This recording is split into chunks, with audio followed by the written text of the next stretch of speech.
Hello guys, welcome to God of Hogwarts. So in this video, we will see, what if Harry Potter discovered he was a Phoenix Animagus while locked in the cupboard at age 8. If you enjoy these kinds of stories, don't forget to show us some love by hitting the like button and subscribing to the channel. Your support means the world to us. Now, let's start the story. Chapter 1, The Boy Who Burned the Cupboard Smelled Like Blood and Dust. Harry pressed his forehead against the wall, feeling the cool plaster against the bruise that was blooming across his temple. His ribs ached with every breath, not the sharp ache of something broken, but the deep, grinding kind that meant Vernon had been careful. Vernon was always careful. Hit where the clothes cover. Hit where teachers won't see. He'd dropped a plate. That was all. His hands had been wet from washing and the plate had slipped and shattered across the kitchen tile, and Aunt Petunia had screamed, and Vernon had gone purple, and then the cupboard door had slammed shut and the lock had clicked and that was it.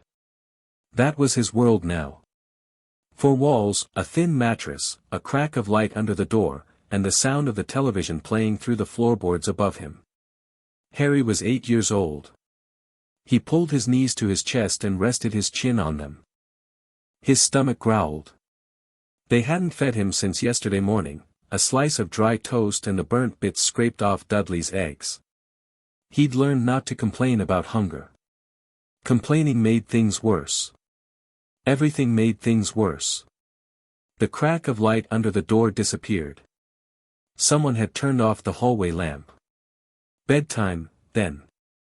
The house settled into its nighttime creaks and groans, pipes cooling, wood contracting, Dudley's mattress squealing as the boy rolled over in his sleep one floor up. Normal sounds. Safe sounds, if you were a Dursley. Harry closed his eyes. The fever had started that afternoon, before the plate. He'd felt it building during his chores, a strange heat behind his eyes, a prickling in his fingertips. He'd thought it was just exhaustion. Now, in the dark, it was getting worse. Sweat beaded on his forehead and his skin felt too tight, like something underneath was trying to push its way out. He shivered. Then he burned. Not metaphorically. Not like a fever spike or a hot flash. His skin actually heated, so suddenly and so intensely that he gasped and looked down at his hands and saw them glowing. A dull red gold light was pushing through from underneath, as though his bones had been replaced with embers. No, he whispered. No, no, stop, but it didn't stop. The glow intensified. His hands were shaking now and the light was spreading up his arms, his chest, his whole body radiating heat that made the air in the tiny cupboard shimmer. The mattress underneath him began to smoke. Harry opened his mouth to scream and fire came out. Not much, just a curl of golden flame that licked across his lips and dissipated in the air. But it was enough to make him panic, really panic, and he threw himself against the cupboard door, scratching at the lock, because the mattress was going to catch and the whole house was going to burn and they'd find his body in the ashes and nobody would care, nobody had ever. The fire erupted. It came from everywhere, from his skin, his hair, his eyes. Golden flames engulfed the cupboard in a roaring instant, and Harry screamed, and the scream was a sound he'd never made before. Not a boy's scream. Something higher, wilder, a cry that pierced through octaves no human throat should reach. His body changed. It happened so fast that his mind couldn't track it. One moment he was a boy, burning, and the next he was, small. Compact. His arms weren't arms anymore. His fingers had fused and stretched and feathered, and he was beating them frantically, and he had a tail, actual tail feathers fanning out behind him, and his vision had sharpened so dramatically that he could see every crack in the cupboard wall, every mote of dust suspended in the firelight, every grain of wood in vivid, impossible detail. He was a bird. A small one, barely the size of a crow, but the flames that wreathed his body cast shadows that made him look enormous. Gold and crimson feathers. A curved beak. Talons gripping the remains of the mattress, which was definitely on fire now. Harry, the bird, the phoenix, panicked. He threw himself at the walls, beating his wings against the cupboard's confines, and wherever his feathers touched, scorch marks appeared. The cleaning supplies on the shelf above him started to melt. The air was thick with smoke and the sharp chemical smell of burning plastic. Stop, he thought desperately. Stop, change back, stop, and just like that, he did. The fire died. The feathers retracted. His body stretched and reformed, and suddenly he was a boy again, naked and gasping on the floor of the cupboard, covered in sweat and ash. The mattress had a blackened hole in the center. The walls were scorched. Cleaning bottles had warped and sagged on their shelf. But as Harry watched, wide-eyed and trembling, something happened. The scorch marks faded. The mattress repaired itself, threads knitting back together, the blackened foam returning to its original dirty white. The warped bottle straightened. Within 30 seconds, the cupboard looked exactly as it had before, minus a few wisps of smoke that curled lazily toward the crack under the door. Harry sat very still for a very long time. Above him, Vernon snored. Petunia's light was off. Dudley mumbled something in his sleep about cake. Nobody had heard. Nobody had woken up. Harry looked at his hands. Normal hands. Skinny, bruised, 8-year-old hands. He turned them over. No feathers. No flames. Just the faint, fading warmth of something extraordinary. He should have been terrified. He was terrified, a little, his heart was hammering and his mouth tasted like smoke. But underneath the fear, buried so deep he almost missed it, was something else. I flew. He pressed his palms flat against the mattress and felt the warmth still lingering in the fabric. He thought about the bird, about being the bird. The way his vision had sharpened. The way the fire had felt, not burning him, but being him. An extension of his body as natural as breathing. Harry didn't sleep that night. He sat in the dark, watching his hands, waiting to see if the glow would come back. It didn't. But the warmth stayed, a low ember banked behind his ribs, and he held onto it like a candle in a very dark room. 3 days passed before he tried again. 3 days of normality, of cooking breakfast and weeding the garden and being ignored by the Dursleys, who treated him with their usual cocktail of contempt and indifference. 3 days of Harry carrying a secret so enormous it made the air taste different. He'd been thinking about it constantly, turning it over and over in his mind. The bird. The fire. The way the cupboard had repaired itself afterward, as though reality had agreed to pretend it never happened. He'd heard the Dursleys say the word before, freak, but this was beyond anything they'd ever accused him of. This was something else entirely. On the third night, after the house had gone silent, Harry sat cross-legged on his mattress and closed his eyes. He reached for the warmth. It was still there, that banked ember behind his ribs. He breathed slowly, the way he'd taught himself to breathe when Vernon was yelling, in through the nose, out through the mouth, letting the world go quiet. He focused on the warmth and gently, carefully, pushed. Nothing happened for a long time. Then his fingers tingled, and he looked down, and there it was, the faintest golden glow, barely visible, pulsing in time with his heartbeat. He focused harder. The glow spread up his wrists, his forearms, warming his skin without burning it. It felt good. It felt like sunshine after a week of rain. He pushed further and the change began, slower this time, more controlled. His vision sharpened first, colors intensifying until the darkness of the cupboard wasn't really dark anymore, just a different kind of light. Then his hands started to change, fingers lengthening and thinning, skin roughening into scales that flushed with gold. Harry stopped. Held it there, halfway. Watched his half-human, half-bird hands with fascination and pulled the change back. Human again. Then forward. Scales. Then back. He practiced until dawn. The months that followed were the most alive Harry had ever felt. Every night, after the Dursleys fell asleep, the cupboard became his training ground. He learned to control the transformation in stages, hands first, then arms, then the full shift. Within 2 weeks, he could go from boy to bird in about 3 seconds, though it was messy, more of a womp of flame than a clean transition. Within a month, he could do it silently, the fire condensing tight against his body instead of erupting outward.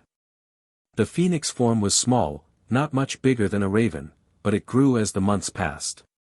By his 9th birthday, which nobody in the house acknowledged, he was the size of a hawk, his plumage a deep crimson gold that seemed to generate its own light. He discovered flight on a Tuesday night in October. He'd been practicing the shift in the back garden, behind the shed where nobody could see, when he transformed and instinctively spread his wings and jumped, and the ground had dropped away. Just like that. Wind under his feathers, the streetlights of Privet Drive shrinking below him, the whole world opening up like a book he'd never been allowed to read. Harry flew for 3 hours that first night. He climbed until the air went thin and cold and the stars looked close enough to touch, and then he folded his wings and dove, plummeting toward the ground with the wind screaming past him, pulling up at the last second and skimming the rooftops of Little Whinging with his talons trailing sparks. He learned the sky the way other children learn playgrounds. Thermals that rose off the heated rooftops of supermarkets.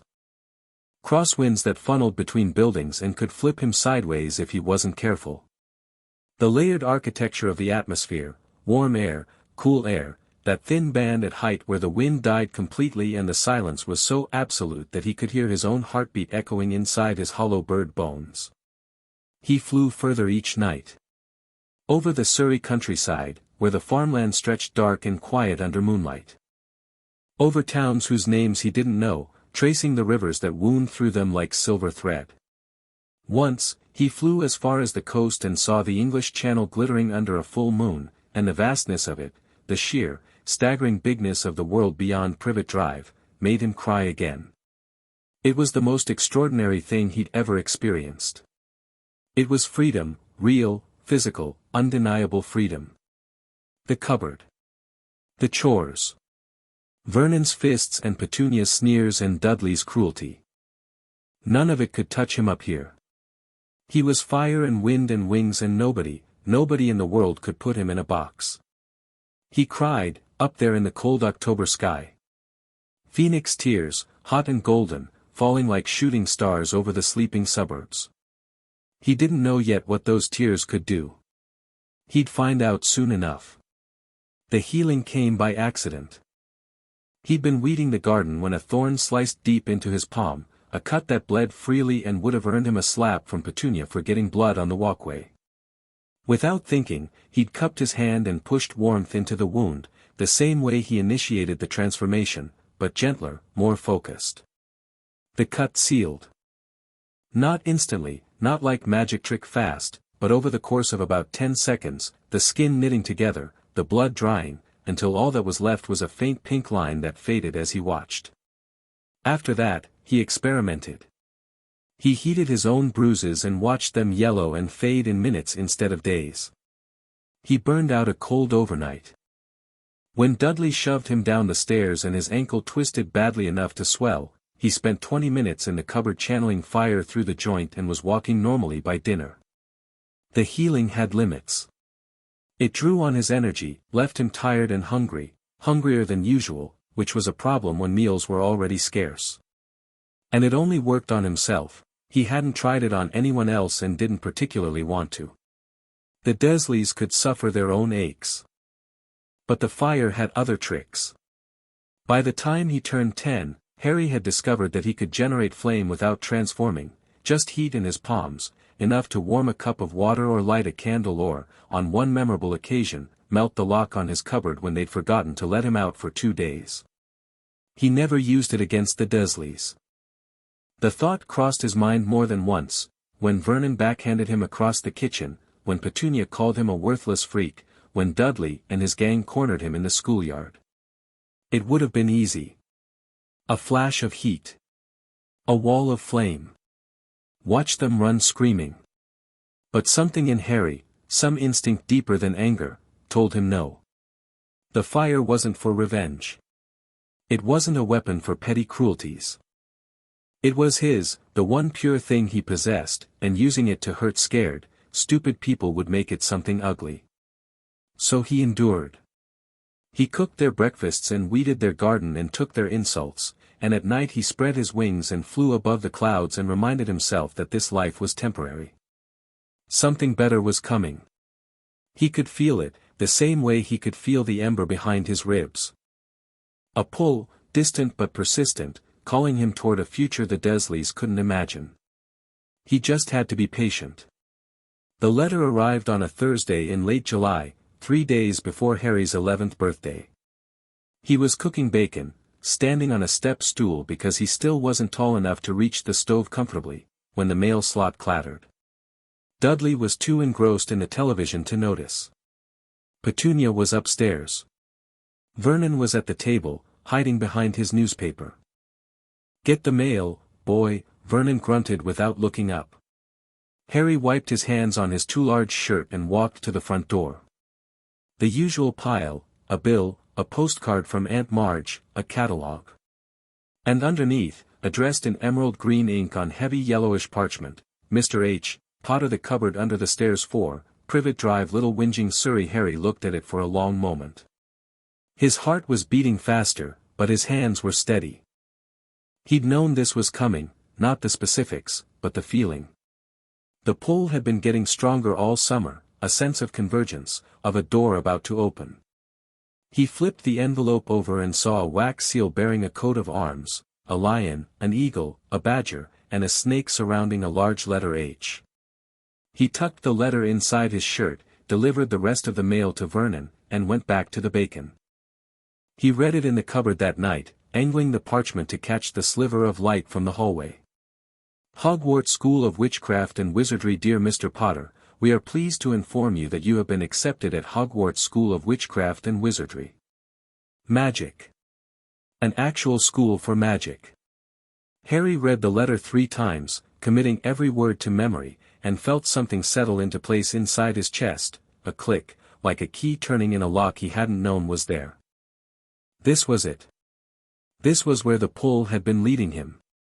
He didn't show the Dursleys. He didn't need to. More letters came, dozens, then hundreds, pouring through the mail slot and down the chimney and materializing in egg cartons, a relentless tide of parchment that drove Vernon to increasingly absurd countermeasures. Harry watched the chaos with quiet amusement, letting the Dursleys exhaust themselves, waiting for whoever was sending the letters to escalate. The escalation came in the form of Rubeus Hagrid. He arrived at exactly midnight on Harry's 11th birthday, smashing through the door of the miserable shack on the rock that Vernon had fled to, a giant of a man in a moleskin coat with beetle-black eyes and a wild tangle of hair and beard. He brought a squashed birthday cake and an umbrella that Harry was reasonably certain was a disguised wand and a story that rewrote everything Harry thought he knew about his life. "You're a wizard, Harry."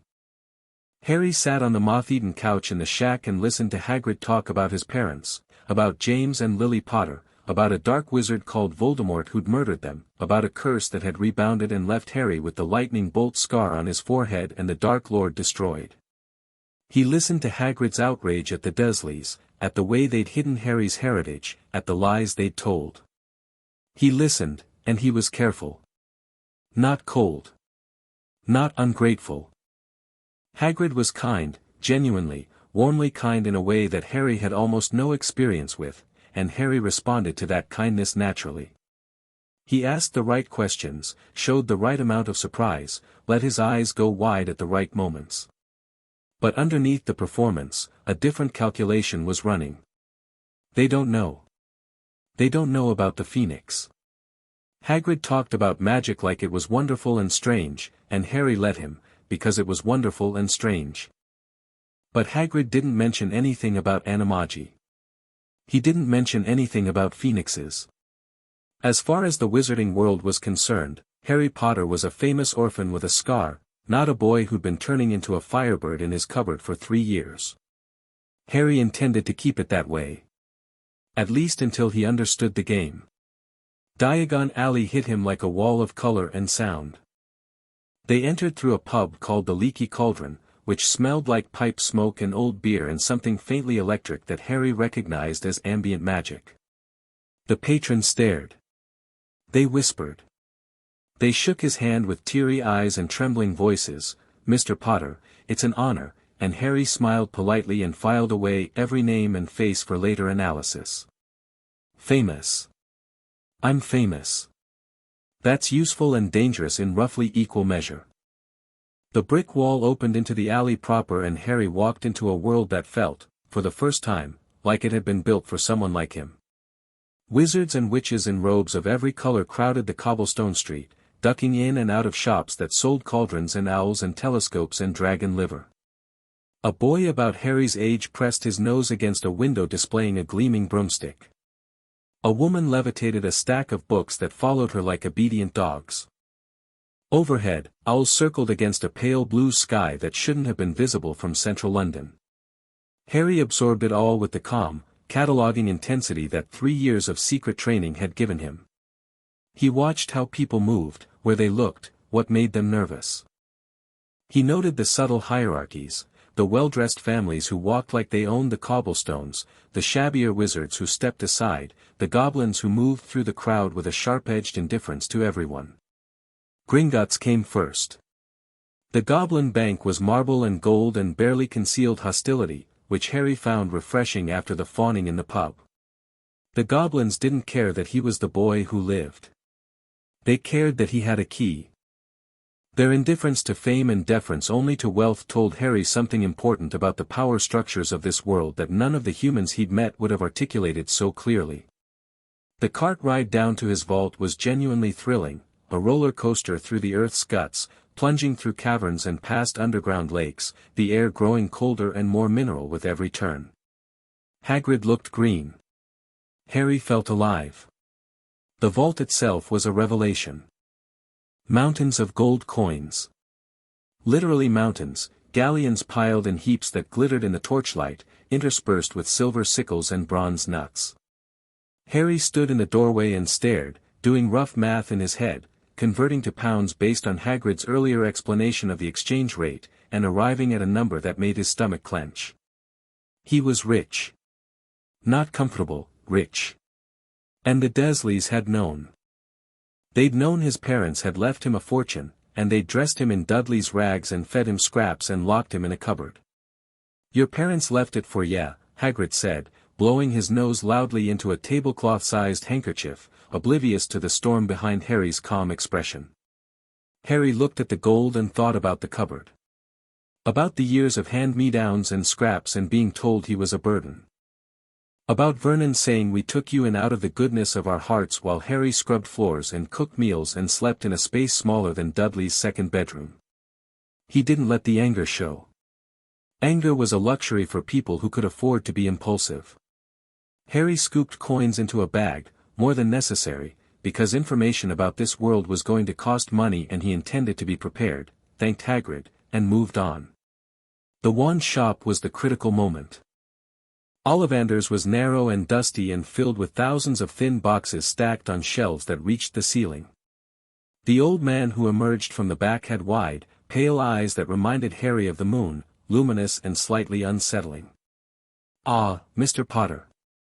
I've been expecting you." Ollivander's gaze lingered on Harry's scar, then drifted lower, to his hands, his chest, as though he was looking at something beneath the surface. Harry's phoenix ember flared instinctively, a tiny pulse of warmth behind his ribs, and Ollivander's eyes widened. "Curious," the wandmaker murmured. "Very curious indeed." The fitting process was theatrical and, Harry suspected, largely unnecessary. Ollivander handed him wand after wand, maple, beech, ebony, yew, and each one failed in a different way. Sparks. Showers of parchment. A small explosion that knocked a stack of boxes off a shelf. Harry played along, but he could feel Ollivander building towards something, orchestrating the drama with the practiced ease of a showman who'd been doing this for centuries. "I wonder," Ollivander said finally, pulling a box from the back with the reverence of a man handling a holy relic. "Try this one, Mr. Potter. Holly and phoenix feather. 11 inches. Nice and supple." Harry took the wand and the world ignited. Not literally, not the way his phoenix fire ignited. But something surged through him, a resonance so profound that every cell in his body sang with recognition. Golden sparks erupted from the wand's tip, spiraling upward like tiny fireworks, and the warmth behind his ribs blazed in response, two fires recognizing each other across an impossible distance. "Oh, bravo!" Ollivander clapped, but his expression was complicated, delight and unease braided together. "Yes, yes, I think we must expect great things from you, Mr. Potter. After all, he who must not be named did great things, terrible, yes, but great." Harry looked at him. "The wand's phoenix feather. Where did it come from?" Ollivander paused. "A phoenix named Fawkes, who resides with the headmaster of Hogwarts, Albus Dumbledore. The same phoenix gave one other feather, just one. The wand that gave you that scar." Harry let the silence stretch for exactly the right amount of time, then nodded slowly, as though processing something momentous. Inside, the ember pulsed, warm and steady. "Phoenix feather core. Of course. Like calls to like." "Thank you, Mr. Ollivander," he said quietly, and the old man watched him leave with an expression that Harry filed away for later thought. The rest of the shopping unfolded across the afternoon like a slow-burning revelation. Robes from Madame Malkin's, where a pale, pointed boy on the next fitting stool talked at him about Quidditch and blood purity while a tape measure zipped around them both. The boy didn't introduce himself, just launched into conversation as though Harry was a captive audience, which, standing on a fitting stool with pins in his hem, he sort of was. Harry catalogued the boy's insecurities in about 90 seconds flat, desperate for approval, parroting someone else's opinions, father, almost certainly, genuinely lonely underneath the performance. Useful to know. People who were lonely and performing confidence were either future allies or future problems. Books from Flourish and Blots. Harry bought everything on the list plus a dozen extra volumes on magical theory, magical creatures, the history of Hogwarts, and a slim, leather-bound text called Animagus through the ages that he slipped under the stack with practiced casualness. The shopkeeper didn't bat an eye. Why would she? Just another first year buying too many books. Harry thumbed through it while Hagrid wasn't looking and found exactly what he'd feared. The book listed every known Animagus in recorded history, all 47 of them. Their forms were catalogued: dogs, cats, beetles, hawks, stags. Normal animals. Mundane creatures, every one. Not a single phoenix. Not even close. He bought the book and buried it at the bottom of his cauldron. The apothecary smelled like copper and crushed herbs and something faintly reptilian. Harry moved through the dim, cluttered shop, selecting potions ingredients with the same methodical attention he gave to everything, and paused at a display of bottled substances near the back. Dragon blood. Unicorn horn shavings.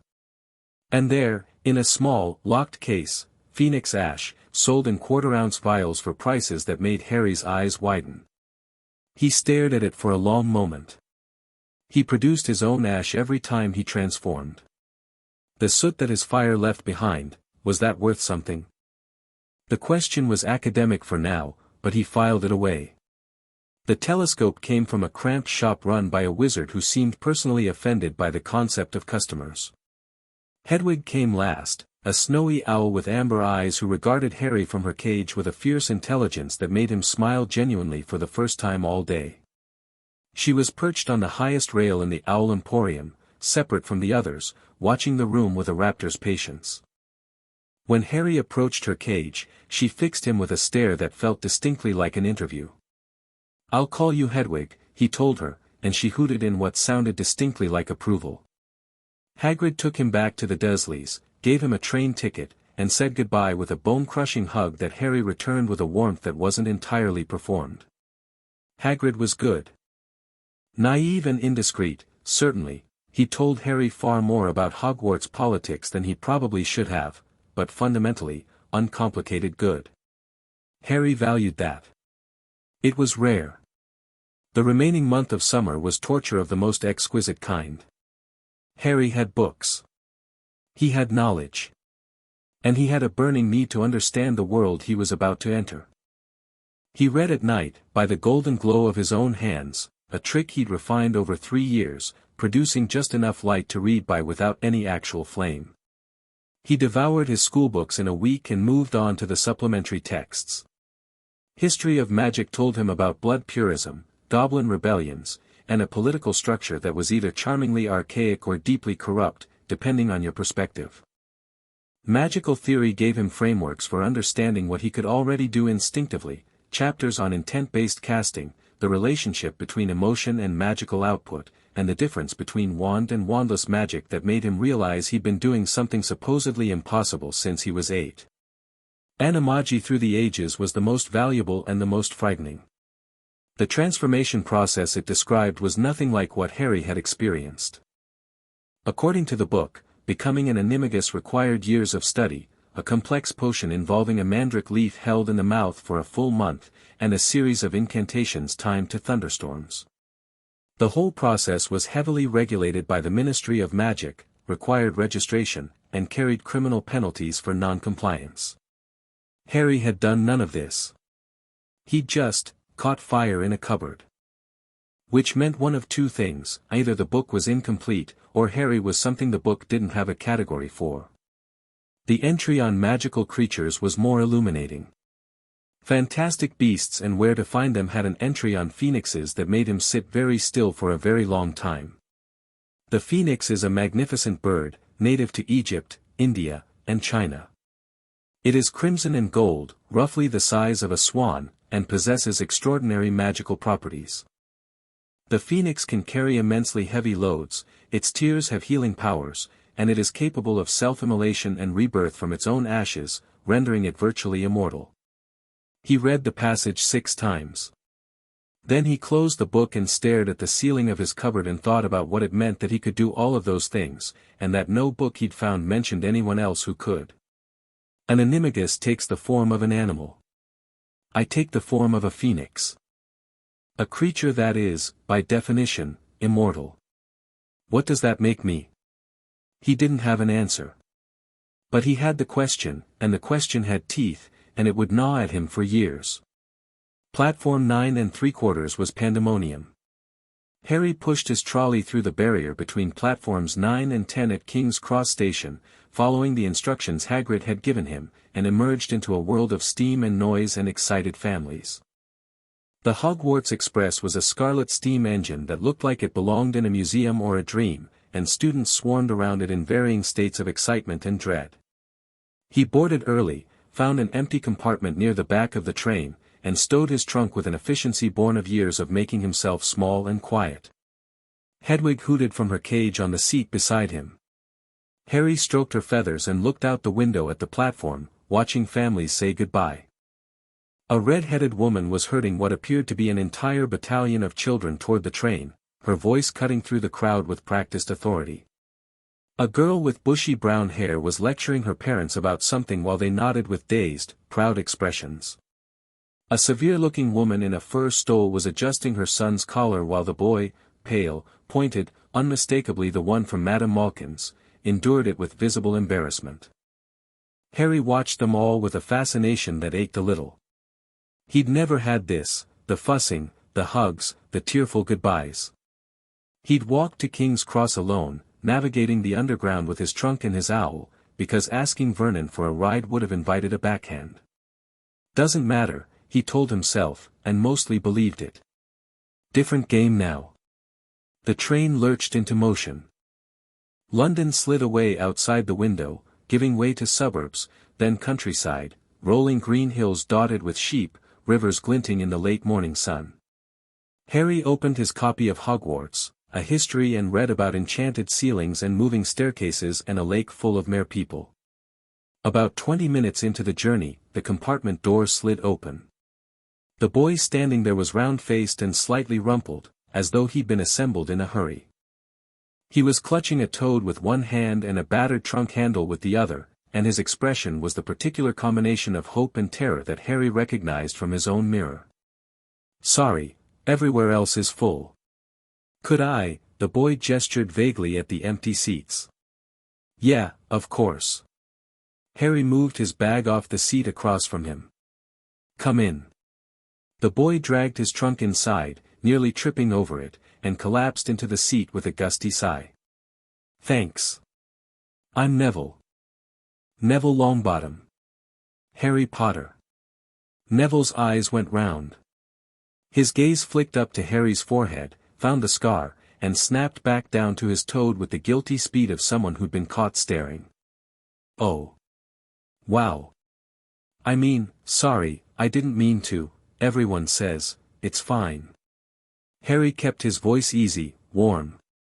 This boy was nervous enough without Harry being distant.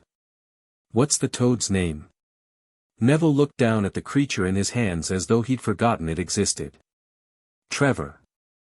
My gran gave him to me. He keeps escaping. Maybe he's adventurous. Neville blinked. Then, slowly, he smiled. It was a nice smile, shy and genuine, the kind that belonged to someone who didn't smile often enough.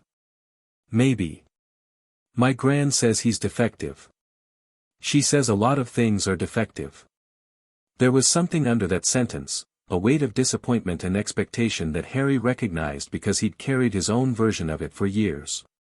The Dursleys had told him he was worthless. This boy's family had told him something similar, just wrapped in different paper. Toads are underrated, Harry said. Everyone wants owls and cats. Takes guts to be different. Neville looked at him with an expression that Harry would later learn was the beginning of something permanent, a loyalty that would harden over the years into something unbreakable. But in that moment it was just a lonely boy in a train compartment realizing that someone was being kind to him without any obvious reason. You think so? Neville asked. I know so. They talked. Not about Voldemort or the boy who lived or any of the heavy things that hung in Harry's background like stage curtains. They talked about Hogwarts houses. Neville was terrified of not making Gryffindor, where his parents had been, and equally terrified of making it and proving that he didn't belong, and about the classes they were looking forward to, and about the countryside sliding past the window. The trolley which came in. Harry bought enough sweets for both of them, waving off Neville's stammered objections. He'd never had wizard candy before, and the experience of his first chocolate frog, the card inside featured Dumbledore, who winked at him from the tiny portrait, was one of those small, bright moments that lodge in your memory for no particular reason. Who's Dumbledore? Harry asked, reading the card, already knowing the answer but wanting to hear Neville's version. Headmaster of Hogwarts. Greatest wizard of the age, my gran says. Neville hesitated. He's the one you know who was afraid of. Harry looked at the tiny portrait. The old man in the card had half-moon spectacles and a crooked nose and eyes that twinkled with what might have been wisdom or mischief or both. Owns a phoenix named Fox. Who gave the feather in my wand? Who also gave the feather in Voldemort's wand? He looks like a nice old man, Harry said, and tucked the card into his pocket. Around noon, the compartment door slid open again. A girl with an enormous quantity of bushy brown hair and slightly too large front teeth was standing in the corridor, her eyes bright with a particular intensity that Harry would come to associate with people who had read every book in the library and desperately wanted someone to discuss them with. Has anyone seen a toad? A boy named Neville's lost one. That would be me, Neville said miserably, holding up his empty hands. He was right here a minute ago. Oh. The girl swept into the compartment with the energy of a small hurricane. I'll help you look. I'm Hermione Granger, by the way. And you are, she looked at Harry. Her eyes found the scar. Unlike Neville, she didn't look away. You're Harry Potter. I've read about you in modern magical history and great wizarding events of the 20th century and the rise and fall of the dark arts. I haven't read any of those, Harry said. Should I? Hermione looked faintly scandalized, as though the concept of not reading everything available on a given topic was a personal affront. Well, yes. They have a whole chapter about you in Hermione. Harry said her name gently, and she stopped mid-sentence. Thank you for helping find Trevor. Want to sit with us? She hesitated, clearly recalculating. Whatever social script she'd been running, the one that involved impressing people with her knowledge, had just been gently derailed, and she wasn't sure what to do next. Harry recognized that too, the overcompensation of someone who'd been the smartest person in every room and the loneliest. Yes, all right, she said, and sat down. They found Trevor under the seat 10 minutes later. Hermione talked about spells she'd practiced and books she'd read, and Harry listened with genuine interest, asking questions that made her slow down and think instead of just recite. Neville relaxed enough to laugh at a few things, which seemed to surprise him more than anyone. And the train rolled north through countryside that grew progressively wilder and more beautiful, hills giving way to mountains, rivers to lochs, farmland to forest. Harry sat by the window and watched the world change and felt, for the first time, like he was moving towards something instead of just surviving. The compartment door opened one more time before they arrived. This time it was the pale boy from Madame Malkin's, flanked by two thick-set boys who looked like they'd been hired from a Rent-a-Thug catalog. "So it's true," the boy said, leaning against the doorframe with practiced nonchalance. "Harry Potter's come to Hogwarts." The two flanking boys sniggered.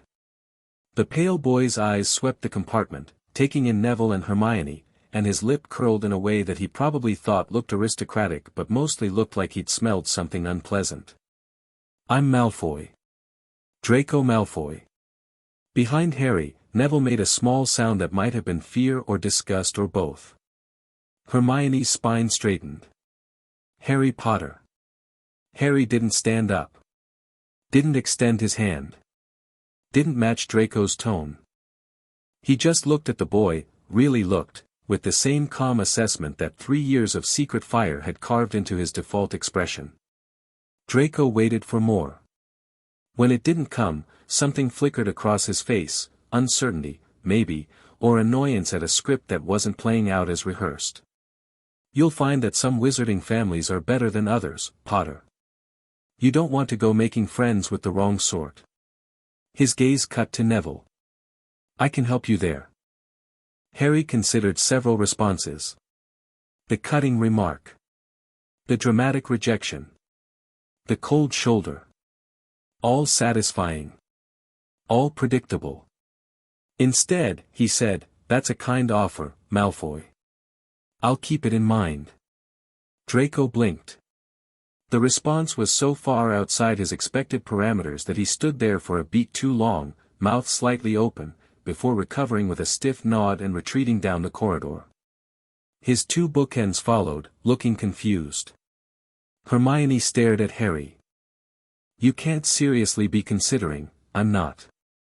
But there's no profit in making enemies before you understand the board." Harry turned back to the window. "He'll show his hand eventually. They always do." Neville was looking at Harry with an expression that was part admiration and part wariness, the look of someone who just realized that the person next to them was operating on a level they hadn't fully appreciated. "You talk like my gran," Neville said. Harry grinned, his first real, unguarded grin of the day. "That's either a compliment or an insult. I'll choose to take it as a compliment." Neville grinned back. "Probably wise." Hermione was watching Harry with narrowed eyes that Harry recognized as the gears-turning expression of someone who filed away discrepancies for later analysis. He'd have to be careful with her. She was too smart to fool for long and too honest to manipulate. Which meant, if he wanted her as an ally, and he did, because intelligence and loyalty were the rarest combination in any world, he'd have to earn her trust with actual trust. Later, he told himself. One thing at a time.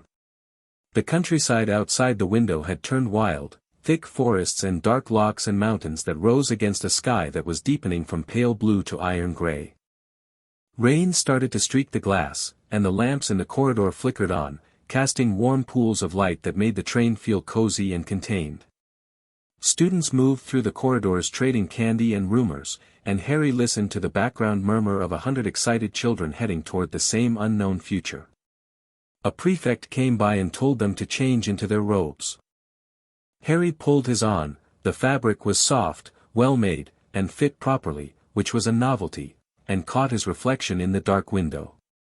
A thin boy with messy black hair and green eyes, wearing wizard's robes, heading to a school of magic.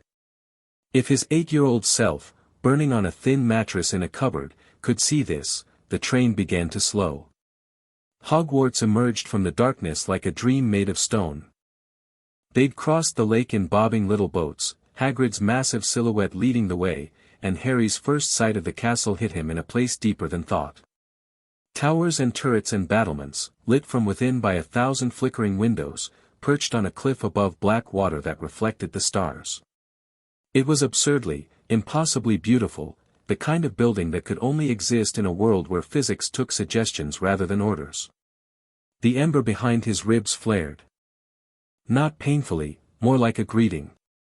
As though the castle recognized him, or something in the castle did. Fawkes, Harry thought. The Phoenix. He's in there. The thought sent a thrill through him that had nothing to do with fame or destiny or Dark Lords.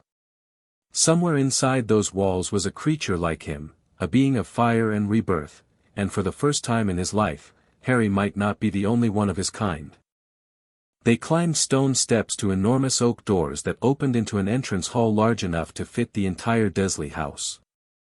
A stern-looking witch in emerald robes, Professor McGonagall, Hagrid called her, gave them a speech about houses and points and a sorting ceremony that Harry only half listened to because he was busy feeling the castle's magic. It was alive. Not sentient, exactly, but aware, a vast, ancient presence that hummed in the stones and the air and the light. Harry could feel it pressing against his phoenix senses like a warm current, and he had the disconcerting impression that it was feeling him right back. The Great Hall was everything Hogwarts, a history had promised and more. For long tables under a ceiling that showed the night sky, real stars, real clouds, the half-moon riding above in silver glory. Candles floated everywhere. Ghosts drifted between the tables. And at the front, seated on a raised dais, was the staff table, where Harry's gaze was immediately drawn to two people. Albus Dumbledore sat in the center, his silver beard flowing over his purple robes, his half-moon spectacles catching the candlelight. He looked exactly like his chocolate frog card, genial, ancient, twinkling, and absolutely nothing about him seemed dangerous, which was how Harry knew he was the most dangerous person in the room. Beside him, a man with greasy black hair and a hooked nose was staring directly at Harry with an intensity that would have been unsettling even without the context. Dark eyes, sharp and searching, in a face that looked like it had been carved from pale wood and left out in the rain. The man's expression wasn't hostile, exactly. It was, analyzing, Harry thought. He's reading me. Their eyes met across the hall. Something passed between them, a crackle of recognition, or maybe challenge, and Harry held the gaze for a fraction of a second longer than was comfortable before looking away. Noted. The Sorting Hat sat on a stool at the front of the hall. It was old and patched and, as it turned out, it could sing, which it did, a long, rambling ballad about the 4 houses and their founders. Harry listened carefully because the song contained useful information dressed as whimsy, and whimsy was just intelligence wearing a funny hat. Names were called alphabetically. Harry watched each sorting with the detached interest of a scout studying prospects. Abbott, Hannah. A nervous girl with blonde pigtails went to Hufflepuff. Bones, Susan. Another Hufflepuff. The table cheered warmly both times. Hufflepuff, Harry noted, was enthusiastic about everyone, which said something about the house culture. Granger, Hermione. Hermione practically sprinted to the stool, jammed the hat onto her own head, and sat there for nearly a minute with her eyes squeezed shut. When the hat called Gryffindor, she sagged with relief so visible that Harry felt a pulse of sympathy. She'd been terrified. She'd just hidden it better than most. Longbottom, Neville. Neville nearly tripped on the way to the stool, which prompted a ripple of laughter from the Slytherin table that Harry quietly memorized. The hat took its time, almost 4 minutes, and Neville sat there getting steadily paler until finally, Gryffindor. The boy nearly forgot to take the hat off. He walked to the table on shaky legs that steadied when Harry caught his eye and nodded. Malfoy, Draco. Went to Slytherin before the hat fully touched his head, which told Harry everything about how thoroughly the boy's identity had been pre-packaged by his family. Draco strutted to the Slytherin table and was received by two older students who clapped him on the back with the proprietary pride of people welcoming a legacy. A girl with dark hair and sharp cheekbones was sorted next, or close to it. The alphabet brought her after the M's. Greengrass, Daphne. She walked to the stool with measured steps, her back straight, her expression perfectly neutral. The hat sat on her head for nearly 2 minutes, during which her expression didn't flicker once. When it finally called Slytherin, she walked to the table with a composure that Harry recognized as performance. She wasn't relieved or excited. She was satisfied, which was different, and more interesting. She sat apart from Malfoy's crowd, Harry noticed. Close enough to be collegial. Far enough to be independent. Smart positioning. Patil, Padma. Ravenclaw. Patil, Parvati. Gryffindor. Twins split between houses. Harry wondered if that happened often, and what it meant for family dynamics. Then, Potter, Harry. The whispers erupted like he'd set off a firecracker. Every head in the hall turned. Harry walked to the stool with a steady pace that he didn't have to fake. 3 years of controlling fire in a cupboard had given him an iron grip on his external presentation, and sat down. McGonagall lowered the hat onto his head. "Well, well," said a small voice in his ear. "What do we have here?" The hat's presence was like fingers leafing through a book, deft, impersonal, efficient. Harry felt it rifle through memories, the cupboard, the fire, the first transformation, the flights over Little Whinging. The hat flinched. Not physically. But Harry felt it recoil, a sharp mental jerk like someone touching a hot stove. The presence withdrew, then came back cautiously, circling the phoenix ember with something between fascination and fear. "Good Lord," the hat said. "In all my centuries, a phoenix animagus. And untrained, no less. Self-taught. Do you have any idea how impossible you are, boy?" "I have some idea," Harry thought. "The last person I sorted who carried this kind of fire helped build this castle." The hat's voice was strange now, reverential, almost. "You could go anywhere. Slytherin would sharpen you. Ravenclaw would ground you. Gryffindor would give you a stage. And Hufflepuff would give you friends. Which you need more than you know." Harry considered. "Gryffindor. Are you sure? Slytherin could make you great, Gryffindor. My parents were Gryffindors. Sentiment. Strategy. I need allies, not handlers. And Dumbledore was a Gryffindor. I want to be close enough to watch." The hat was silent for a beat. Then, with what Harry could swear was amusement, "The last one who burned like you built this castle. Be careful, child. Gryffindor."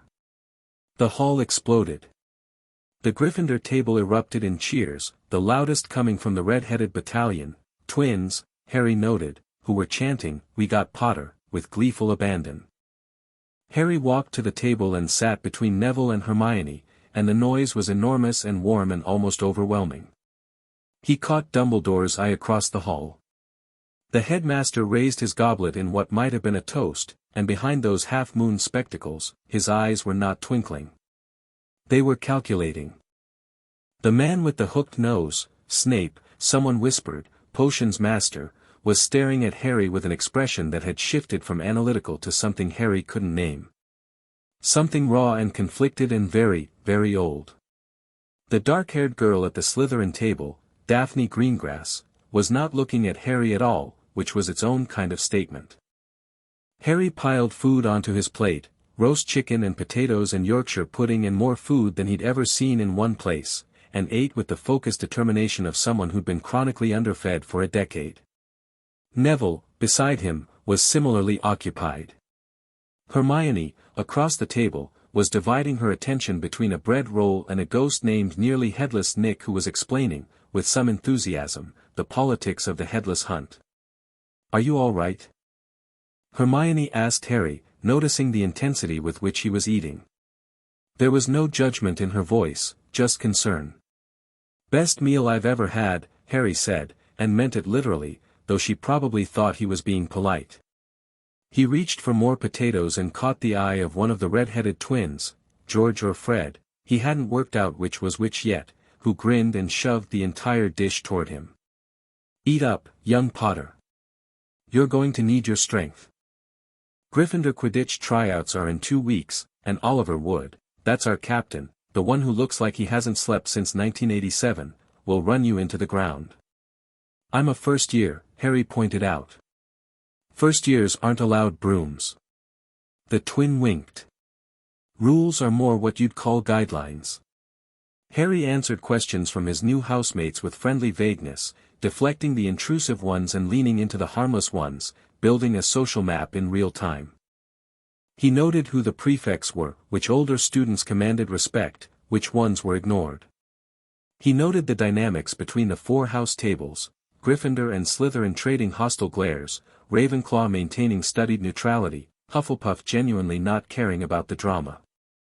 After the feast, after Dumbledore's welcoming speech, which included a casual mention that the third-floor corridor on the right-hand side was off-limits to anyone who didn't wish to die a very painful death, which Harry filed under extremely suspicious, the Gryffindor prefect led them to the common room. The route was a maze. Moving staircases that shifted beneath their feet, portraits that whispered as they passed, suits of armor that Harry was mostly certain had turned their heads to watch him. The castle was showing off, and Harry led it, drinking in every detail. He memorized turns, noted exits, counted windows. 3 years of surviving the Dursleys had made him an instinctive mapper of spaces, he always knew where the doors were, always knew how to get out. "Password?" demanded the fat lady, a portrait of an enormous woman in a pink silk dress who guarded the entrance to Gryffindor Tower. "Caput Draconis," said the prefect, and the portrait swung open like a door. Gryffindor Tower was all warm reds and golds, crackling fire and squishy armchairs. Tapestries hung on the stone walls depicting what Harry assumed were famous Gryffindor moments, a knight slaying a dragon, a witch facing down a tribunal, a bearded man with a sword standing atop a hill. The circular common room was scattered with tables and chairs, bookshelves and game boards, and it smelled like wood smoke and old parchment and the faintest hint of something sweet, butterbeer, someone would later tell him, spilled so often over the decades that the scent had soaked into the stones. Harry stood in the doorway and let it wash over him. This wasn't his cupboard. This wasn't the Dursleys' cold, sterile house where everything was beige and everything meant don't touch, don't exist, don't be. This was alive. This was messy and warm and real, and people were laughing and arguing and claiming armchairs with the territorial ferocity of nesting birds, and nobody was looking at him like he was a stain on the carpet. "Harry." Neville was waiting by the stairs to the dormitory, Trevor clutched anxiously to his chest. "Coming?" "Yeah." Harry smiled. "Yeah, I'm coming." The dormitory had 5 four-poster beds with crimson curtains, and Harry's trunk was at the foot of the one nearest the window. Neville was next to him. 2 other boys, Ron Weasley, the youngest of the red-headed battalion, and Seamus Finnegan, who had a cheerful Irish accent, were already arguing about Quidditch. The 5th boy, Dean Thomas, was pinning a poster of a football team to his wall with sticking charms that kept misfiring, causing the poster to slide slowly toward the floor. Ron had tried to talk to Harry on the stairs, eager, freckled, clearly angling for the kind of friendship that came with proximity to fame. Harry had been polite but non-committal. Ron wasn't a bad kid, but there was a hungry quality to his attention that reminded Harry of the way people at the Leaky Cauldron had reached for his hand, not seeing him, just seeing the scar. Neville, by contrast, had barely mentioned the scar since the train. That mattered. Harry drew his bed curtains, cast a warming charm he'd read about in his textbook, first try, wandless, barely thinking about it, and lay back on the softest mattress he'd ever touched. After 10 years of a thin pad in a cupboard, the 4-poster felt obscenely luxurious. Hedwig was in the Ollery. Trevor the Toad was under Neville's bed. The castle hummed its ancient, ambient hum. And somewhere above, past the enchanted ceiling and the real sky beyond it, stars burned in the same way they'd burned when Harry had flown above the clouds over Little Whinging. He pressed his palm flat against his chest and felt the ember pulse. "I'm here," he thought. "I made it." He thought about the hat's words. "The last one who burned like you built this castle." He thought about the phoenix feather in his wand, the same phoenix who lived somewhere in this building. He thought about Dumbledore's calculating eyes and Snape's raw expression and the third-floor corridor and the way the castle's magic had greeted his fire like an old friend. And below all of that, below the strategy and the excitement and the faint, persistent loneliness that he carried like a second heartbeat, he thought about the cupboard. About the night he'd burned for the first time. About the 8-year-old boy who'd been dying on a thin mattress and had become something that couldn't die. He was still that boy. He would always be that boy. But he was also something more, and this castle, this impossible, ancient, magic-soaked castle, was the place where he was going to figure out what. The last thing he felt before sleep took him was warmth. Not the ember, though that was there, steady as always. This warmth was external, seeping through the stone walls like a whisper, and it carried with it a sound that Harry couldn't quite hear but could almost feel, a trilling note, faint and far away, that resonated with the fire in his chest like a bell answering a bell. Somewhere in Hogwarts, Fawkes the Phoenix was singing. Harry smiled in his sleep. Deep beneath London, in a chamber carved from black stone and lit by torches that burned without heat, a woman read a letter by the light of ashen flames. She was beautiful in the way that very old things are sometimes beautiful, all angles and edges, nothing soft, nothing wasted. Her hair was white, not from age but from the fire rituals that had burned the color out of it centuries ago. Her eyes were the gray of cold embers. She wore robes the color of soot, and on her left wrist, branded into the skin, was a symbol that looked like a bird mid-immolation, wings spread, body consumed, a circle of flame surrounding it like a halo or a cage. The letter was short. 3 words, written in an ink that shimmered with residual phoenix detection magic: "The flame walks." Serafina Voss set the letter on the table. Watched it curl and blacken in the ashen fire. Pressed her branded wrist against the cold stone wall and felt the scar pulse in response to something distant, something she'd been waiting for since before most of the people alive today had been born. She closed her eyes. 400 years, she whispered. And now a child. She stood.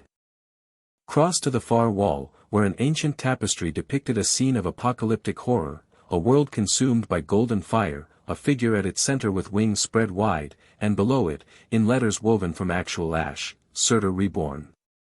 Serafina pressed her hand to the tapestry. Felt the centuries of warning woven into its threads. Felt the weight of every sacrifice the Covenant had made to prevent this, the lives spent, the bloodlines extinguished, the knowledge hoarded and guarded and wielded like a scalpel against the throat of the world. A Phoenix Animagus. The first since Godric Gryffindor himself. "Find me everything," she said to the shadows behind her, where figures stirred and murmured. His school. His guardians. His habits. His friends. She turned from the tapestry, and the torchlight caught her eyes, and there was nothing in them, no cruelty, no malice, just an exhausted, granite-hard purpose that had kept her alive for longer than any human was meant to live. "And send word to our people inside Hogwarts. I want eyes on this boy from the moment he wakes." The shadows moved. Messages were sent. And in the chamber beneath London, Serafina Voss sat alone with her ashen fire and her branded wrist and the terrible, patient certainty that the world was about to burn, and that she was the only one who could stop it. She reached for a mirror on the table, old, cracked, its surface dark with enchantment, and spoke a name into it. A face appeared, distorted by distance and wards, but recognizable. "It's begun," she said. "The boy is at Hogwarts. Watch him. Report everything. And if he ignites fully, if you see the transformation," she paused. In the firelight, for just a moment, something human crossed her face.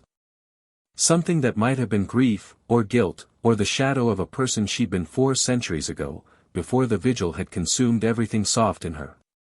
If he ignites fully, she continued, her voice level again, do nothing.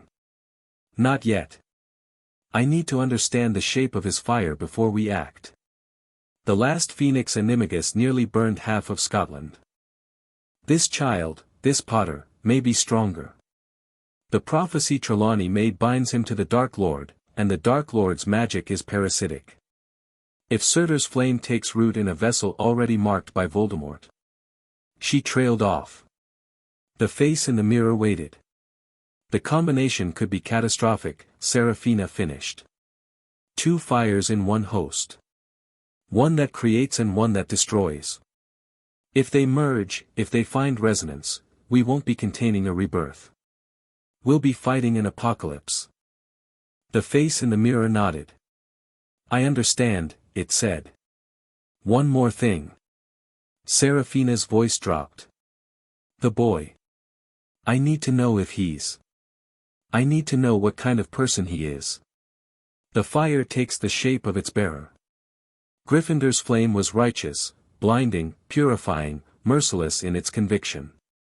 If this boy's fire is different, if it's wounded, or angry, or desperate, it will burn differently. And we will need a different strategy. I'll watch him closely. Do that. And don't let Dumbledore catch you watching. The old man has his own plans for the boy, and they won't align with ours. Seraphina set the mirror down. The ashen fire guttered and flared. Somewhere above, in a castle on a cliff in Scotland, a boy with fire behind his ribs slept peacefully for the first time in years. The game had started. Neither of them knew the rules yet. Chapter 1 and Chapter 2, Sorting Fires. Harry woke before dawn on his first morning at Hogwarts, the way he always did, instantly, completely, no groggy transition between sleep and consciousness. 3 years of needing to be alert the moment Vernon's footsteps hit the hallway had burned the habit into his nervous system like a brand. The dormitory was quiet. 4 other boys slept behind their curtains, the room filled with the soft sounds of breathing and the distant hiss of wind against the tower windows. Grey light was just beginning to creep through the glass, turning the crimson hangings to deep burgundy. Harry lay still and listened to the castle. It was different at night, or rather, in the thin space between night and morning.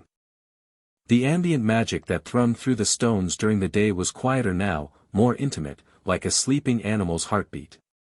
Harry could feel it against his phoenix senses, a vast, slow pulse that resonated with the ember behind his ribs in a way that was almost companionable.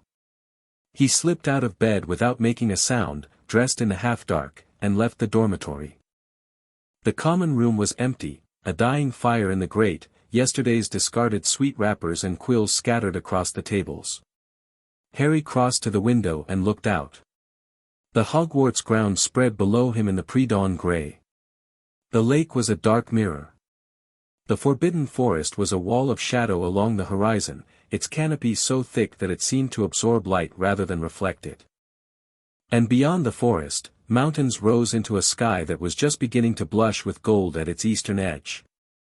Harry pressed his palm flat against the cold glass and let the warmth flow, just a trickle, just enough to fog the window around his hand in a perfect circle.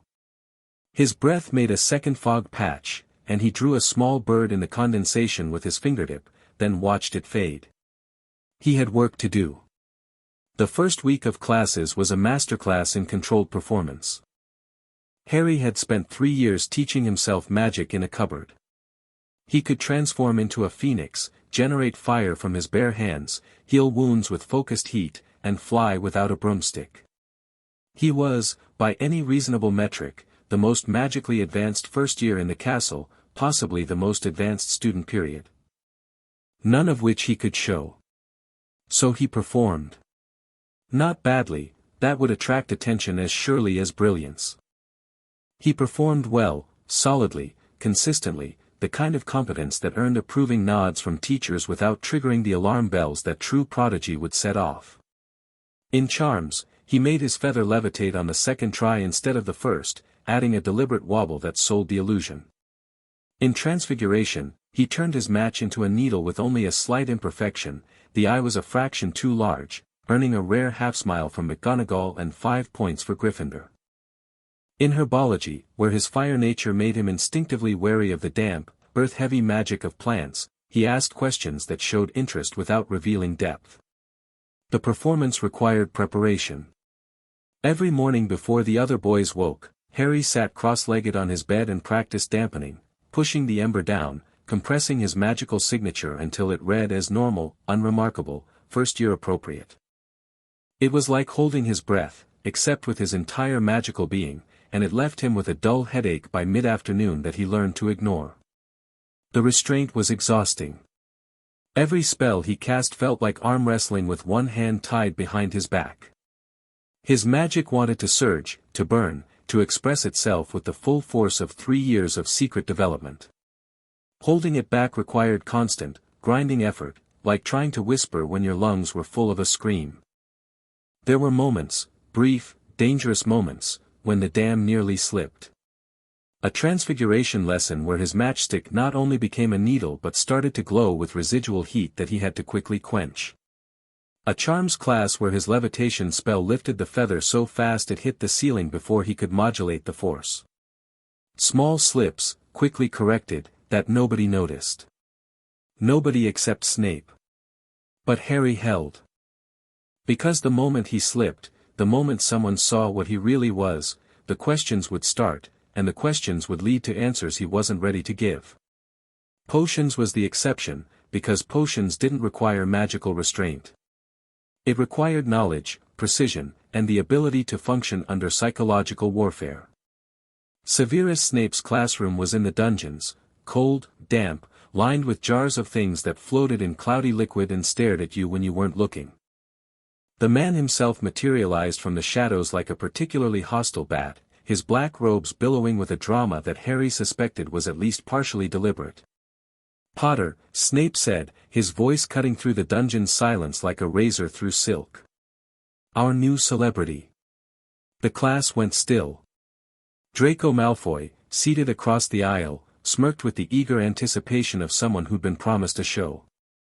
Snape launched into questions, increasingly obscure, increasingly hostile. What would Harry get if he added powdered root of asphodel to an infusion of wormwood? Where would Harry look if he needed to find a bezoar? What was the difference between monkshood and wolfsbane? Harry knew all the answers. He'd read 1,000 magical herbs and fungi cover to cover during his month of summer preparation. He could have rattled them off without hesitation and watched Snape's expression curdle. Instead, he answered one correctly, hesitated on the second, and admitted he didn't know the third. Not because he wanted to lose, because he wanted to watch Snape's reaction. And it was illuminating. Snape's hostility wasn't generic. It was personal, sharp-edged and specific, driven by something that had nothing to do with powdered asphodel and everything to do with the way Harry's eyes looked in the torchlight. He sees something in me, Harry thought, watching Snape's jaw tighten. Something he doesn't like. Or something he likes too much. After class, while the other students fled the dungeon with the relieved energy of survivors, Harry lingered. He took his time packing his bag, organizing his ingredients, until the classroom was empty except for him and Snape. The professor was at his desk, writing, his quill scratching against parchment with aggressive precision. He didn't look up. But he knew Harry was there. His shoulders had a coiled quality, like a cat pretending not to watch a bird. "Something you need, Potter?" "No, sir. I just wanted to say, the answer to the third question is that monkshood and wolfsbane are the same plant. Also called aconite." The quill stopped moving. "I thought you didn't know the answer," Snape said, still not looking up. "I thought you weren't actually interested in the answer." Silence stretched between them like a wire. Then Snape raised his head, and his dark eyes met Harry's green ones, and whatever the man saw there made something flicker across his face, not anger, not quite, but a kind of startled recognition that he immediately buried beneath his default expression of cold contempt. "Get out, Potter." Harry got out. But he'd accomplished what he wanted. He'd let Snape know, quietly and deniably, that the performance in class was a choice. That Harry wasn't the arrogant mediocrity Snape wanted him to be. It was a gamble. Snape was sharp enough to read the subtext. But Harry's instinct, honed by years of reading Vernon's moods, predicting his outbursts, navigating the invisible minefield of number 4, Privet Drive, told him that Snape respected competence more than he despised Potter's. Maybe. Time would tell. The social landscape of Hogwarts was more complex than any classroom, and Harry navigated it with the same careful precision he brought to everything else. Gryffindor House operated on a hierarchy of personality and Quidditch ability, with the Weasley twins, Fred and George, who Harry still struggled to tell apart, occupying a unique position as court jesters with teeth. They were clever, genuinely clever, and their pranks had a sophistication that belied their clownish exterior. Harry noted them as potential assets and made a point of being friendly without being ingratiated. Percy Weasley, the prefect, was their opposite, rigid, ambitious, hungry for authority in a way that made him easy to predict and therefore easy to manage. Harry was polite to Percy. Politeness cost nothing and bought goodwill. Ron Weasley continued to orbit Harry with the gravitational pull of someone who decided they were going to be best friends. He was loud, cheerful, loyal in an uncomplicated way, and almost aggressively uninterested in studying. Harry liked him. It was hard not to, the way it was hard not to like a golden retriever, but there was a possessive edge to Ron's attention that Harry recognized from long experience with people who wanted to be near the famous rather than near the person. It showed in small ways. Ron would position himself next to Harry at meals, angling his body to exclude others from the conversation. He'd introduce Harry to people as, "My mate Harry Potter," with an emphasis on the surname that made Harry's skin prickle. And when Harry spent time with Neville or Hermione, Ron's expression would shade toward a particular kind of wounded confusion, as though Harry's attention were a finite resource that Ron had reserved in advance. Harry didn't dislike him for it. Ron came from a large family where attention was a scarce commodity, and his eagerness was more sad than malicious. But Harry had spent too many years being treated as an object, the Dursleys' punching bag, the Wizarding World's mascot, to tolerate being treated as a trophy, however well-intentioned. So Harry kept Ron at a friendly distance and invested his real social capital in the people who mattered. People who saw him, not the scar. People who gave as much as they took. People who could become more than friends, who could become, in time, something like family. Family. The word tasted strange in Harry's mind, unfamiliar and sharp-edged, like a key he'd found but hadn't yet matched to a lock. He'd never had one. The Dursleys were captors, not family. His parents were ghosts, beloved but abstract, photographs and stories and a scar, nothing he could touch or hold. But Neville, sitting next to him in class, laughing at something Harry said. Hermione, hunched over a library table, attacking a research problem with the intensity of a general planning a campaign. Even Daphne, sharp and cold and brilliantly precise, looking at him across a potions bench with eyes that saw more than they should. These were the beginnings of something. Not family yet. But the foundations. Harry was building, stone by careful stone, and every brick was a choice. Neville was first. The boy was a walking disaster in most classes, his potions melted cauldrons, his spells misfired, and his toad escaped with a frequency that suggested Trevor was either an escape artist or genuinely trying to flee the country. But Harry saw what the other students didn't. Neville wasn't weak. He was suppressed. There was magic in the boy, plenty of it, trapped behind a wall of anxiety and self-doubt that his grandmother had spent 11 years helpfully reinforcing. Harry started sitting next to Neville in every class. Not helping him, exactly, Neville would have been humiliated by open assistance. Just, being present. A calm center of gravity that Neville could orient around. When Neville's wand sputtered, Harry would say something quiet, "Try it with your wrist a little looser," and Neville would adjust, and the spell would work marginally better, and a tiny crack would appear in the wall. It was slow work. Harry didn't mind. He'd spent 3 years learning patience in a cupboard. Hermione was second. She was brilliant and she was terrified, and the combination made her aggressive in ways that alienated exactly the people she most wanted to impress. She answered every question before anyone else could, cited textbooks unprompted, and corrected people's wand movements with a precision that was technically helpful and socially devastating. The other Gryffindors found her insufferable. Harry found her extraordinary. "You know they talk about you," he told her one evening in the common room, 2 weeks into term. He said it gently, without judgment, while they were both working on transfiguration essays.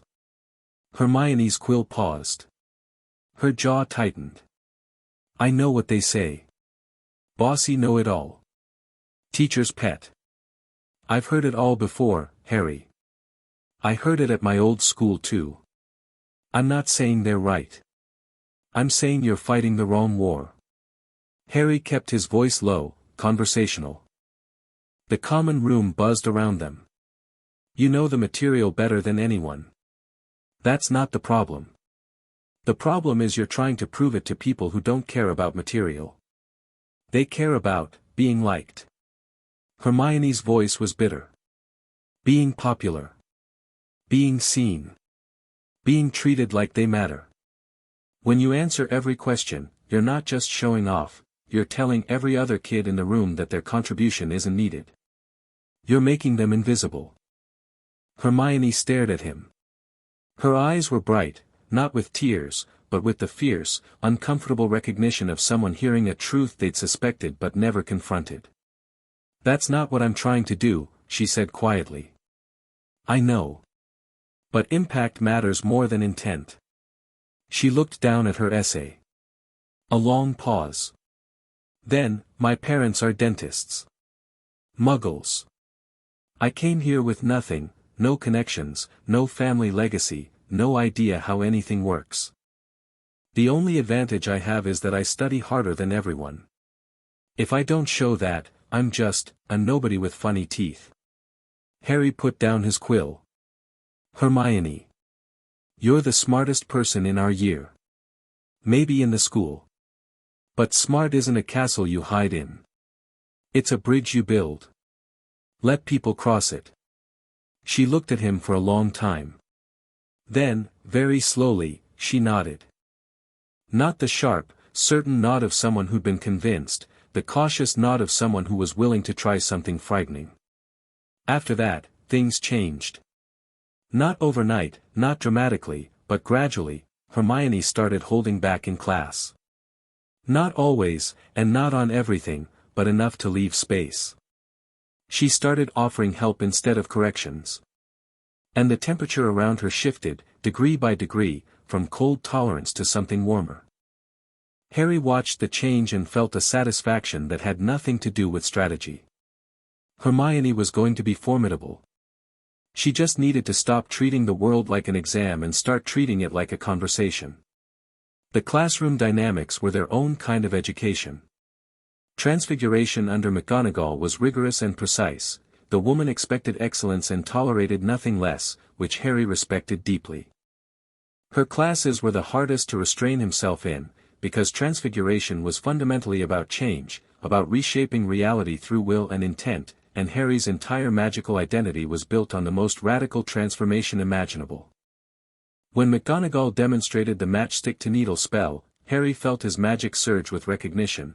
"I know this, I know the feeling of matter changing form, I live it every night," and had to deliberately fumble his first 2 attempts before allowing himself a successful third. Charms was more forgiving. Professor Flitwick, a tiny, excitable wizard who stood on a stack of books to see over his desk, taught with an infectious enthusiasm that reminded Harry of a particularly caffeinated sparrow. The spells were small and practical: levitation, locking and unlocking, color changes. Harry performed them competently and used the comfortable anonymity of the crowded classroom to observe his classmates. Dean Thomas had steady hands and good visualization. Seamus Finnegan had power but no control. His attempts at the levitation charm kept setting things on fire, which Harry found privately amusing and publicly concerning.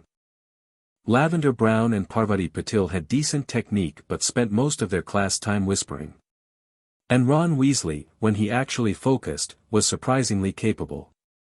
History of magic was dead in both senses, taught by Professor Binns, a ghost who had apparently died mid-lecture and simply continued teaching, his droning voice a reliable anesthetic that put the entire class to sleep within 10 minutes. Harry used the time productively, reviewing his supplementary reading while maintaining just enough of an appearance of attention to avoid notice. Defense against the dark arts was the most interesting class, and the most troubling. Professor Quirrell was a nervous, stuttering man in a purple turban who smelled faintly of garlic and taught with the confidence of someone defusing a bomb while blindfolded. His lessons were disorganized, his demonstrations were tentative, and the entire class had written him off as a joke within the first week. Harry hadn't. Something was wrong with Quirrell. Not the stuttering, that was either genuine or the best performance Harry had ever seen, and he'd seen some impressive performances. It was something else. Something underneath. When Harry sat in Quirrell's classroom, the ember behind his ribs didn't just pulse, it burned, a low, persistent heat that intensified when Quirrell turned his back and the turban faced Harry directly. The first time it happened, Harry had dismissed it as his imagination. The second time, he'd paid closer attention. The third time, he'd looked directly at the back of Quirrell's turban and felt a spike of heat so intense that his scar, the lightning bolt on his forehead, had hurt. A sharp, stabbing pain that vanished the moment Quirrell turned around again. Harry said nothing about it. But he started watching Quirrell the way he watched everything else at Hogwarts, carefully, patiently, building a picture one data point at a time. The third-floor corridor was related. Harry was sure of it now. Dumbledore's warning at the welcome feast, the right-hand side is out of bounds to everyone who does not wish to die a very painful death, was the least subtle piece of misdirection Harry had ever encountered. You didn't warn an entire school of children about a forbidden area unless you wanted someone specific to investigate it. Harry had investigated, carefully, during his nighttime phoenix flights through the castle. The corridor was guarded by a locked door that a simple Alohomora would open, pathetically weak security for something meant to kill. Behind the door, he'd heard breathing. Multiple sources. Heavy. And a low, rumbling sound that might have been growling. He hadn't gone in. Not yet. Not until he understood what was being guarded and why, and more importantly, who else was trying to get to it. The Slytherin table was a different kind of puzzle. Harry watched them during meals, the power dynamics, the alliances, the subtle hierarchies that played out in who sat where and who spoke to whom. Draco Malfoy held court with Crabbe and Goyle flanking him like human bookends, performing the role of pureblood prince with the earnest intensity of a boy who'd learned his script but didn't fully understand the play. But the real power at the Slytherin table wasn't Draco. It was the older students, 5th and 6th and 7th years who moved with the polished ease of people who'd grown up in the corridors of the ministry and the drawing rooms of the Sacred 28. They watched the younger students the way stockbrokers watched markets, with detached, predatory interest. And then there was Daphne Greengrass. She sat with a blonde girl, her sister. No, friend, named Tracy Davis, and they occupied a curious neutral zone in the Slytherin ecosystem. Not part of Draco's clique. Not aligned with the older students. Independent, which in Slytherin was either a power move or a vulnerability, and Harry couldn't yet tell which. He noticed her because she was the only Slytherin who didn't react to him at all. Everyone else, Draco with his sneering, the older students with their calculating glances, even the teachers with their weighted silences, gave Harry something to work with. Daphne Greengrass gave him nothing. She looked through him as though he were furniture. Which meant she was either genuinely indifferent or very, very good at performing indifference. Either way, Harry found it interesting. Their first real interaction came in potions, 3 weeks into term. Snape had assigned paired lab work, an attempt, Harry suspected, to weaponize incompatibility, and the randomized pairings had put Harry with Daphne. She arrived at his workstation with a cutting board, a silver knife, and an expression that could have frozen Mercury. Potter. Greengrass. Let's establish some ground rules. She set up her ingredients with the practiced efficiency of someone who'd been trained in potion making before Hogwarts. I'll handle the preparation. You handle the stirring. Don't improvise. Don't deviate from the instructions. Don't talk to me unless it's relevant to the potion. You've thought about this. I've watched you in class. You're competent but deliberately sloppy. I don't know why you're performing below your ability and I don't care. I do care about my grade. Harry blinked. It was the most direct assessment anyone at Hogwarts had given him, stripped of flattery, of hostility, of the social games that coded every other interaction.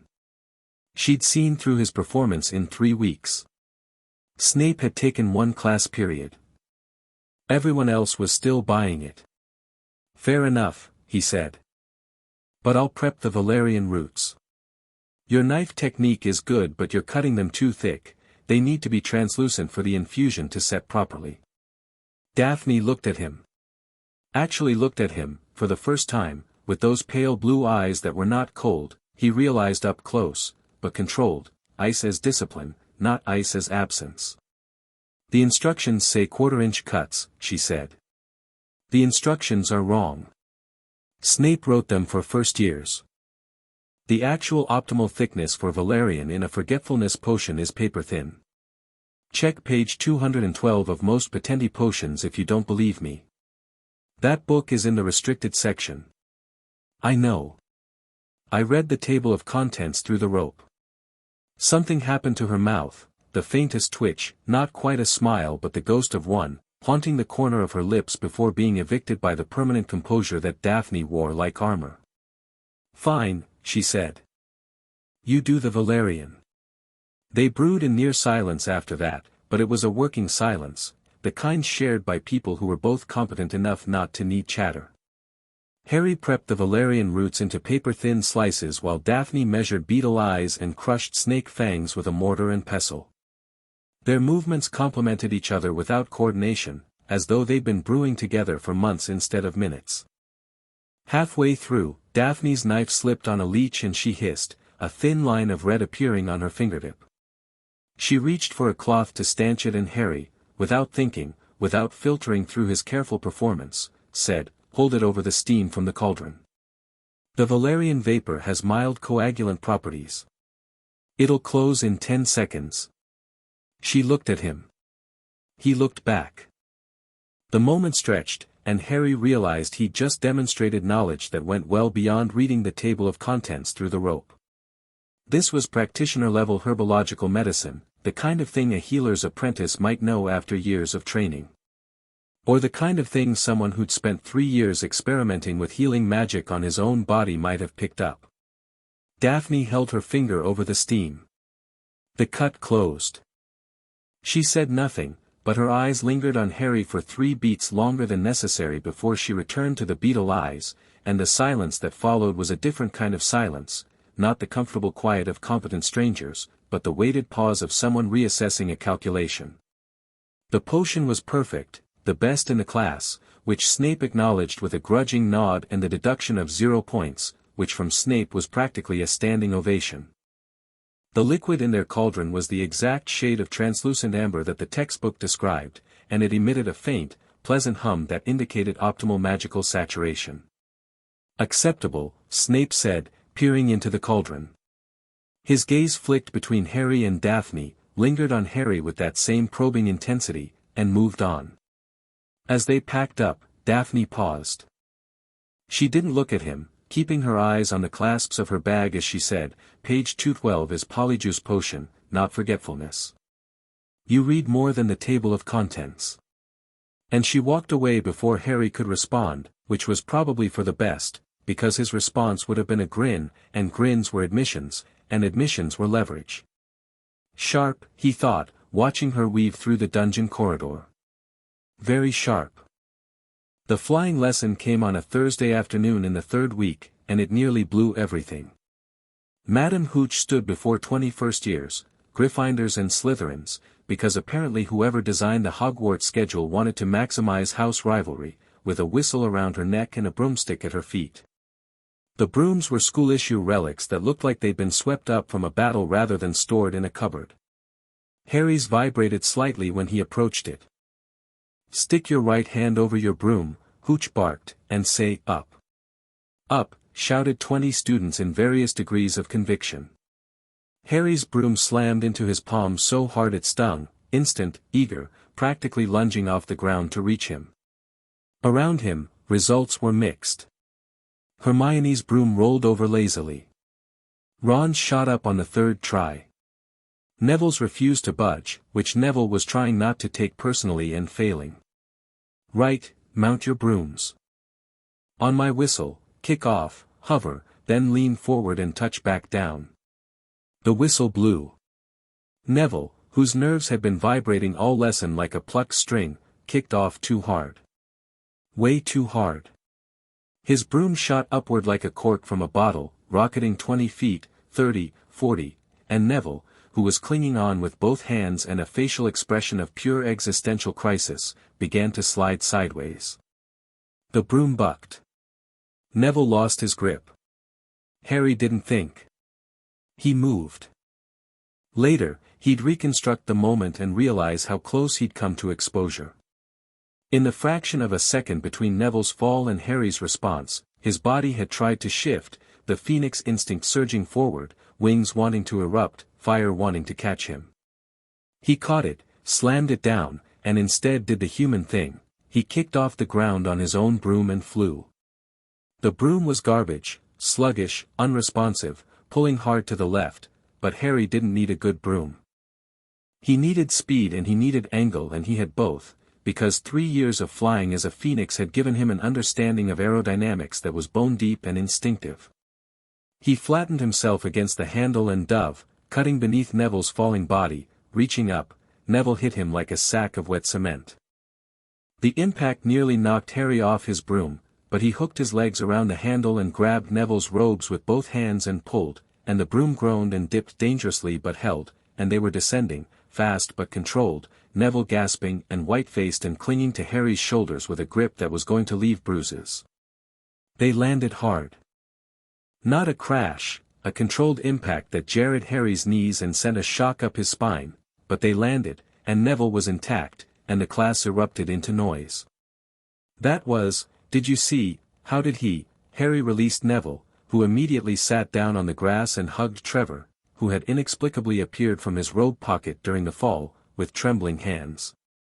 Madame Hooch was sprinting over, whistle bouncing, face cycling through relief and fury and reluctant admiration. Potter. That was, reckless. Completely unauthorized. You could have been, killed. Harry supplied. Neville definitely would have been. Hooch's mouth opened and closed. She looked at Neville on the grass, looked at Harry still standing calmly beside his broom, and visibly recalculated. 10 points to Gryffindor, she said. And don't you ever do that without permission again. But the damage, if you could call it that, was done. Every student in the lesson had watched Harry fly, and what they'd seen wasn't a first year on a borrowed broom. They'd seen someone who moved through the air like it was home. Draco Malfoy watched from across the field with an expression that was equal parts envy and something Harry couldn't quite read, something darker, more complicated than simple rivalry. And Professor McGonagall, who had been watching from a window in the castle above, did not come down to the field. She didn't recruit Harry for Quidditch. She didn't praise him or scold him. She stood at the window for a full minute after the lesson ended, staring at the spot where Harry had executed a diving catch that would have challenged a professional seeker, and then she turned and walked to Dumbledore's office with a pace that was only just short of running. Harry watched her go. He hadn't seen her, but he felt it, the weight of observation, the sudden shift in the castle's attention, as though a spotlight had swung toward him and caught him in its beam. Sloppy, he told himself. Too fast, too instinctive. You flew like a bird, not like a boy on a broomstick. He replayed the moment in his mind, analyzing it the way he analyzed everything, clinically, without sentiment. The dive had been too steep. His angle of approach had been optimized for wing geometry, not broom geometry. And the pull-up at the bottom, the way he'd used Neville's weight as ballast to swing them both upright, that was a maneuver that worked in Phoenix flight because of tail feather adjustments that a broomstick couldn't replicate. He'd made it work through raw magical talent and instinct, but anyone who really understood flight physics would have seen the discrepancy. Thankfully, first years didn't understand flight physics. Neither did most adults, for that matter. But McGonagall had been an international standard Quidditch player in her youth. The photographs in the trophy room documented a young Minerva McGonagall playing chaser with terrifying grace, and she would understand. She'd seen something. The question was how much. But Neville was alive, and unhurt, and that mattered more than secrecy. Some calculations were simple. Harry. Neville was standing now, still pale, still shaking a little. You, thanks. That was, I would've, you're fine, Nevada. That's all that matters. Neville looked at him with an expression that Harry would see many times in the coming years, that particular mix of gratitude and determination that meant I owe you something and I intend to pay it back. Neville Longbottom, Harry was beginning to realize, had a spine made of bedrock. It was just buried under years of being told he was soft. The recruitment came that evening, not for Quidditch, not yet, but for something more subtle. Harry was heading back to Gryffindor Tower after dinner when McGonagall intercepted him in a corridor. Her face was unreadable, the same stern, Scottish composure she wore like a uniform, but her eyes were sharp behind her spectacles. A word, Potter. He followed her to her office, a tidy, wood-paneled room lined with books and containing precisely one personal photograph, a man Harry didn't recognize, laughing, in what looked like the 1960s. She gestured him into a chair. He sat. That was extraordinary flying today, McGonagall said. There was no inflection in her voice. She might have been commenting on the weather. Thank you, Professor. Where did you learn? The question was casual. The intent behind it was not. Harry felt the probe, gentle, professional, but unmistakable. She wanted information. I didn't, really, he said, which was technically true, nobody had taught him to fly. It just felt natural. McGonagall studied him. She was good at this, the measured silence, the expectant gaze that invited people to fill the void with more information than they'd intended to share. It probably worked brilliantly on most students. Harry had been interrogated by Vernon Dursley, who employed the same technique with a side of physical menace, since he was old enough to form sentences. He waited. She waited. The clock on her mantelpiece ticked.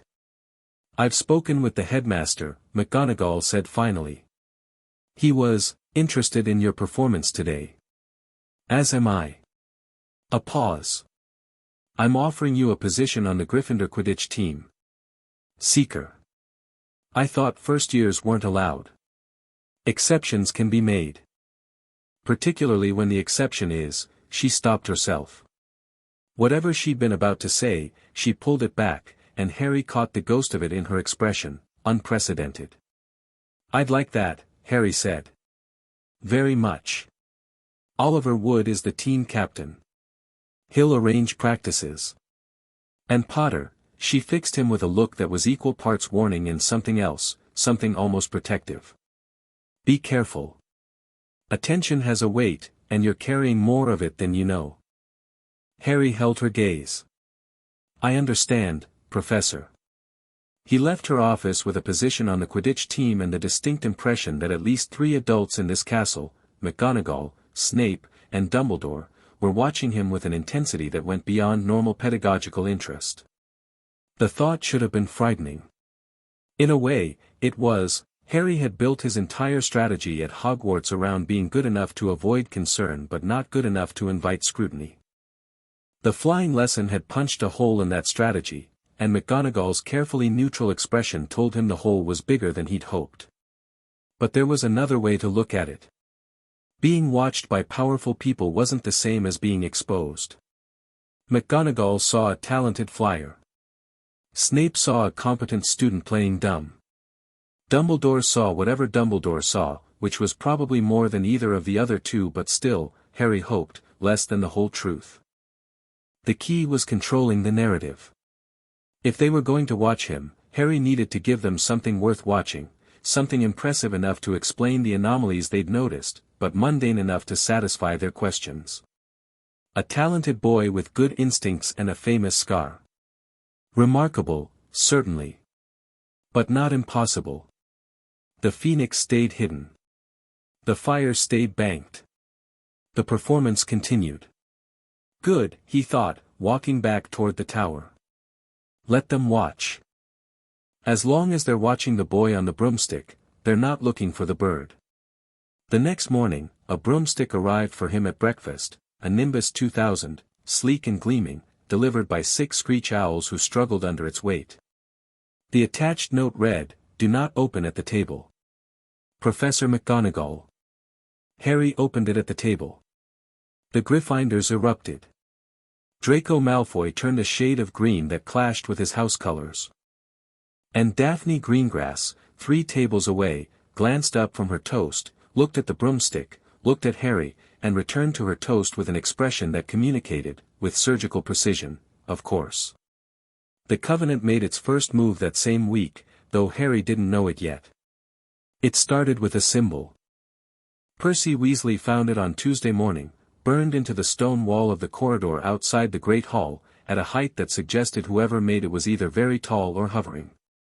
The mark was about 6 inches across, a bird with spread wings, body consumed by stylized flame, encircled by a ring that could have been a halo or a cage. Percy reported it to McGonagall. McGonagall reported it to Dumbledore. By the time students began flowing toward breakfast, the mark was gone, vanished so completely that the stone looked as though it had never been marred. Harry didn't see the mark. But he heard about it from the Weasley twins, who had a remarkable intelligence network that extended to portraits, ghosts, house elves, and at least one easily bribed poltergeist. Strange thing, Fred said at lunch, sliding onto the bench across from Harry with the casual confidence of someone who treated social boundaries as suggestions. Percy found a weird symbol burned into the wall this morning. Right outside the Great Hall. Looked like some sort of bird on fire, George added, appearing beside his twin with synchronized ease. Ring around it. Medieval looking. Could have been a prank, Fred said. Could have been dark magic, George countered. Could have been Peeves. Peeves can't burn stone. They both looked at Harry with identical expressions of cheerful curiosity, and Harry realized they were testing him, throwing the information out to see how he reacted. The twins were smarter than they let on. Much smarter. Did Dumbledore seem worried? Harry asked, keeping his voice casual. Dumbledore never seems worried, Fred said. That's what makes it worrying when he should be. Interesting, Harry said, and meant it. That night, in the dormitory, after the other boys had fallen asleep, Harry lay in the dark and thought about burning birds and rings of fire. The description nagged at him, not because he recognized it, but because his phoenix instincts reacted to it. When the twins had described the symbol, the ember behind his ribs had pulsed, not with recognition, but with something closer to warning. Something had left that mark. Something that knew about phoenixes. Something that wanted its presence known. A message, Harry thought. But for whom? He didn't sleep well that night. The castle's ambient hum seemed agitated, its usual soothing pulse disrupted by something discordant, like a wrong note in a familiar song. And in Dumbledore's office, high above the sleeping school, 2 conversations were happening simultaneously. The first was between Dumbledore and Fawkes. The phoenix perched on his stand, feathers ruffled, trilling a low, continuous note that the headmaster had never heard before, a sound like distant thunder wrapped in music. Fawkes had been agitated since the start of term, and Dumbledore knew why. The bird had sensed something. Someone. A resonance in the castle that Fawkes responded to the way a tuning fork responds to its paired frequency. You feel him too, Dumbledore said quietly, stroking the phoenix's crest. Don't you, old friend? Fawkes' song modulated, a complex, layered sound that Dumbledore had spent decades learning to interpret. Affirmation. Curiosity. And underneath both, a trembling note of something the headmaster had never heard from his phoenix before. Fear. The second conversation was between Dumbledore and a letter, received that morning, unsigned, written on parchment that smelled faintly of ash. It contained a single question: does the boy know what he is? Dumbledore had read the letter 7 times. He had not responded. He knew who had sent it, the same person who'd left the symbol on the wall, the same shadowy organization that he'd been monitoring, at a distance, for over 50 years. The Ashen Covenant. Guardians against the primordial flame. Zealots, depending on who you asked. Or protectors of the world, depending on who you asked differently. He looked at the letter again, then at Fawkes, then at the window, through which the distant lights of Gryffindor Tower were visible against the dark. He doesn't know, Dumbledore murmured. Not yet. Not fully.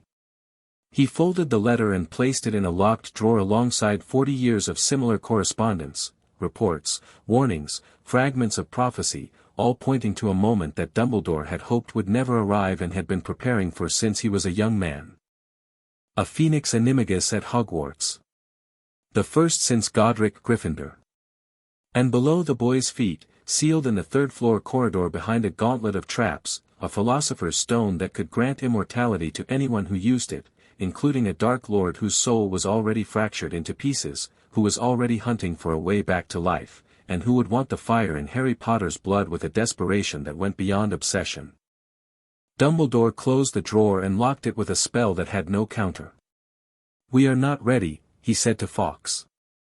"But ready or not, it's coming." The phoenix ruffled his feathers and settled on his perch, but his eyes, dark, ancient, infinitely patient, remained fixed on the locked drawer. Fawkes had lived for centuries. He had been with Dumbledore since the old man's hair was auburn and his back was straight. He had witnessed wars and betrayals and miracles, had burned and been reborn more times than either of them could count. But this was new. This was unprecedented.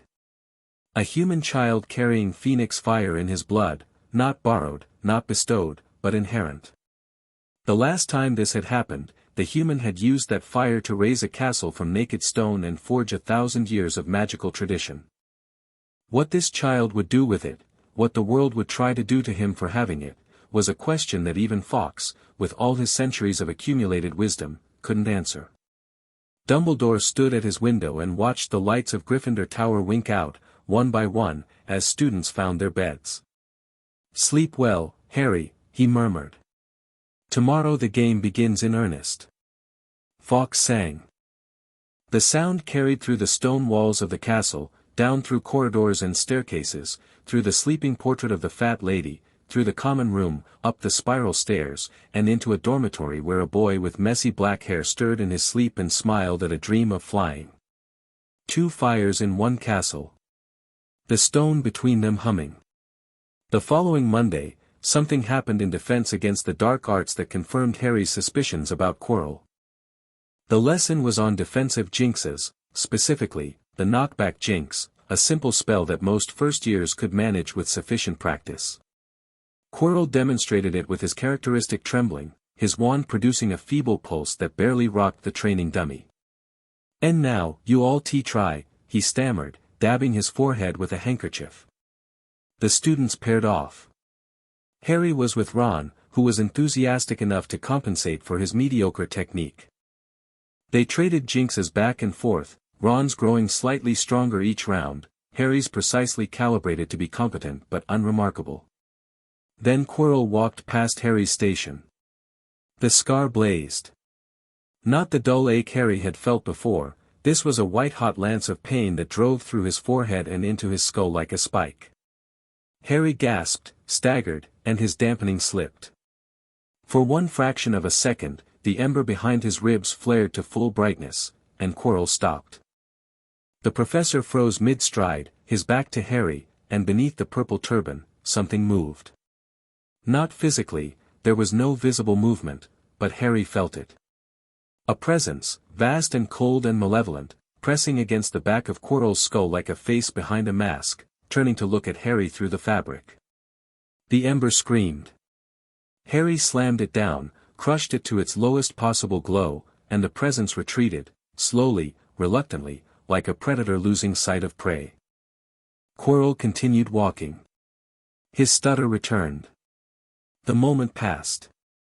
Harry spent the rest of the lesson with his hands shaking beneath his desk and the taste of ash on his tongue. Whatever was hiding under Quirrell's turban, it wasn't decoration. It was alive. It was aware. And for one terrible second, it had sensed him. Voldemort. The thought came unbidden and unwelcome, but Harry couldn't dismiss it. Hagrid had said Voldemort was destroyed. But destroyed wasn't dead, not in a world where ghosts walked through walls and portraits talked and a school full of children studied magic. If the most powerful Dark Lord in history had found a way to survive, even in diminished form, and if that form was currently riding on the back of a Hogwarts professor's head, Harry looked at the third-floor corridor on his way to lunch and felt the puzzle click 1 degree closer to complete. A powerful magical artifact hidden behind traps in a school full of children. A possessed professor with access to those children. A Dark Lord who needed a body. He needed more information. And he needed it fast. That night, he flew. Not over the grounds, too risky with whatever he'd sensed in the forest, but through the castle itself, in phoenix form, small enough now to navigate the corridors if he kept tight against the ceiling. The portrait slept. The ghosts drifted in their own patterns. Mrs. Norris, Filch's cat, sensed him once, her head snapping up, her lamp-like eyes searching the darkness, but phoenixes were creatures of fire and light, and Harry had learned to suppress both, flying as a dark shape against the dark ceiling, invisible to anything that relied on normal senses. He reached the third-floor corridor and perched on a sconce above the locked door. Listened. The breathing was still there, heavy, multiple sources. 3, he thought. 3 separate breathing patterns. 1 creature with 3 heads, or 3 creatures in 1 room. The growling was deeper tonight, a subsonic rumble that Harry felt in his chest more than heard. He didn't go in. Not yet. But he filed the information away, added it to the growing picture, and flew back to Gryffindor Tower feeling the weight of something enormous taking shape in the dark. The week settled into rhythm, and Harry let the rhythm carry him while he worked beneath its surface. Classes. Quidditch practice with Oliver Wood, who was exactly as obsessive as the Weasley twins had warned. The boy ate, slept, and breathed tactical formations with a monastic intensity that bordered on clinical. Harry took to seeking naturally, the position suited him. It was solitary, strategic, and rewarded patience and sudden decisive action, which was more or less how Harry approached everything. The first practice session, Harry mounted the Nimbus 2000, kicked off, and had to physically restrain himself from doing what his body wanted to do, fold his arms, tuck his chin, and dive the way a phoenix dives, straight down at terminal velocity. Instead, he flew like a talented first year. Fast, agile, with good instincts and an unusual awareness of three-dimensional space.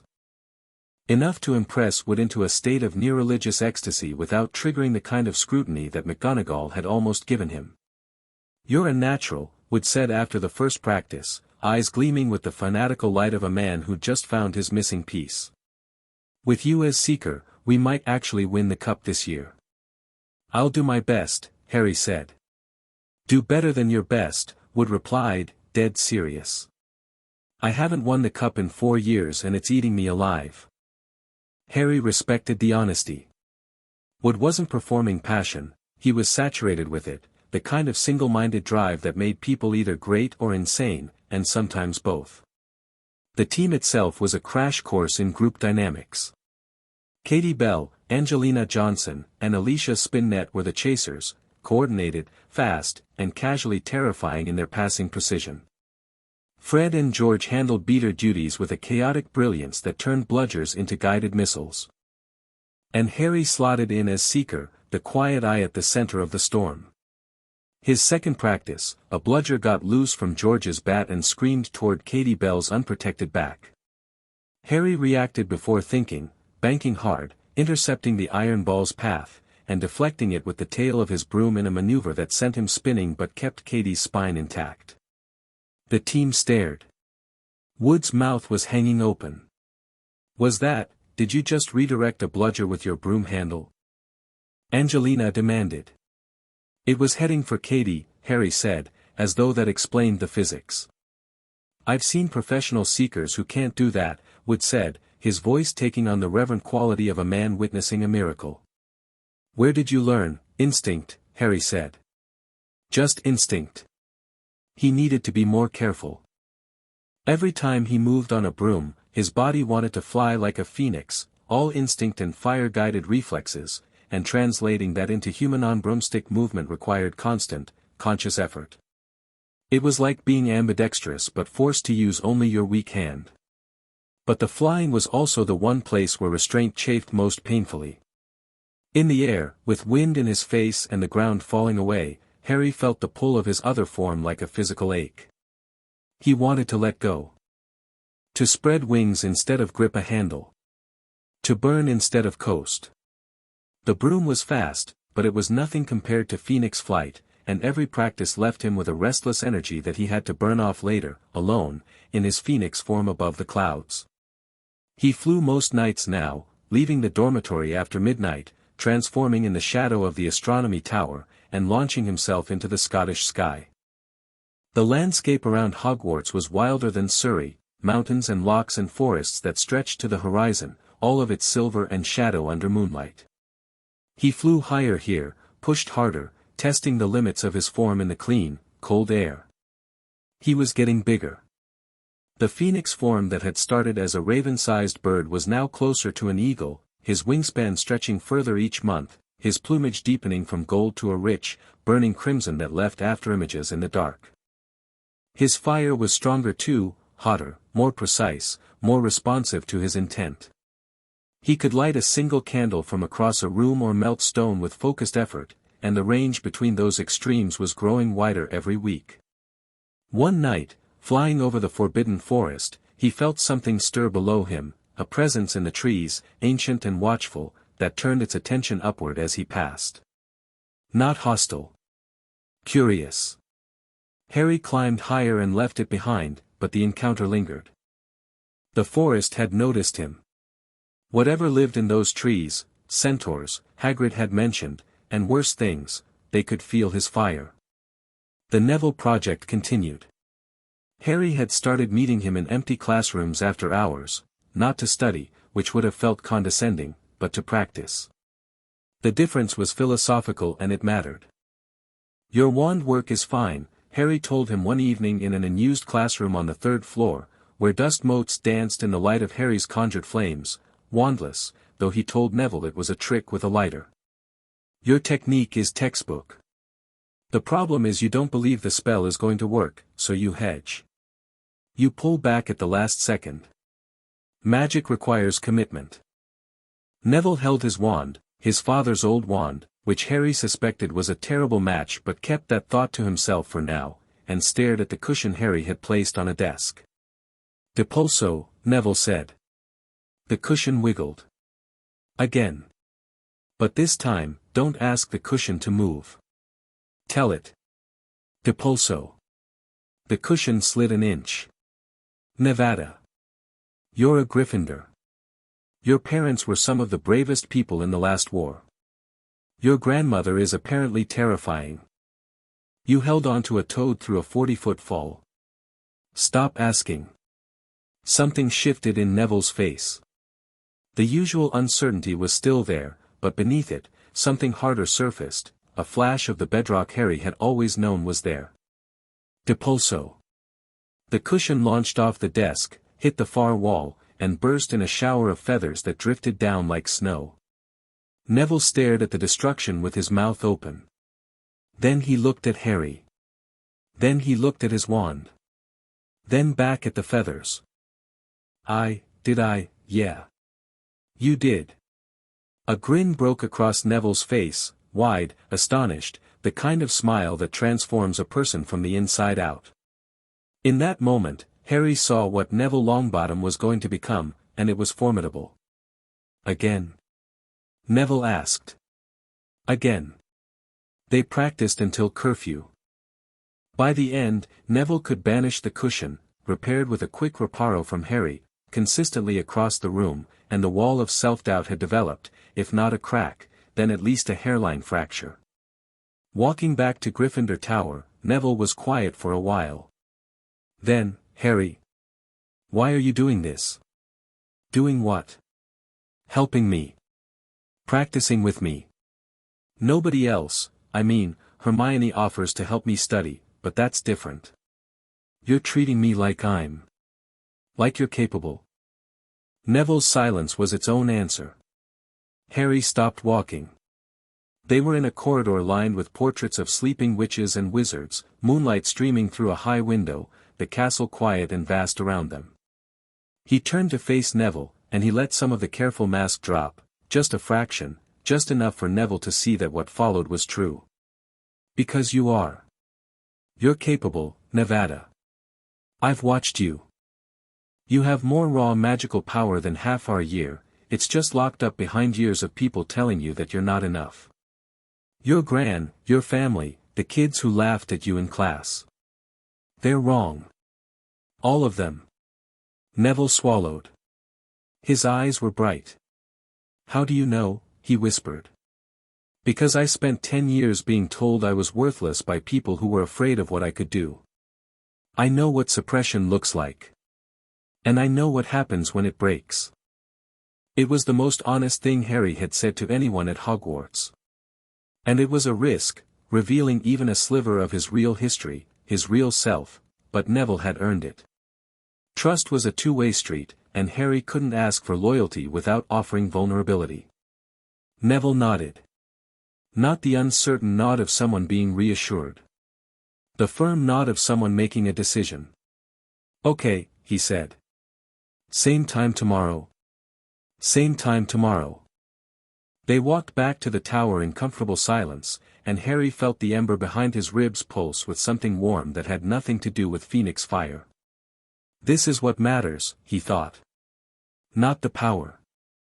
Not the secrets. This. But secrets have a gravity of their own, and Harry's was about to get heavier. It happened on a Saturday morning, the last day of October. Harry was alone in the common room, early riser, as always, when an owl he didn't recognize tapped at the window. It was large, black, and regarded him with eyes that gleamed like polished coal. Harry opened the window.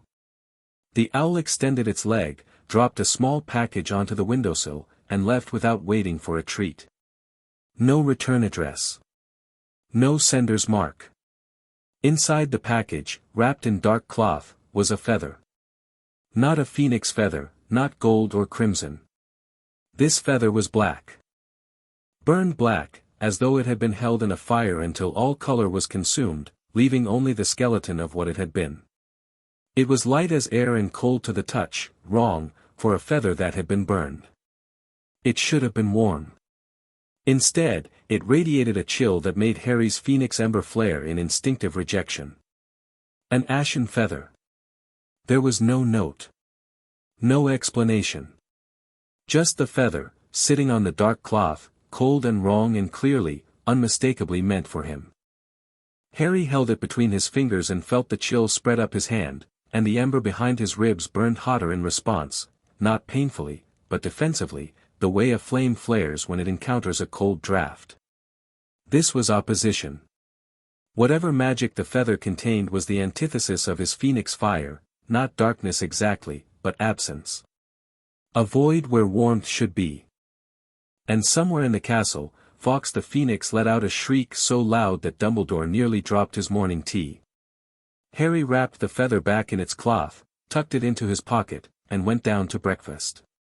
He ate mechanically, smiled at the right moments, laughed at something one of the twins said, and all the while the feather sat against his thigh like a splinter of ice that wouldn't melt. After breakfast, instead of heading to the common room, he ducked into an empty classroom and locked the door. He pulled out the feather and examined it in daylight. It was beautiful, in a terrible way. The blackened barbs still held their shape, each one perfectly formed, each one catching the light with an oily sheen that suggested the burning had been deliberate, controlled, ritualistic. This wasn't a feather that had accidentally caught fire. It was a feather that had been transformed by fire, the way steel is transformed in a forge. Harry held it up to the window. Against the autumn sunlight, it looked like a crack in the air, a void shaped like a feather, eating light instead of reflecting it. He focused his phoenix senses on it and felt the cold intensify, pressing against his warmth, probing for weaknesses. The feather was reading him. Testing him. Whatever enchantment it carried was interactive, a sensor as much as a message. Harry pulled his warmth back, dampened the ember to its lowest possible glow, and felt the feather's probing ease. It was looking for phoenix fire. It was calibrated to detect him. Someone knows what I am, he thought, with a cold clarity that cut through the warm autumn morning. Someone found out. And they sent me their calling card. The burned bird symbol on the wall. The feather. 2 messages in 1 week, both connected, both pointing to an organization or individual who knew about Phoenix Animagi and had the resources to penetrate Hogwarts defenses. Harry rewrapped the feather, tucked it deep into his trunk, and layered it with every warming charm he could think of, not to heat it, but to contain its cold. The feather's probing had stopped when he'd dampened his fire, which meant it needed an active phoenix signature to detect. As long as Harry kept his ember low, the feather was inert. But someone had sent it. Someone was watching. And they'd wanted Harry to know they were watching, which was either arrogance or strategy. Harry sat on his bed and thought. Hermione would know about research. She'd know how to find information about symbols and ancient organizations in the Hogwarts library. Harry could bring her in, carefully, partially, without revealing his phoenix nature, and use her formidable brain to track down whatever group had sent the feather. It was a risk. But so was doing nothing. He found Hermione in the library that afternoon, her natural habitat, surrounded by books and parchment, cross-referencing something with a focus that bordered on meditative. I need your help with something, he said, sitting down across from her. Research. Hermione's eyes lit up the way other people's eyes lit up at Christmas presents. What kind of research?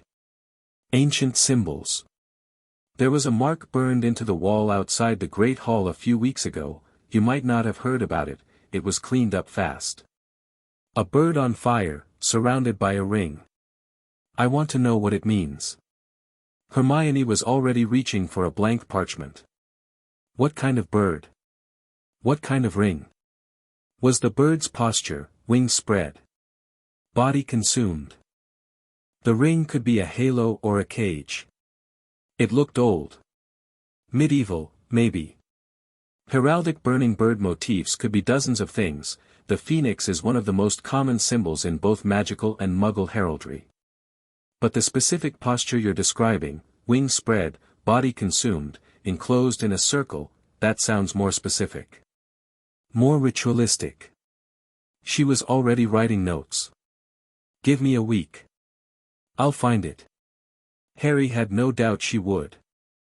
He left the library and walked through the castle with the weight of the feather in his trunk and the weight of 3 secrets on his shoulders, his phoenix nature, the unknown watchers, and the growing certainty that his first year at Hogwarts was going to be considerably more dangerous than anyone had promised. The corridors were crowded with students heading to Saturday activities, Quidditch, study groups, the various clubs that populated Hogwarts' extracurricular landscape. Harry moved through them with the easy, unremarkable pace that he'd cultivated, nodding to people he knew, smiling when expected. But underneath the performance, the ember burned. And outside the castle, beyond the grounds and the wards and the ancient protections that Dumbledore had layered over Hogwarts like armor, something cold and patient and very, very old turned its attention north and began to plan. He didn't know what it meant. Not yet. But he knew, with the bone-deep certainty that came from 3 years of living with fire, that something had found him. Something old, and cold, and patient. And it was watching. Chapter 2 and Chapter 3, Trial by Fire. October bled into the last days before Halloween, and Hogwarts dressed itself for the occasion with the enthusiasm of a castle that had been doing this for 1,000 years. Enchanted pumpkins the size of garden sheds lined the corridors, their carved faces flickering with magical flame that changed color based on the mood of whoever walked past.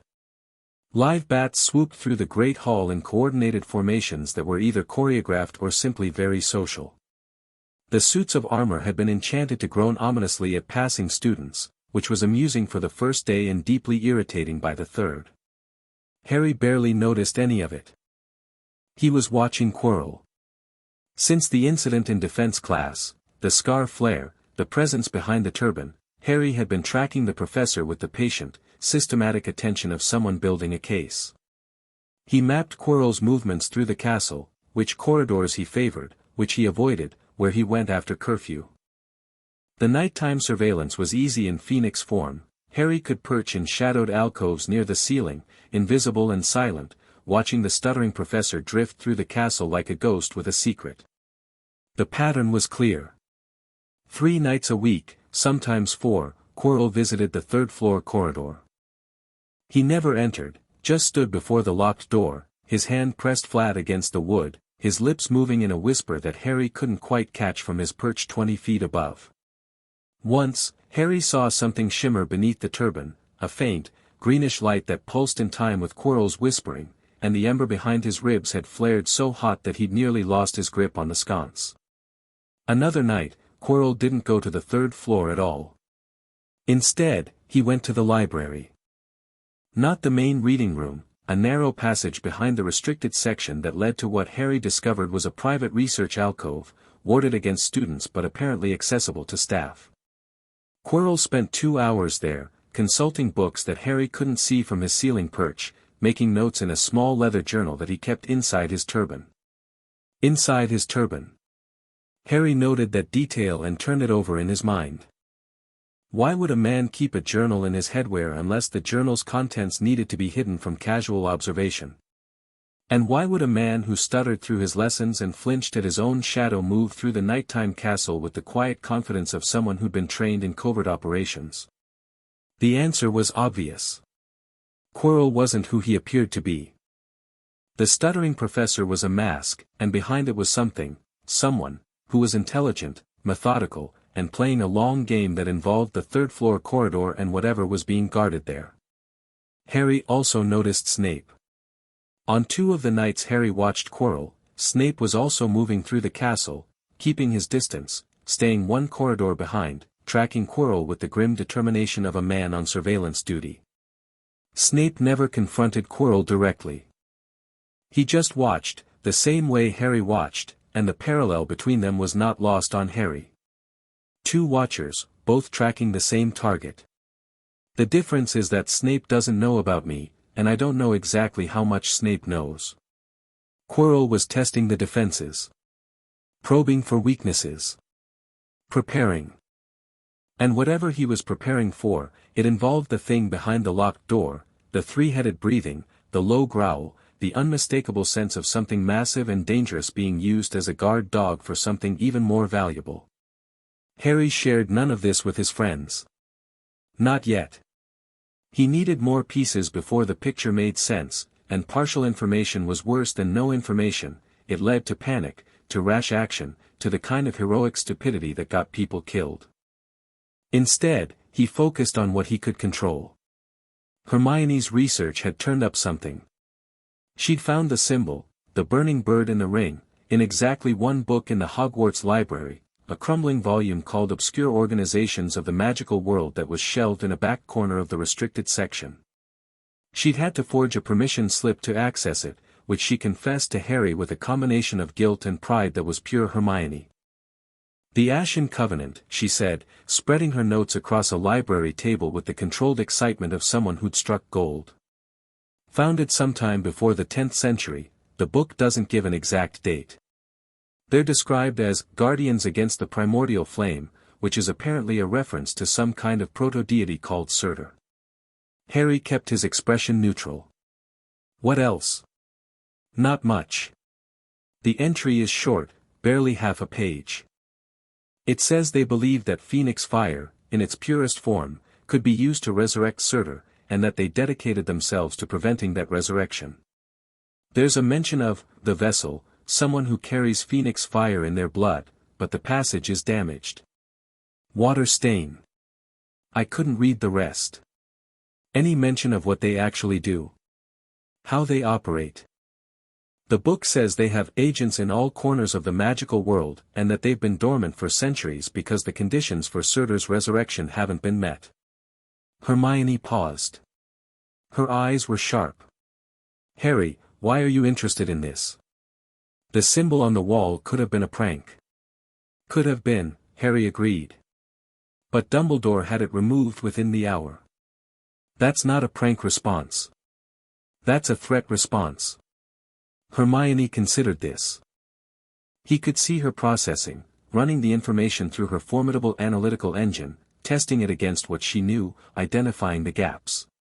You think the Ashen Covenant is real, she said. You think they're active. And you think they're connected to Hogwarts. I think someone burned a symbol into the wall of a castle protected by the most powerful wards in Britain, and the headmaster treated it like a declaration of war. Draw your own conclusions. Hermione drew them. Her expression tightened, concern and determination wrestling for dominance. I'll keep researching, she said. There might be more in the genealogy section. If the Covenant has been around for 1,000 years, some of its members might appear in family histories. Pureblood families keep obsessive records. Be careful, Harry said. If this organization is real and active, they might have people watching the library. Hermione's eyes widened slightly, but she didn't flinch. Then I'll be discreet. Harry nodded. Hermione Granger, discreet. It was like asking a forest fire to be subtle. But she'd manage. She was resourceful in ways that consistently surprised him. The ashen feather remained in Harry's trunk, wrapped in warming charms, inert and cold. He checked it every morning, a quick pulse of phoenix heat, just enough to test whether the feather's probing enchantment had reactivated. So far, it hadn't. But the fact that someone had the ability to create a phoenix detection device and deliver it inside Hogwarts meant that his secret was more fragile than he'd assumed. He needed to be more careful. He needed to be better. And then Halloween arrived, and careful stopped being an option. The feast was spectacular. The Great Hall had been transformed into a cavern of flickering shadows and dancing light, with 1,000 live bats swooping overhead and jack-o'-lanterns floating between the tables like burning moons. The food was absurd in its abundance, roast meats and pumpkin pies and cauldron cakes and sweets in colors that didn't exist in nature. Even the ghosts seemed festive, drifting through the walls in formation, their translucent forms glowing slightly brighter than usual. Harry sat between Neville and a chattering Seamus Finnegan and ate with the mechanical attention of someone whose mind was elsewhere. He'd noticed two things since sitting down: Hermione's seat was empty, and Quirrell was sweating. The first concern resolved itself when Neville mentioned that Hermione had been crying in the girls' bathroom all afternoon. Something about Ron Weasley making a comment about her in charms. It's no wonder no one can stand her, she's a nightmare, honestly, and Hermione overhearing and fleeing the classroom. Harry put down his fork. How long ago? Hours. Parvati tried to talk to her but she wouldn't come out. Harry looked at Hermione's empty seat, then at Ron, who was shoveling food into his mouth with the blissful unconcern of someone who had no idea he'd driven a 12-year-old girl to tears on Halloween.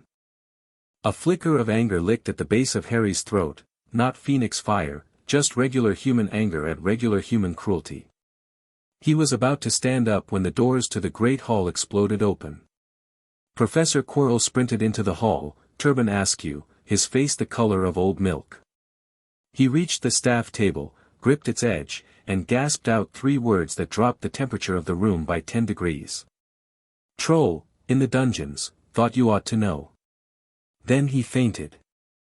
Or pretended to faint. Harry noticed that Quirrell's landing was remarkably controlled for someone supposedly unconscious, his hands breaking his fall in a way that suggested practice. Chaos erupted. Students screamed. Teachers shouted.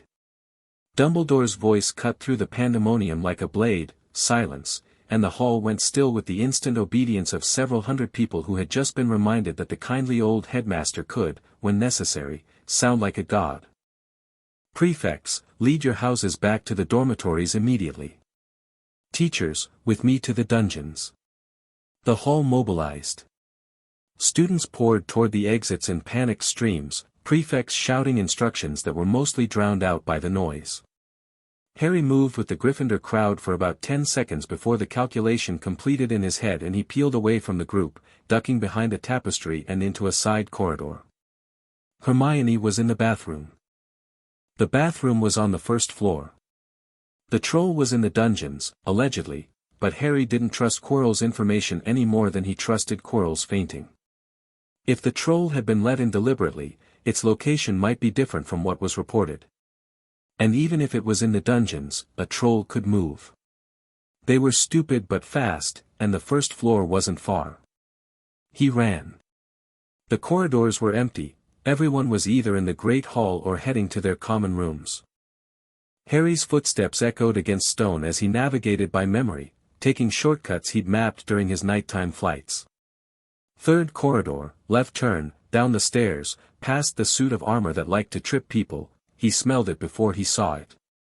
A stench like a blocked sewer mixed with rotting meat, so thick and foul that it was almost physical, a wall of smell that Harry hit at full speed and nearly gagged through. And then, around the corner, he saw it. The troll was 12 feet tall. It had skin the color and texture of wet concrete, a head too small for its body, and arms like tree trunks that ended in hands the size of dinner tables. It was carrying a wooden club that was bigger than Harry, dragging it along the corridor floor and leaving gouges in the stone. It was heading directly for the girls' bathroom. Harry stopped running. He stood very still in the corridor, 30 feet from the troll, which hadn't noticed him yet, and assessed options. He could shout, draw the troll away from the bathroom. He could run for a teacher. He could wait for the staff to handle it. Or he could fight. The troll reached the bathroom door and smashed through it like it was paper. Hermione screamed. Harry stopped assessing and started moving.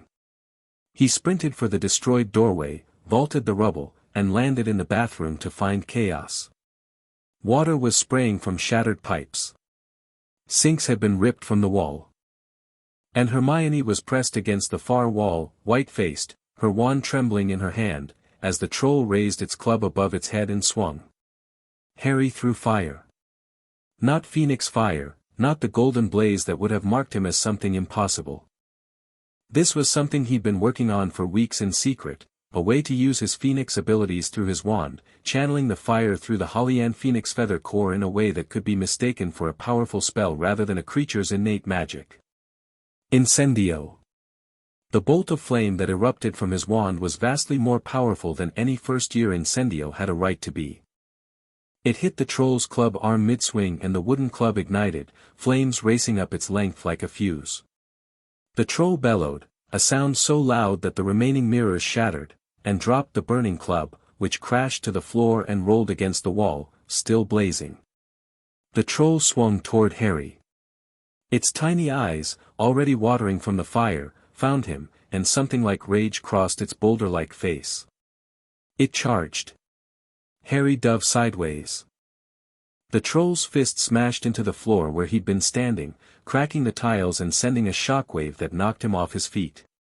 He rolled, came up in a crouch, and fired again, another one-channeled blast that hit the troll in the chest and left a scorched handprint on its concrete-gray skin. The troll roared and swung again. Harry ducked, felt the wind of its massive fist passing inches above his head, and scrambled backward. The bathroom was too small for this fight, the troll's bulk filled the space, its flailing arms smashing stalls and pipes with every movement, water spraying everywhere, steam rising where water hit the burning club. Hermione. Move. Get to the door. Hermione, to her credit, didn't freeze. She ran, scrambling along the wall, ducking under a swinging arm, slipping on wet tile and catching herself and keeping going with a determination that Harry respected even in the middle of fighting for his life. The troll tracked her movement. It turned away from Harry, reaching for the easier target with a grunt of predatory interest, and Harry made a decision. He grabbed a chunk of broken sink, heavy, porcelain, sharp-edged, and threw it at the troll's head with every ounce of strength he had, augmented by a burst of Phoenix-enhanced physical force that he'd never tested in combat before. The chunk hit the troll behind the ear with a crack that echoed through the bathroom, and the troll staggered, its eyes going unfocused. Harry pressed the advantage. He pulled heat into his wand, not fire this time, but raw thermal energy, the kind that made air shimmer and metal glow, and cast the strongest levitation charm he could manage on the troll's own fallen club. Wingardium Leviosa. The burning club rose. The troll, still dazed from the sync strike, looked up just in time to see its own weapon floating above its head. Harry released the charm and the club dropped, 20 pounds of blazing wood crashing onto the troll's skull with a sound like a cathedral bell being struck with a sledgehammer. The troll went down. It hit the floor like a felled tree, the impact shaking the walls and sending a wave of water across the tiles that soaked Harry to the knees. It didn't get up. The bathroom was silent except for the hiss of water from broken pipes and the crackle of the still-burning club. Harry stood in the wreckage, soaked, panting, his wand hand trembling with residual adrenaline, and looked down at the unconscious troll. Then he looked at Hermione. She was standing by the door, pressed flat against the wall, her face white and her eyes enormous. She was staring at Harry with an expression that mixed terror and awe and something else, something analytical, the gears turning even in the aftermath of near death, cataloging what she'd seen and filing it for later examination. "Are you hurt?" Harry asked. "No. No. You, Harry, that fire." Footsteps thundered in the corridor. Teachers arrived in a rush, McGonagall, Snape, and Quirrell, and the bathroom filled with adult authority and urgent questions and the peculiar chaos that follows violence in places where violence isn't expected. McGonagall looked at the troll. Looked at the burning club. Looked at Harry, standing in the wreckage with his wand in his hand and fire still dying in the air. "What on earth?" "The troll was attacking Hermione," Harry said. His voice was steady. The trembling was internal. "I heard it break through the door. I came to help." "You came to," McGonagall's mouth was a thin line. "Mr. Potter, you were supposed to be heading to your dormitory with the other students." Hermione didn't know about the troll. She'd been in the bathroom since afternoon. "If I'd gone to the dormitory, she would be dead." The bluntness of it landed like a slap. McGonagall's expression shifted, the stern disapproval cracking, the human beneath it surfacing for just a moment before the professional mask returned. 5 points to Gryffindor, she said. For sheer dumb luck. But her eyes said something different. Her eyes said that was not luck, and we both know it. Snape, standing behind McGonagall, was staring at the scorched handprint on the troll's chest. His dark eyes traced the burn pattern, moved to Harry's wand, and narrowed with an intensity that made Harry's Phoenix Ember pulse in warning. He sees it, Harry thought. He sees the fire was wrong. Too hot, too focused, too controlled for a first-year incendio. Snape said nothing. He turned and limped out of the bathroom, limped, Harry noted, which was new, and disappeared into the corridor. Quirrell was the last to leave, leaning against the doorframe with a pallid expression that was either genuine shock or excellent theater. As he turned to go, Harry caught something, a flicker of movement beneath the turban, quick and furtive, like something shifting position. And the scar prickled, just slightly. Just enough. Not the dungeons, Harry thought, watching Quirrell's retreating back. The troll was never supposed to be in the dungeons. It was a distraction. And while everyone was panicking about the troll, Quirrell went somewhere else. The third floor. He filed the deduction and turned back to Hermione, who was being fussed over by McGonagall but whose eyes hadn't left Harry since the teachers arrived. They walked back to Gryffindor Tower together, Harry, Hermione, and Neville, who had been waiting in the common room with the desperate energy of someone who'd been forcibly prevented from running to help by a locked portrait hole and a very firm prefect. I heard about the troll, Neville said, practically vibrating. Are you both? We're fine, Hermione said. She was still pale but her voice had steadied. Harry killed a troll. I didn't kill it. I knocked it out. With its own club. Which you levitated. While it was on fire. After you set it on fire. With a first-year spell that should not have been able to, Hermione. She stopped. Looked at him. And in that look, Harry saw the beginning of a conversation they were going to have eventually, a conversation about what she'd seen in the bathroom, about the golden flare in his eyes when the fire erupted from his wand, about the way the flames had moved with an intelligence that standard incendio didn't possess. "Thank you," she said instead. "For coming back for me." "Always," Harry said, and meant it. Neville looked between them with the expression of someone who knew he'd missed something important and was too polite to ask what. "Is it true you knocked out a troll?" Neville asked Harry with barely contained awe.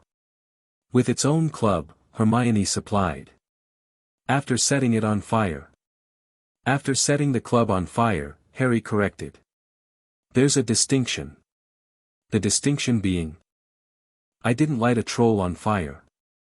I lit a piece of wood on fire." "Much less impressive." Hermione gave him a look that said she wasn't remotely fooled by the deflection, but she let it go, for now. Harry could see the questions banking behind her eyes like storm clouds gathering. She'd seen the golden flare. She'd seen the way his fire had moved. And Hermione Granger did not let unanswered questions rest. But tonight wasn't the night for answers. Tonight was for sitting together in the warmth of the common room while the fire crackled and the castle settled around them. "Ron said something terrible to you," Harry said quietly, watching the flames. "In charms." Hermione's jaw tightened. "I heard what he said." "You don't have to forgive that." "I know." She pulled a blanket tighter around her shoulders. "But I also don't have to let it define my evening. A troll tried to kill me and Harry Potter knocked it out with its own burning club. Ron Weasley's opinion of me seems somewhat less significant by comparison." Harry laughed. A real laugh, the kind that came from the gut and surprised him as much as it surprised Hermione and Neville, both of whom stared at him as though they'd never heard the sound before. Maybe they hadn't. Harry wasn't much of a laugher. 3 years of cupboard life had made him careful with his joy, hoarding it like a miser. But something about Hermione's defiant pragmatism, about the way she could nearly die and then dismiss her bully with clinical detachment, cracked something open in him. "What?" Hermione asked, half offended. "Nothing. You're going to be terrifying when you grow up." Hermione considered this. "I'm going to take that as a compliment." "It is one."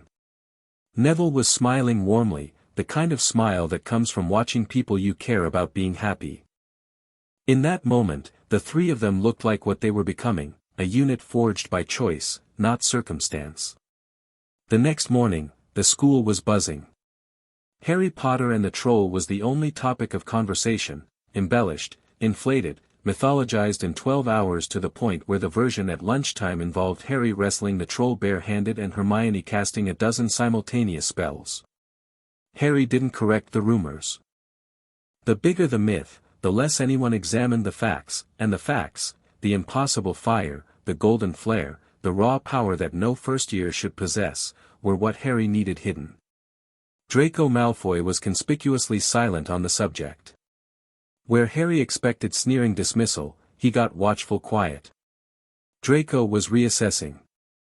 The troll fight had done what the flying lesson started, forced Draco to reconcile the Harry Potter of his imagination with the Harry Potter of reality. The reassessment showed in small ways. Draco's provocations were muted. His comments lacked their customary venom. And once, after potions, Harry caught Draco watching him with an expression that wasn't hostile or envious but genuinely curious, the look of someone trying to solve a puzzle whose pieces kept changing shape. But the troll fight had consequences beyond reputation. Snape's scrutiny intensified. He'd seen the scorch mark on the troll. He'd seen the fire residue on the bathroom walls. Whatever conclusions he'd drawn, they were enough to make him watch Harry with a new kind of attention. Not the old hostility but something sharper, the focus of a man who suspected he was looking at something extraordinary and dangerous. And Hermione started watching too. She was subtle about it, far more subtle than Harry expected. She didn't ask questions or probe. She just observed. In class, she watched Harry's spellwork with clinical attention that went beyond academic interest. In the library, she added new books to her pile: Advanced Fire Magic, Magical Creatures with Fire Affinities, The Theory of Animagus Transformation. She never mentioned these books. She never brought up what she'd seen in the bathroom. But the pile grew. And Harry, watching her watch him, felt the net of secrecy tightening. The three of them sat in the common room until the fire burned low, not talking about trolls or fire or secrets, just being together in the quiet aftermath of something that had welded them into something stronger than friendship. Hermione fell asleep in an armchair with a book open on her lap. Neville dozed on the couch with Trevor perched on his chest. And Harry sat by the dying fire and thought about Quirrell, and the third floor, and the creature that Hermione's research said could end the world. The Quidditch match came 2 weeks later, and it nearly killed him. November had turned the Scottish Highlands into a study in grey skies, grey rain, grey wind that cut through robes and bit at exposed skin. The Quidditch pitch was a bowl of mud and noise, packed with students from all 4 houses, their faces painted and their voices already raw from pre-match chanting. Gryffindor vs. Slytherin. First match of the season. And Harry Potter's debut as the youngest Seeker in a century. Oliver would have been preparing for this match the way generals prepare for war: tactical briefings, practice sessions in driving rain, hand-drawn diagrams of Slytherin's known formations that covered his dormitory wall like a conspiracy theorist's evidence board. Their Seeker is Terence Higgs, Wood told Harry in the changing room, his eyes bright with the particular madness of a man who'd been thinking about nothing else for 2 weeks. He's fast but predictable. He'll try to shadow you, stay on your tail, watch where you look. Don't let him read your eyes. I won't, Harry said. And don't catch the snitch too early. We need at least 60 points to keep our goal difference competitive for Oliver. I'll catch it when I see it. Wood opened his mouth, closed it, and nodded with the reluctant acceptance of someone who just realized he couldn't control this particular variable. The teams walked onto the pitch. The crowd roared. Harry mounted the Nimbus 2000 and kicked off into the grey sky, and the familiar rush of wind and height hit him like a drug. The dampening was harder up here: the air, the speed, the freedom of flight all tugged at his phoenix instincts, urging him to transform, to shed the broom and spread wings, but he held it, and he flew. The game was brutal. Slytherin played dirty, elbows and ribs, brooms bumped at speed, bludgers aimed with suspicious accuracy at Gryffindor's chasers. Fred and George retaliated with interest, turning the airspace into a war zone of iron balls and creative profanity. The chasers wove through it all, scoring and being scored upon, and the commentary, provided by a Gryffindor named Lee Jordan with a clear and profound bias, tracked the chaos with breathless enthusiasm. And Spinnet ducks a bludger, nasty, takes possession, passes to Johnson, beautiful reverse pass, Johnson shoots, she scores. 70-30 to Gryffindor. Take that, you slimy, Jordan. McGonagall's voice cut through the megaphone. Sorry, Professor. 70-30 to Gryffindor in what I would describe as a well-deserved lead against a team that is playing with all the grace and sportsmanship of Jordan. Harry grinned despite himself. Lee Jordan's commentary was a highlight reel of barely restrained bias, and McGonagall's attempts to moderate it were their own kind of entertainment. But the grin faded as he scanned the sky. The snitch was elusive today, either affected by the weather or deliberately avoiding the action, hiding in the grey soup of cloud and rain that turned the air above the pitch into a featureless void.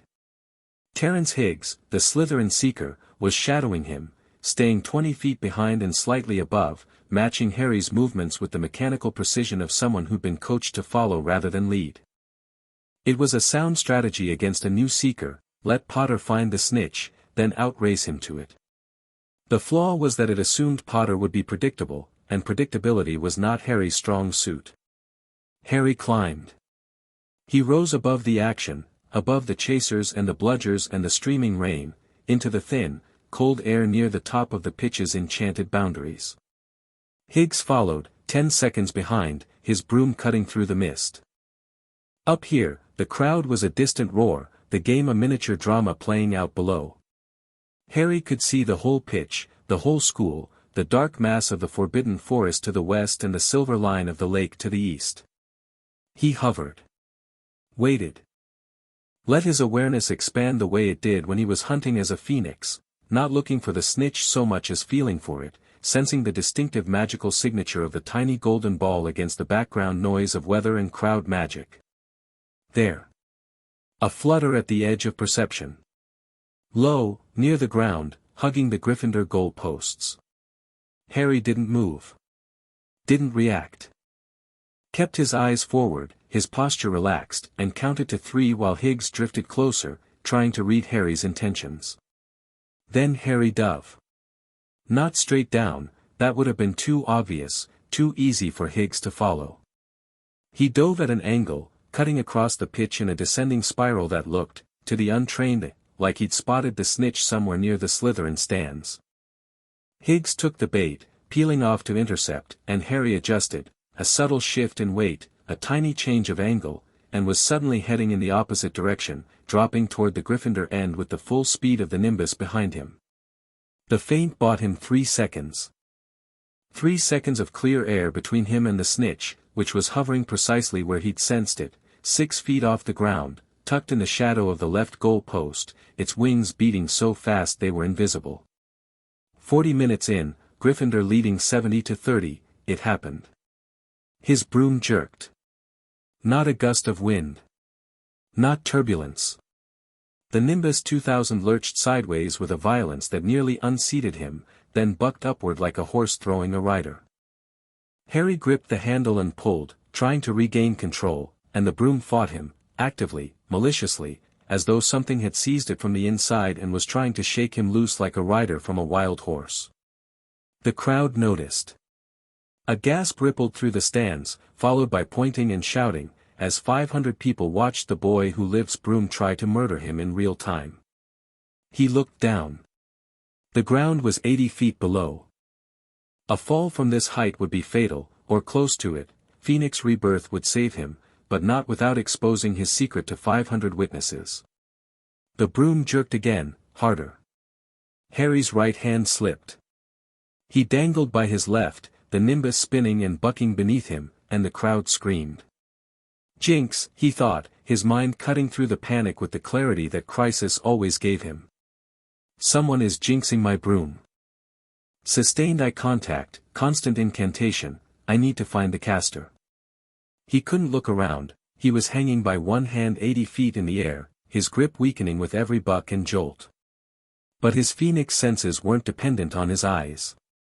He reached for the ember, let it flare just enough to extend his awareness, and felt the magic gripping his broom, dark, focused, channeled from somewhere in the stands, a beam of malevolent intent as clear to his fire senses as a searchlight in fog. He traced it. The source was in the staff section of the stands.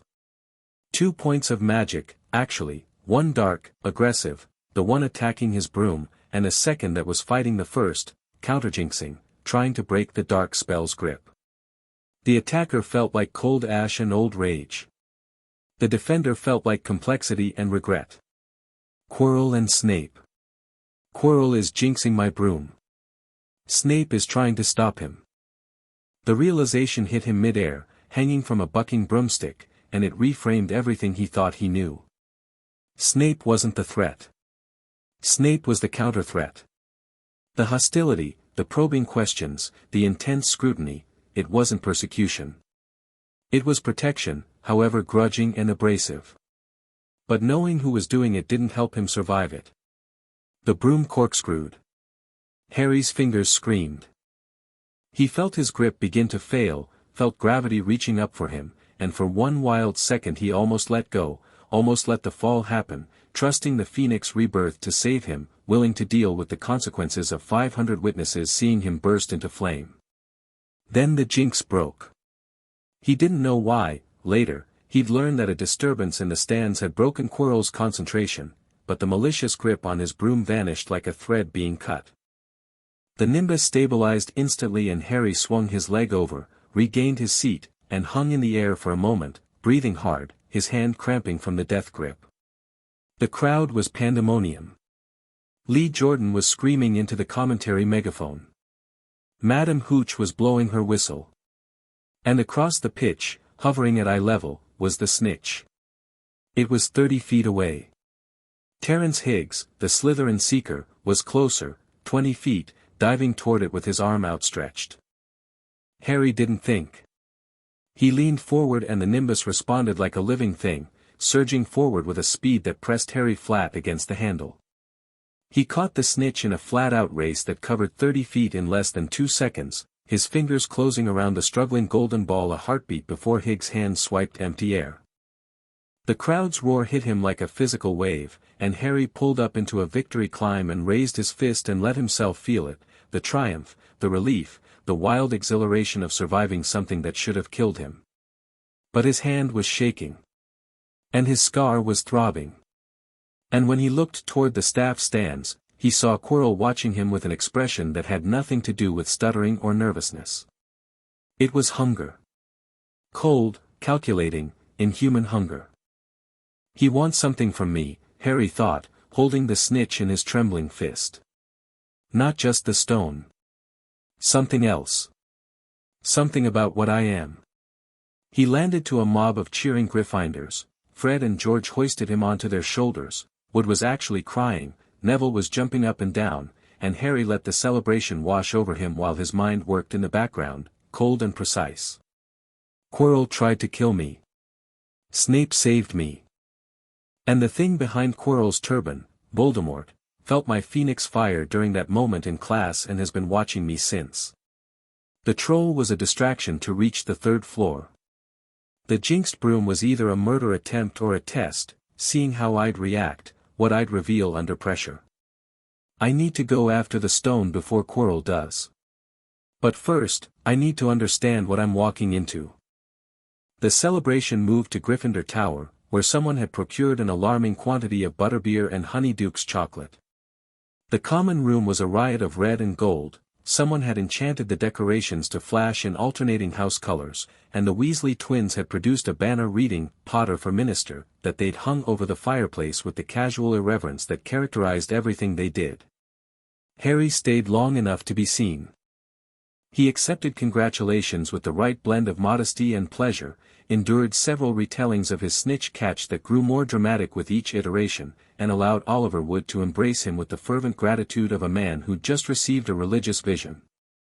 "We're going to win the cup," Wood kept saying, his eyes slightly unfocused with what might have been joy or mild shock.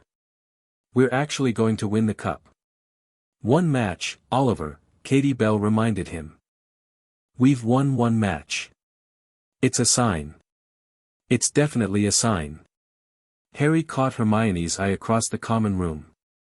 She was sitting in her usual armchair, a book open on her lap, but she wasn't reading. She was watching Harry with that new analytical attention, the gears visible behind her eyes, processing and categorizing and building a theory that Harry was going to have to address sooner or later. Neville was beside her, chatting happily with Dean Thomas about the match, his face flushed with second-hand pride. Trevor sat on his knee, seemingly content for once not to escape. These were his people. This was the beginning of something that mattered. Harry slipped away from the party without fanfare. The portrait hole closed behind him and the noise faded, replaced by the castle's nighttime quiet. He found Snape in the corridor outside the hospital wing. The professor was leaning against the wall, his weight shifted onto his right leg. His left trouser leg was dark with something that wasn't shadow. Blood. Harry could smell the copper tang of it even from 10 feet away, phoenix senses, sharper than human, especially when it came to injury. The three-headed creature behind the 3rd floor door had bitten him. Harry was suddenly certain of this, the deduction clicking into place with the mechanical satisfaction of a lock opening. Snape had gone to the 3rd floor during the troll distraction too, not to steal the stone but to check the defenses, and the guard dog had taken a piece of him. The corridor was empty. Distant, the sounds of the hospital wing filtered through the closed door, Madame Pomfrey's brisk voice, the clink of potion bottles. Above them, a torch flickered, sending shadows dancing across the stone walls. Potter. Snape's voice was flat, stripped of its usual theatrical menace. He was in pain and too tired to perform. Shouldn't you be celebrating? Thank you, Harry said. Snape went still. Not the calculated stillness of his classroom persona, the genuine stillness of someone caught off guard, their script suddenly useless. For what? He asked carefully. For counter-jinxing my broom. I could feel it, the two spells fighting. One trying to kill me, one trying to save me. Yours was the one trying to save me. A long silence. The torch crackled. Somewhere deeper in the castle, a clock chimed 11. How could you possibly know that? Snape asked. His voice had changed, lower, more controlled, the voice of a man who was very carefully not revealing how much this conversation disturbed him. I have good instincts. No one has instincts that good, Potter. Not even, he stopped. His jaw worked, as if physically chewing on the name he'd almost said. Harry watched the struggle play out across Snape's face, the desire to maintain his walls warring with something older and deeper that wanted, despite everything, to be honest. Not even my mother? Harry asked quietly. The corridor was very silent. The torch flame didn't move. Even the castle's ambient hum seemed to hold its breath. Snape's hand, hanging at his side, clenched into a fist so tight that the knuckles went white. A tremor passed through him, barely visible, instantly suppressed, and when he spoke, his voice was a thing Harry had never heard from him before. Not cold. Not cutting. Just, bare. Your mother, Snape said, had a gift for seeing truth in people. She saw things that others missed. Things that were uncomfortable to be seen. A pause. She would have known, too. About the broom. She would have felt it the way you did. Is that why you saved me? Because of her? The question was too direct. Harry knew it was too direct even as he asked it, but some questions needed to be asked bluntly or not at all, and this was one of them. Snape's motivation mattered.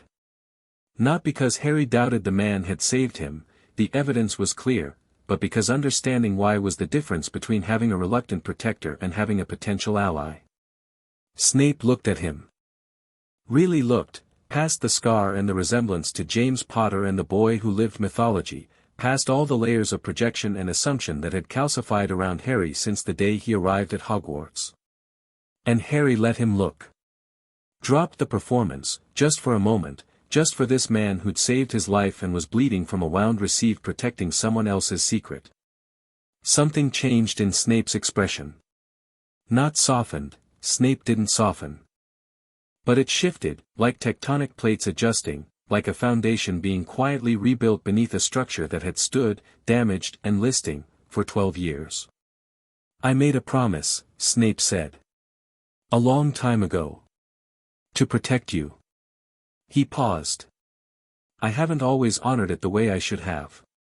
But I will not, his voice hardened, the old steel returning, but alloyed now with something that hadn't been there before. I will not let you die in this school. Whatever else happens. Harry nodded.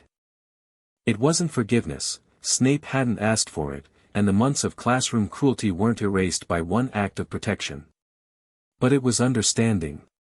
And understanding was the foundation on which everything useful was built. Professor. The person who was jinxing my broom. It was Quirrell. Snape's expression didn't change, which told Harry everything. He already knew. The thing on the back of his head, Harry continued, watching Snape's face. It's not just a turban decoration, is it? A muscle jumped in Snape's jaw. How much do you know? Enough to be worried. Not enough to do anything useful about it. Snape studied him for a long moment, calculating, weighing the risks of disclosure against the risks of silence, running the same kind of cost-benefit analysis that Harry ran constantly. Finally, he seemed to reach a decision. The headmaster is aware of the situation with Quirrell. It is being handled. Your role in this is to stay alive and stay out of the way. He fixed Harry with a stare that was suddenly, intensely serious. And do not go to the 3rd floor. Whatever you think you know, you don't know enough.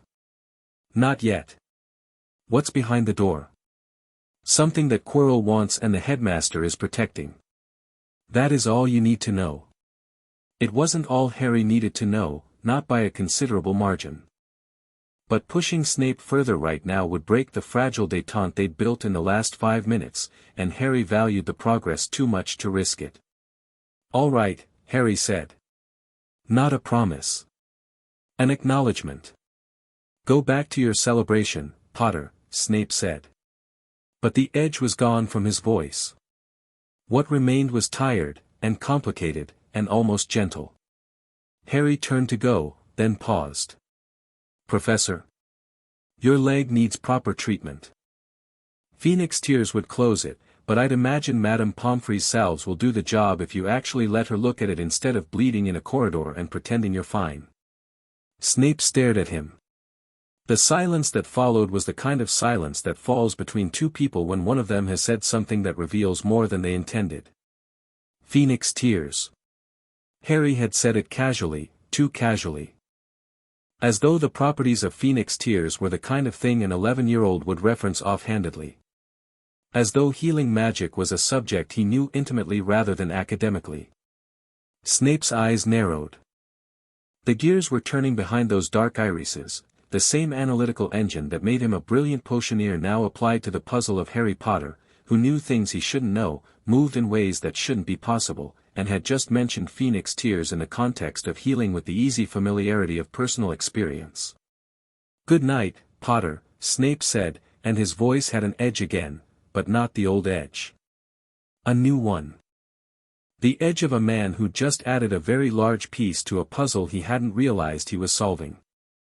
Harry walked back to Gryffindor Tower and left Snape in the corridor, bleeding and thinking and watching him go with those dark, complicated eyes. The duel happened 3 days later.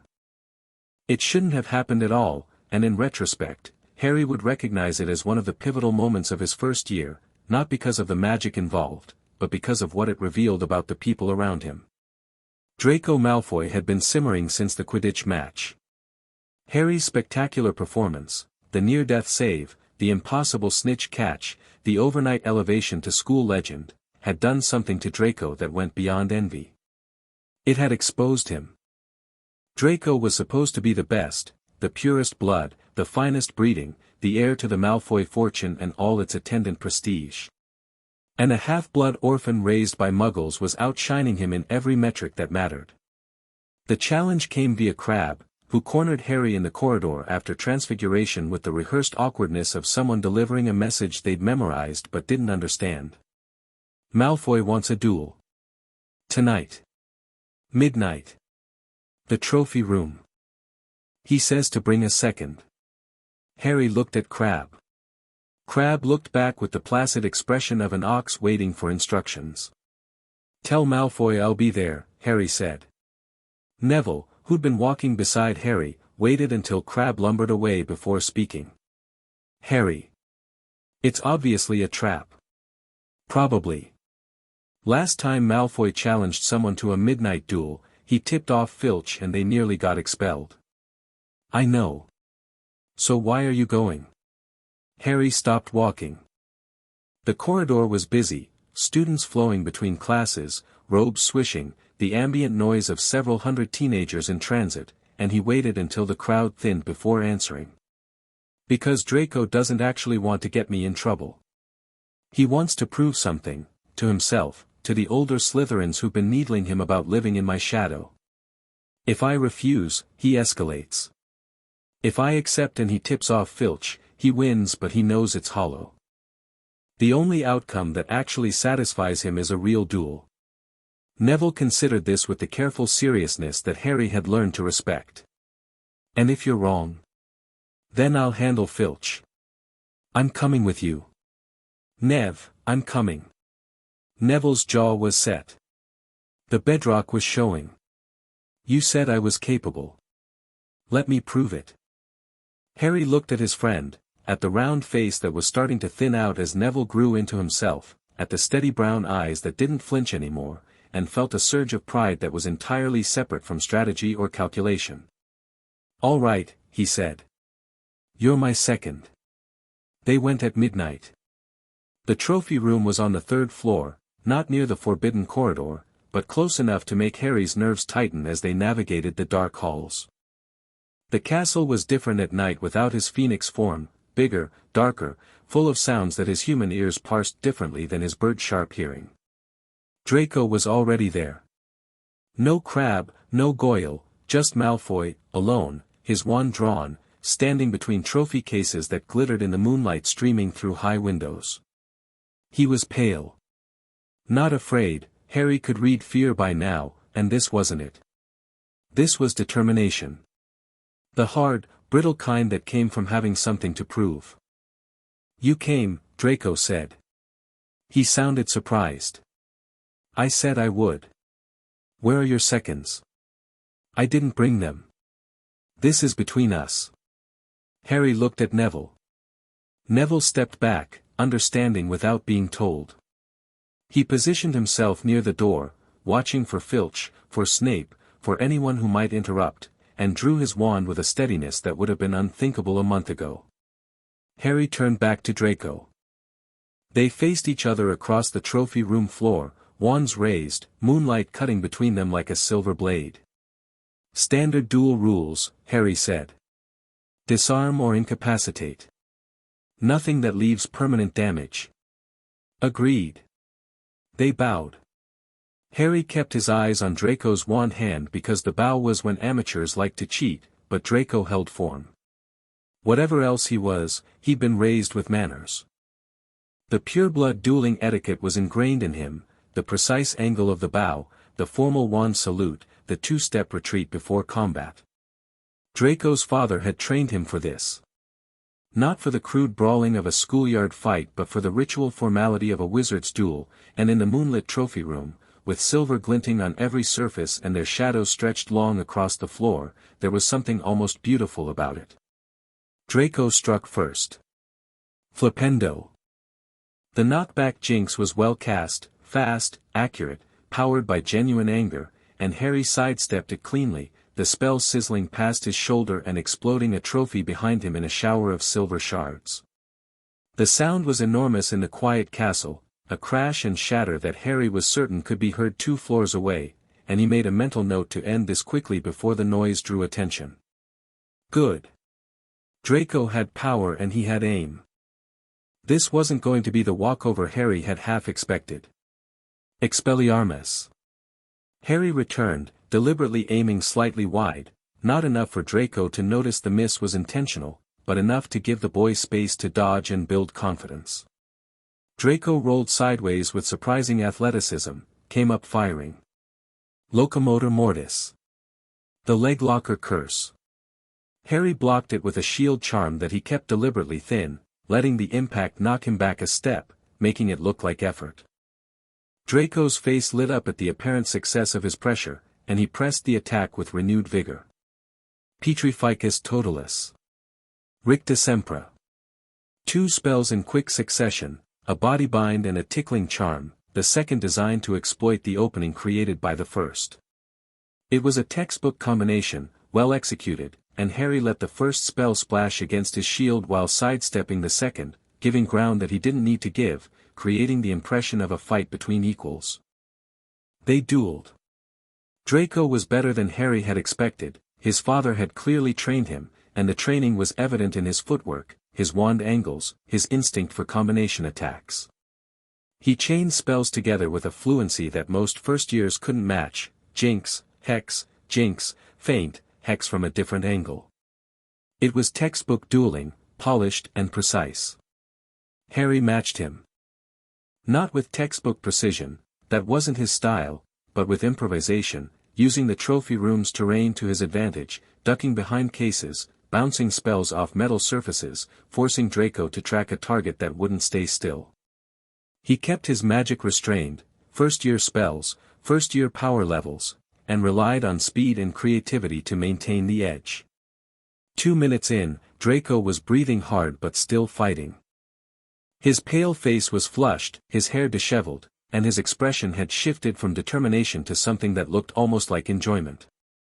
He was having fun.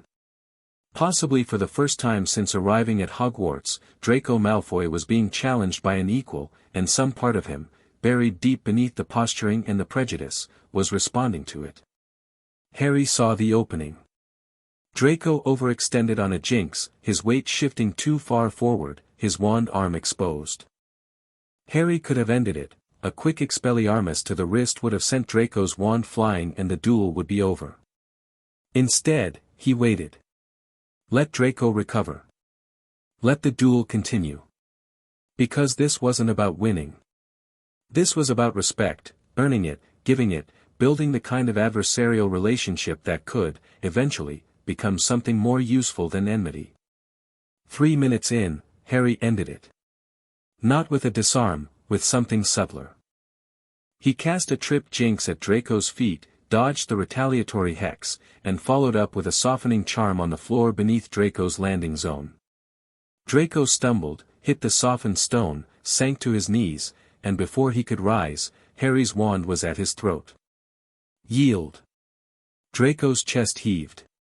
His eyes were bright, not with anger but with the electric aftermath of genuine combat, the kind of aliveness that adrenaline brings. He looked at Harry's wand, then at Harry's face, and whatever he saw there made the last of his bluster drain away. Yield, Draco said. Harry lowered his wand and offered his hand. Draco looked at it for a long moment. The trophy room was silent, just their breathing and the distant tick of a clock somewhere in the castle. Moonlight painted everything in silver and shadow. Draco took the hand. Let Harry pull him up. And for a fraction of a second, before the masks went back on, something passed between them, not friendship, not yet, but acknowledgement. Recognition. The grudging admission that the other person was real, was worthy of attention, was more than the caricature they'd been assigned. You're better than I thought, Draco said. So are you. Draco's mouth twitched. Almost a smile. Then the Malfoy composure reasserted itself and he straightened his robes and lifted his chin and became, once again, the Ice Prince of Slytherin. This doesn't change anything, Potter. Didn't say it did. Draco nodded, turned on his heel, and walked out of the trophy room. His footsteps echoed down the corridor and faded into silence. Harry watched him go and thought about what had just happened, not the duel itself, which had played out roughly as expected, but the moment at the end. The hand. The almost smile. Draco Malfoy was not the person his father had packaged him to be. There was something underneath, something that questions authority, that responds to genuine challenge, that might, given enough time and the right circumstances, choose a different path. Or might not. People weren't projects, and redemption wasn't guaranteed. But the possibility was there, and Harry filed it away like everything else, another piece on the board, another variable in the equation. Neville lowered his wand. He'd been watching the duel with wide eyes and a white-knuckled grip on his own weapon, ready to intervene, and the relief on his face was palpable. That was brilliant, Neville breathed. You could have ended it in the first 30 seconds, couldn't you? Harry glanced at him, surprised. What makes you say that? The way you moved. The way you were always half a step ahead. You were letting him fight. Giving him space. Neville's expression was thoughtful. The same thing you do with me in practice. You hold back so the other person can learn. Harry hadn't expected Neville to see that. It was a reminder, one he needed, that underestimating people was a mistake he couldn't afford. Neville Longbottom was observant in ways that his bumbling exterior concealed, and his emotional intelligence was sharper than most people's. Draco needs to feel like he's earned something, Harry said. If I'd demolished him in 10 seconds, he'd have learned nothing except resentment. This way, he knows he fought well and still lost. That's a different kind of lesson. You think about everything, don't you? Neville asked. It wasn't accusatory, more wonderstruck, the tone of someone glimpsing a chess game they hadn't realized was being played. Occupational hazard of growing up with the Dursleys. You learn to read people or you learn to take punches. Harry headed for the door. Come on. We need to get back before, a sound in the corridor froze them both. Not Filch, not the wheeze and shuffle of the caretaker's approach. This was different. A scraping, dragging sound, like something heavy being pulled across stone, accompanied by a smell that was not troll stench but something older and more acrid. Ash. The corridor smelled like ash. Harry pulled Neville into the shadow of a trophy case and pressed his finger to his lips. They waited, barely breathing, as the sound grew closer. A figure passed the trophy room door. It moved quickly, too quickly for casual walking, with the purposeful stride of someone on a mission. Harry caught only a glimpse, dark robes, a hood pulled low, and on the exposed skin of the figure's wrist, illuminated by a passing shaft of moonlight, a brand. A bird with spread wings. Body consumed by flame. Encircled by a ring. The Ashen Covenant's mark. The figure turned the corner and was gone. The ash smell lingered, then faded.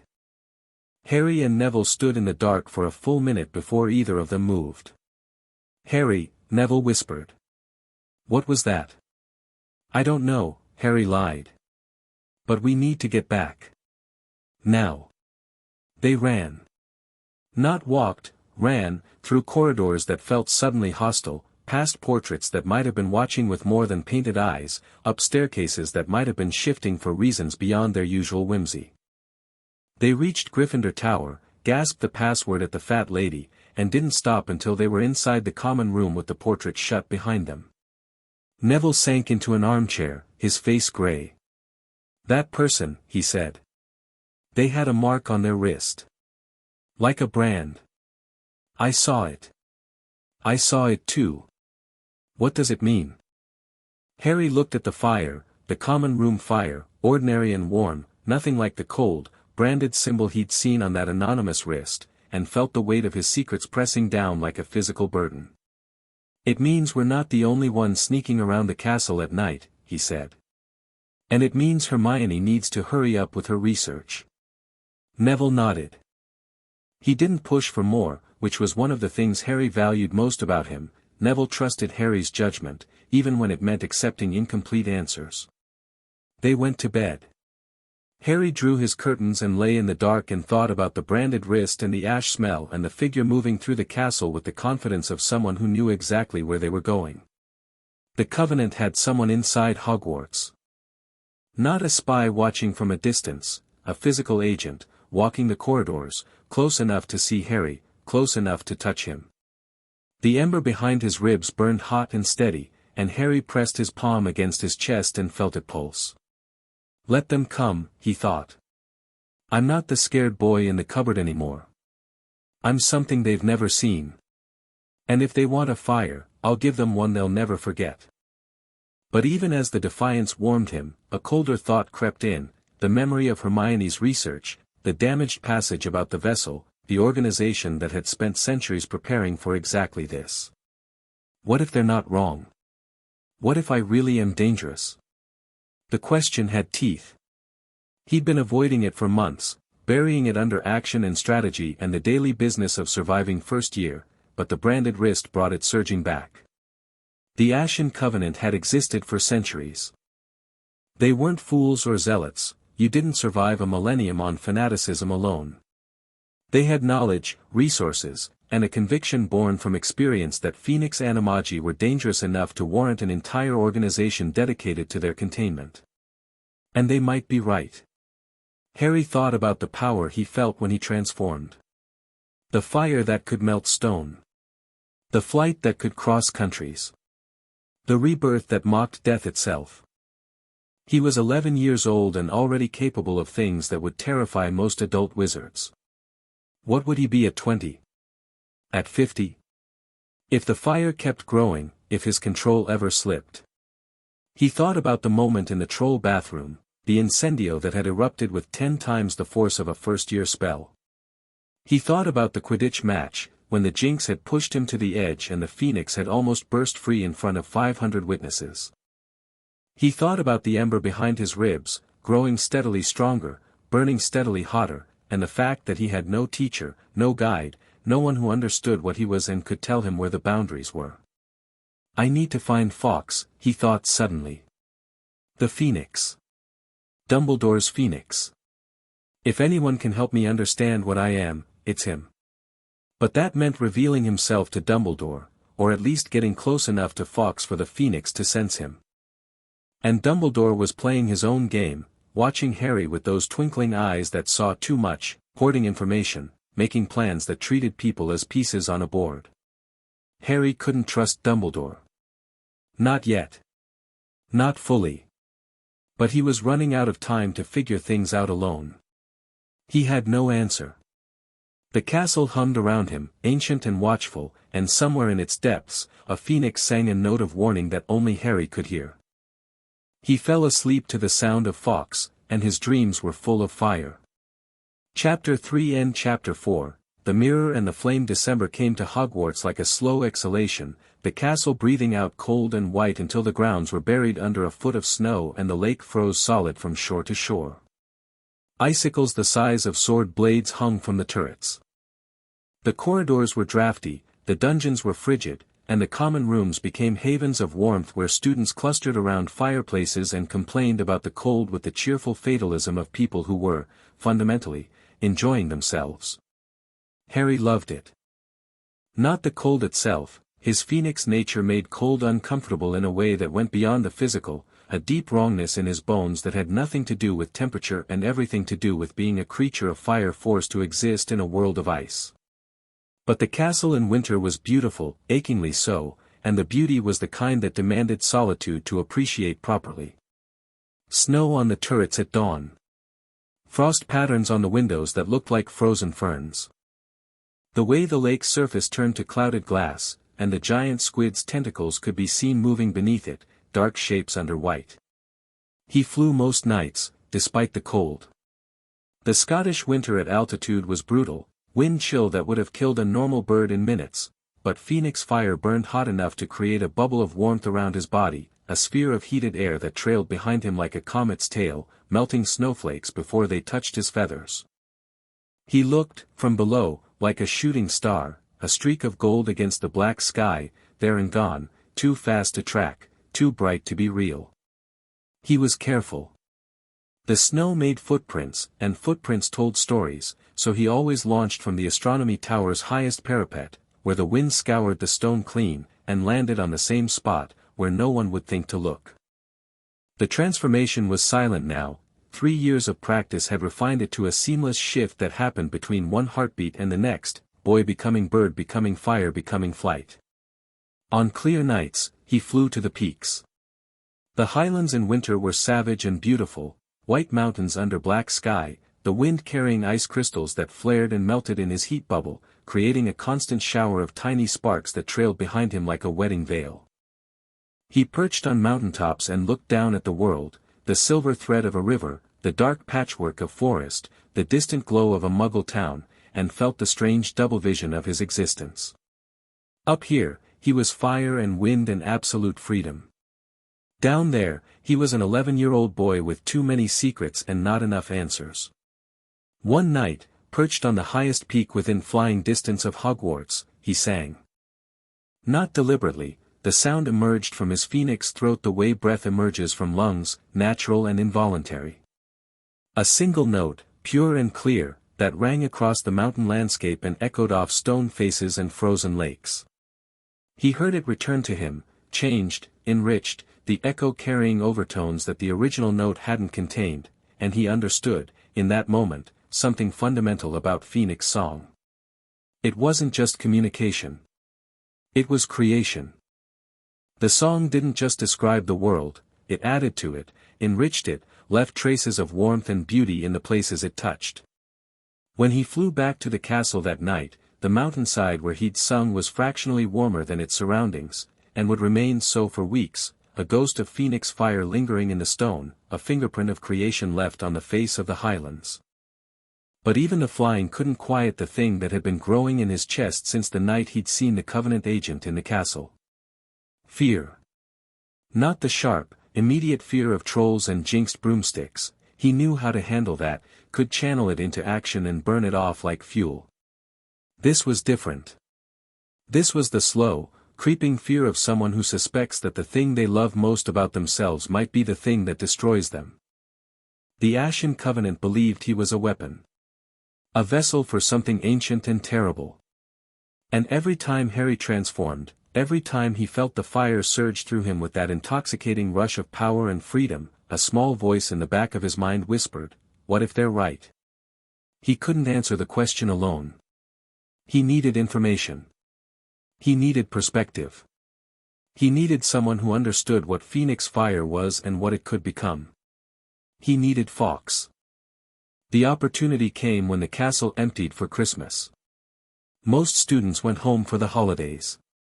Neville left reluctantly, dragged back to his grandmother's estate by obligation and guilt.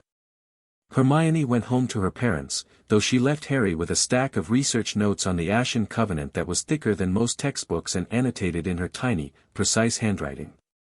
Ron went to the burrow with his battalion of siblings. Draco, presumably, returned to whatever gilded manor the Malfoys called home. Harry stayed. The Dursleys hadn't invited him back. They never would. And Harry wouldn't have gone even if they had. The cupboard held nothing for him now except memories he was actively working to move past. But the absence of an invitation still stung, in the small, irrational way that rejection always stings even when the rejecter's opinion is worthless. He signed his name on the holiday roster and watched the castle thin out around him, students streaming toward the Hogwarts Express in chattering groups, trailing trunks and owls and the particular energy of people about to be fed properly by their mothers. The Weasley twins waved goodbye with identical grins. Hermione hugged him, quickly, fiercely, the way she did everything, and pressed a folded note into his hand. "Don't do anything dangerous while I'm gone. HGPS. I'm still researching the Golden Fire. I will figure it out." Harry read the note, burned it with a touch of wandless heat, and went to the common room. Christmas morning dawned silver and cold, and Harry woke to find presents at the foot of his bed. He stared at them for a long time before moving. Presents. Actual, wrapped, deliberately chosen and given presents. He'd never received a Christmas present in his life. The Dursleys had made a point of showering Dudley with gifts while Harry watched from the cupboard, and the casual cruelty of that exclusion had, over the years, turned Christmas from a holiday into a wound. But here they were. A lumpy package from the Weasley twins containing homemade fudge and a set of dung bombs with a note reading, "Use responsibly. Don't." A carefully wrapped book from Hermione, Advanced Defense Against the Dark Arts, Theory and Practice, with a bookmark at the chapter on fire-based protective spells and a note, "Thought this might be relevant to your interests." A small, neatly packaged box from Neville containing a rare magical plant cutting, a fire lily, which bloomed in response to warmth and glowed faintly gold in the dark. And a box of every flavor beans from Hagrid with a card that was misspelled but sincere. Harry held each gift in turn and felt something crack inside his chest, not the ember, but the wall around it. The wall he'd built in the cupboard, the one that said don't need, don't want, don't care, because caring was vulnerability and vulnerability was pain. The gifts were small. They were imperfect. And they were evidence, irrefutable and warm, that people thought about him when he wasn't there. He arranged the fire lily on his windowsill, where it caught the pale morning light and began to glow. Then he went down to breakfast. Christmas at Hogwarts with a skeleton crew was a different kind of celebration, quieter, more intimate, almost familial. The great hall had been decorated with 12 enormous Christmas trees, each covered in enchanted ornaments that moved and sang. The remaining students and staff sat together at a single long table, the house divisions irrelevant for the day, and Dumbledore wore a flowered bonnet from a wizard cracker and seemed genuinely delighted about it. Harry ate well, roast turkey and potatoes and Christmas pudding with flaming brandy sauce that his phoenix nature found more appealing than it probably should have, and let the warmth of the gathering soak into him. He chatted with Percy Weasley about ministry politics, which Percy was passionate about in a way that was both boring and endearing. He listened to Hagrid tell a rambling story about a dragon he'd once met in Romania. He watched Dumbledore pull wizard crackers with a second-year Hufflepuff and laugh with the uncomplicated joy of a man who genuinely loved Christmas. It was, Harry realized with a start, the best Christmas he'd ever had. And the realization carried its own sadness, because the bar was so low that a mediocre holiday meal would have cleared it. After dinner, he retreated to the common room with his new book and his fire lily and the quiet, complicated gratitude of someone learning what it felt like to be remembered. Gryffindor Tower with 4 students was a different place entirely. The usual noise and chaos was replaced by a vast, comfortable silence, the kind of quiet that wasn't empty but full of the crackle of fire and the whisper of snow against the windows and the ancient, ambient hum of the castle itself, louder now without the background noise of several hundred teenagers to drown it out. Harry used the solitude productively. Without classes to attend and performances to maintain, he had time to do things he'd been postponing, starting with a proper exploration of the castle. In phoenix form, flying through corridors at night, he'd mapped Hogwarts at speed. Now, in daylight, on foot, he filled in the details. He found hidden rooms behind tapestries, some empty, some containing artifacts that hummed with residual enchantment. He discovered that the staircases had preferences, not just patterns. Certain stairs liked certain students, shifting to offer shortcuts to people who treated them politely. He found an entire wing of the 5th floor that seemed to exist only on Tuesdays, and a bathroom on the 4th floor where the taps ran liquid silver instead of water. The castle was alive in ways that went beyond enchantment. It had moods. It had memory. And it responded to Harry's phoenix nature with a warmth that bordered on affection, doors opening before he reached them, corridors shortening when he was in a hurry, the ambient temperature rising fractionally whenever he entered a room, as though the stones themselves were welcoming a long-lost relative. The last one who burned like you built this castle. The hat's words. Gryffindor had made this place. His fire was in its foundations. And now Harry walked through it carrying the same fire, and the castle knew. He spent the first day of the holiday in the library, reading everything the Hogwarts collection had on phoenixes, which was surprisingly little. The entries were brief and formulaic, repeating the same basic facts: immortality through burning, healing tears, incredible loyalty. Nothing about phoenix animagi. Nothing about what happened when phoenix fire took up residence in a human body. Nothing about Surtur or the primordial flame. The absence itself was informative. Either the knowledge didn't exist, or it had been deliberately removed. Harry suspected the latter. On the second evening, he went looking for Fawkes. He knew where Dumbledore's office was, the gargoyle on the 2nd floor, the moving staircase behind it. He didn't know the password, but he didn't need the office. He needed the phoenix, and phoenixes weren't bound by passwords and gargoyles. He chose midnight. The castle was asleep, truly asleep, not the thin doze of a school night with prefects patrolling. The holiday quiet was deeper, more absolute, and Harry moved through it in human form, his footsteps light on the stone, his senses extended to their fullest. He reached the 2nd floor corridor and stopped. The gargoyle that guarded Dumbledore's office stood motionless, its stone eyes blank. Beyond it, somewhere up that hidden staircase, Fawkes waited. Harry stood in the corridor and opened his fire. Not a transformation. Not even visible heat.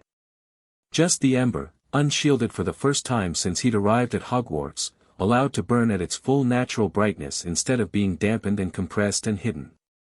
He let it radiate outward like a signal fire, a beacon of phoenix energy pulsing through the stone walls and upward into the tower. I'm here, he thought. I'm like you. Can you hear me? The response came in song. It started soft, so soft that Harry felt it before he heard it, a vibration in his chest that resonated with the ember the way a tuning fork resonates with its pair. Then louder, richer, a melody that had no earthly analog because it wasn't earthly. It was Phoenix song, the raw voice of fire and rebirth, and it hit Harry like a physical force. His knees buckled. He caught himself against the wall and stood there, shaking, as the song poured through him. It wasn't just sound, it was communication. Layers of meaning wrapped in melody, emotions rendered as notes, concepts transmitted through harmony that bypassed language entirely. Welcome, the song said. Brother. Kin. Fire of my fire. Grief, the song said. You have been alone so long. Warning, the song said. They are watching. They are coming. Be careful. Harry pressed his forehead against the cool stone wall and felt tears, human tears, hot and salt, slide down his cheeks. He hadn't cried since the night he'd first flown over Little Whinging, 3 years ago. He'd thought he'd burned the capacity out of himself, cauterized it along with so many other vulnerabilities. But Fawkes' song reached past every defense he'd built and touched the thing underneath, the loneliness. The years-deep, bone-deep loneliness of being the only one of his kind in a world that would fear him if it knew. I'm not alone, he thought, and the ember blazed in response, and somewhere above him, Fawkes sang louder, brighter, a duet across stone walls and spiral stairs. The song carried information that words couldn't have conveyed. Through the melody, Harry understood things about himself that 3 years of solitary experimentation had never revealed. The fire wasn't just power, it was alive, a living force with its own intelligence, its own instincts, its own ancient memory. It remembered Gryffindor. It remembered the world before Hogwarts, before wizardry, before the divisions between magical and mundane. It remembered a time when fire was worshipped, and a time when it was feared, and both memories carried the same undercurrent of loneliness, the loneliness of being too bright for a world that preferred shadow. Fawkes understood this. Fawkes had lived it for centuries. And through the song, he was telling Harry, you are not the first to burn in darkness. You will not be the last. But you are the first in a long time, and the world has forgotten how to look at fire without flinching. Harry felt the tears on his face and didn't wipe them away. There was no shame in crying for a connection you'd never known you needed. The Dursleys had taught him to be ashamed of everything, of hunger, of need, of the basic human impulse to reach out and be held. 3 years of Phoenix fire had burned away most of those lessons, but not all. Some scars were deeper than fire could reach. But Fawkes was reaching them now. The song penetrated defenses that magic couldn't touch, found the scared child at the center of the careful strategist, and said, I see you. All of you. And you are not a weapon. You are not a vessel. You are fire, and fire is beautiful, and I am glad you exist.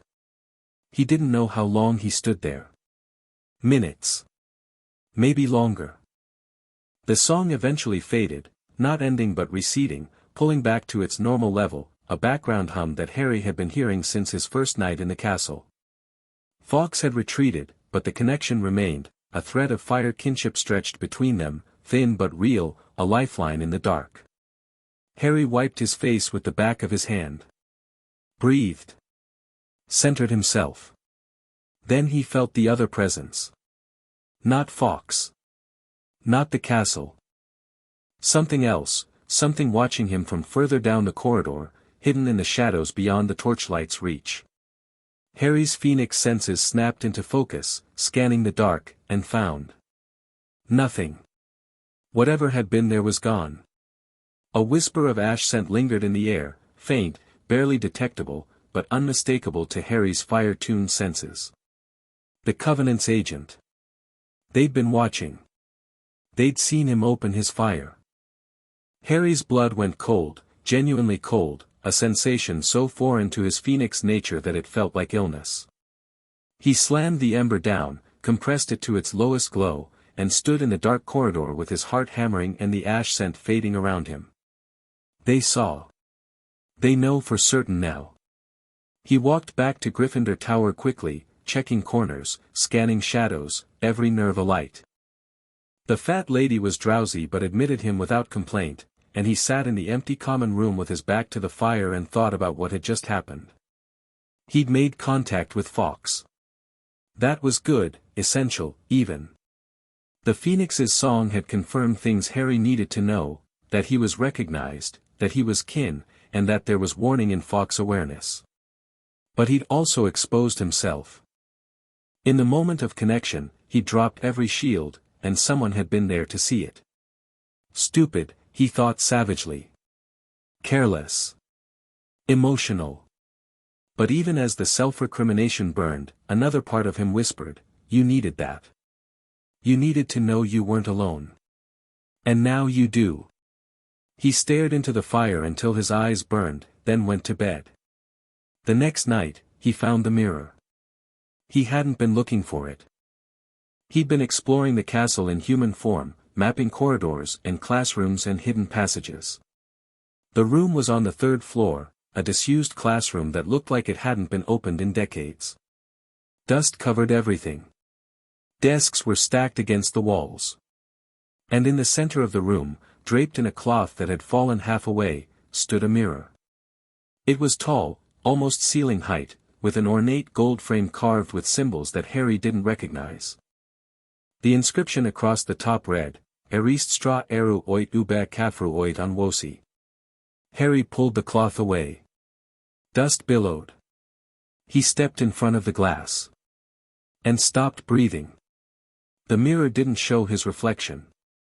Or rather, it showed his reflection surrounded by people, a man and a woman standing behind him, their hands on his shoulders, their faces warm with love. The man was tall, with messy black hair and glasses, and he looked so much like Harry that it was like looking at a time-displaced photograph. The woman had dark red hair that fell past her shoulders and eyes, green eyes, Harry's eyes, that were bright with tears and pride. James and Lily Potter. His parents. Harry's hand came up involuntarily, reaching for the glass, and in the mirror, his mother's hand rose to meet it. Their fingers touched at the surface, his real, hers reflected, and the glass was cool and smooth and utterly, impossibly inadequate as a substitute for the warmth that should have been there. Mom, he whispered. Dad. The figures in the mirror smiled. His father ruffled mirror Harry's hair with a casual affection that spoke of thousands of such gestures, mornings and evenings and lazy Sundays, a lifetime of small physical kindnesses that Harry had been denied. His mother mouthed something, "We're proud of you," and Harry felt the words like a knife between the ribs, precise and devastating, because he'd spent 11 years not knowing what that felt like and now he knew and he couldn't have it. He stood there for a long time, memorizing their faces. His father's crooked smile, so like his own. The way his mother tilted her head when she looked at him, as if every angle revealed something new to love. The matching wedding rings on their left hands. The way they stood together, close, comfortable, the body language of people who had chosen each other and kept choosing, every day, until choice was taken from them. He wanted to hate Voldemort in that moment. Wanted to feel the hot, righteous fury that the story demanded. Orphaned boy sees murdered parents, swears vengeance, channels his anger into purpose. But the feeling that filled him wasn't anger. It was sadness. A vast, quiet, oceanic sadness that had nothing to do with vengeance and everything to do with loss. These people had loved him. They had died for him. And he would never, ever, hear his mother's actual voice say the words her reflection was mouthing. But the mirror showed him more than his parents. Behind them, other figures materialized, people Harry didn't recognize, people with his eyes or his father's jaw or his mother's smile, a lineage stretching back into the glass. And among them, weaving through the gathered family like a thread of gold through gray fabric, was light. Phoenix light. His relatives glowed with it, not all of them, but some, scattered through the generations, faint traces of fire in their blood. He wasn't the first. Not in his family. The Phoenix fire had been there before, dormant, recessive, passed down through bloodlines like an inherited melody, too quiet to hear in most generations but there, always there, waiting for the right combination of desperation and magic and broken open need to ignite. And in front of all of them, standing at the center of the mirror's vision, was Harry himself, but not the Harry who stood in the dusty classroom. This Harry was older, taller, wreathed in golden flame that didn't burn him but completed him, and around him stood people, Neville and Hermione and a girl with dark hair and pale blue eyes and others he didn't recognize, and they weren't afraid. They were with him. Standing in his fire and not burning. Seeing what he was and choosing to stay. That was what broke him. Not his parents, he'd grieved for them in the abstract, in the way you grieve for something you never had. But this vision of a future where he was known, truly known, and not alone, this was the grief he'd been carrying since the cupboard, the grief he'd buried under competence and strategy and the careful architecture of a personality designed to need nothing from anyone. He wanted it. He wanted it so badly that the wanting was a physical sensation, a hollowing in his chest that the ember couldn't fill. Harry sank to the floor in front of the mirror and stared at the vision and didn't move for a very long time. He came back the next night. And the next. 3 nights he sat before the mirror of Erised, watching his parents smile, watching the future Harry burn with accepted fire, watching the people who stood in his light and didn't flinch. Each night, he stayed a little longer. Each night, the pull was a little stronger, the mirror's vision sinking hooks into his psyche, offering a comfort so perfect that real life felt gray and inadequate by comparison. On the second night, he tried talking to the reflections. Not out loud, in his mind, the same way he communicated with the ember. He asked his mother about her life, her work, her Patronus. He asked his father about Quidditch and the Marauders and whether he'd been scared, at the end. The reflections smiled and gestured and mouthed words that might have been answers or might have been the mirror's fabrication, and Harry couldn't tell the difference, and that uncertainty was part of the trap. On the third night, he noticed something wrong with himself. His homework for the first week of spring term was untouched. He'd skipped his evening practice session for the second time. His Phoenix flights had stopped because the mirror was all the escape he needed, and that realization hit him like a bucket of cold water. I'm addicted, he thought, sitting on the floor with his parents smiling down at him. This mirror is a drug and I'm using it to avoid reality. Just like Vernon used the telly. Just like Petunia used her gossip. Just like everyone who's ever chosen comfort over truth. The insight was sharp and it was painful and it was necessary. Harry was many things, but he refused, absolutely refused, to be someone who chose illusion over life. The cupboard had taught him that. The real world was harsh and cold and often cruel, but it was real, and realness was the only currency that mattered. He should have stopped coming. He should have walked away. But the pull was too strong, and so he came back on the fourth night, telling himself it would be the last. On the fourth night, he wasn't alone. I thought I might find you here. The voice was quiet, gentle, and entirely unsurprised.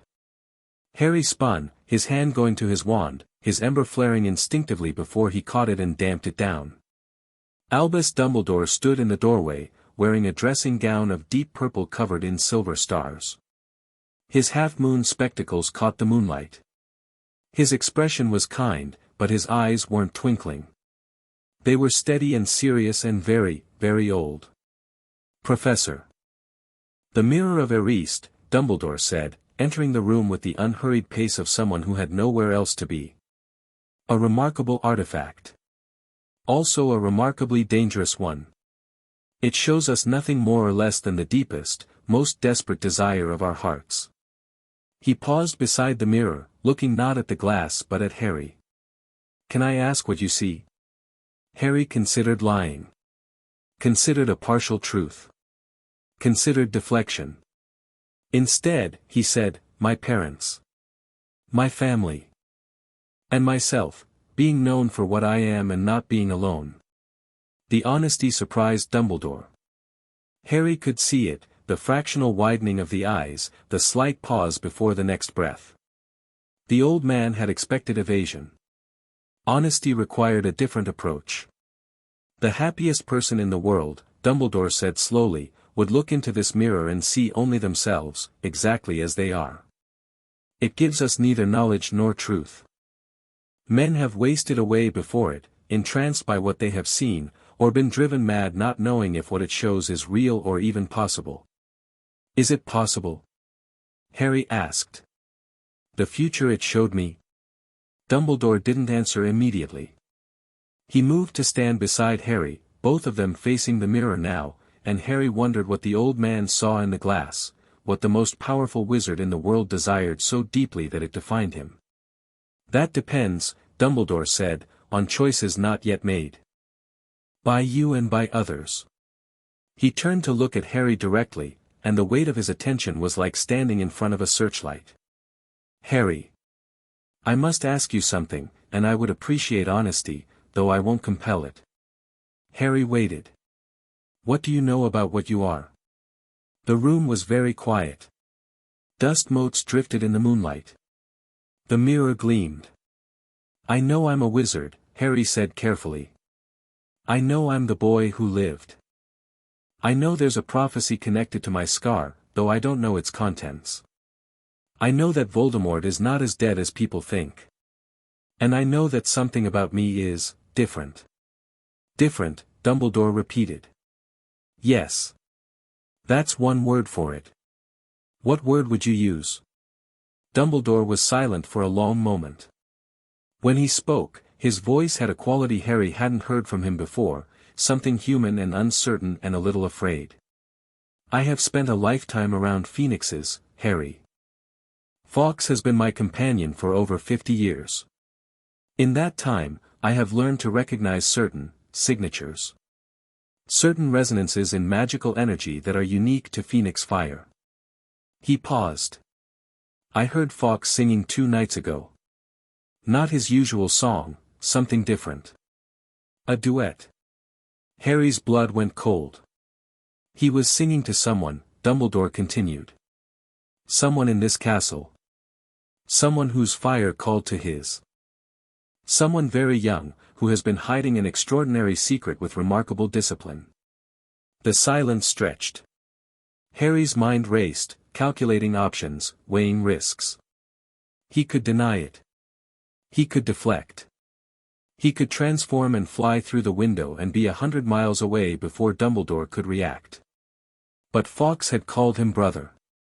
And the mirror had shown him a future where he was known and not alone. And Dumbledore was standing here, in the midnight dark, not with suspicion or threat in his voice but with concern. Harry took a breath. Let it out. And opened his fire.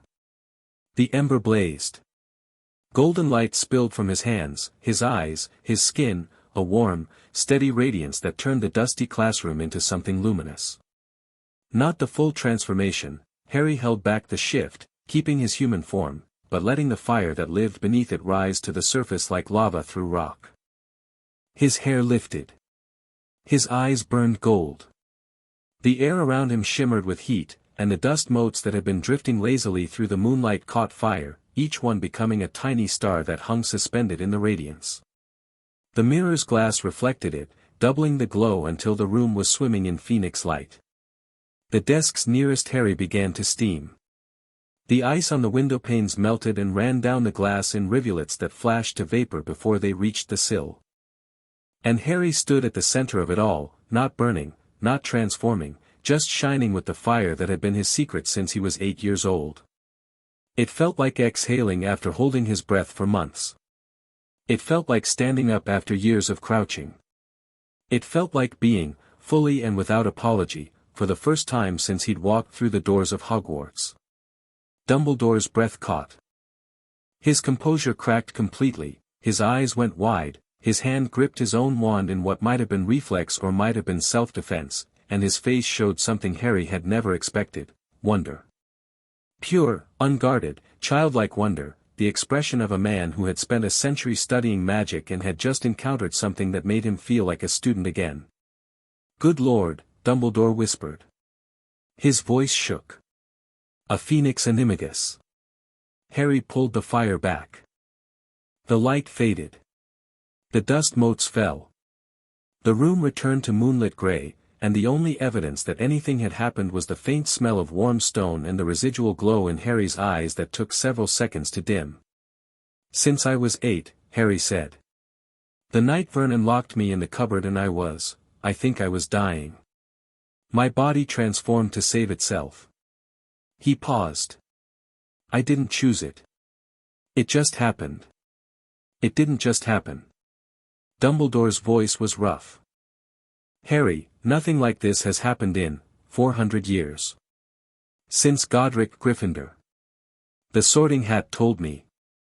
Dumbledore closed his eyes.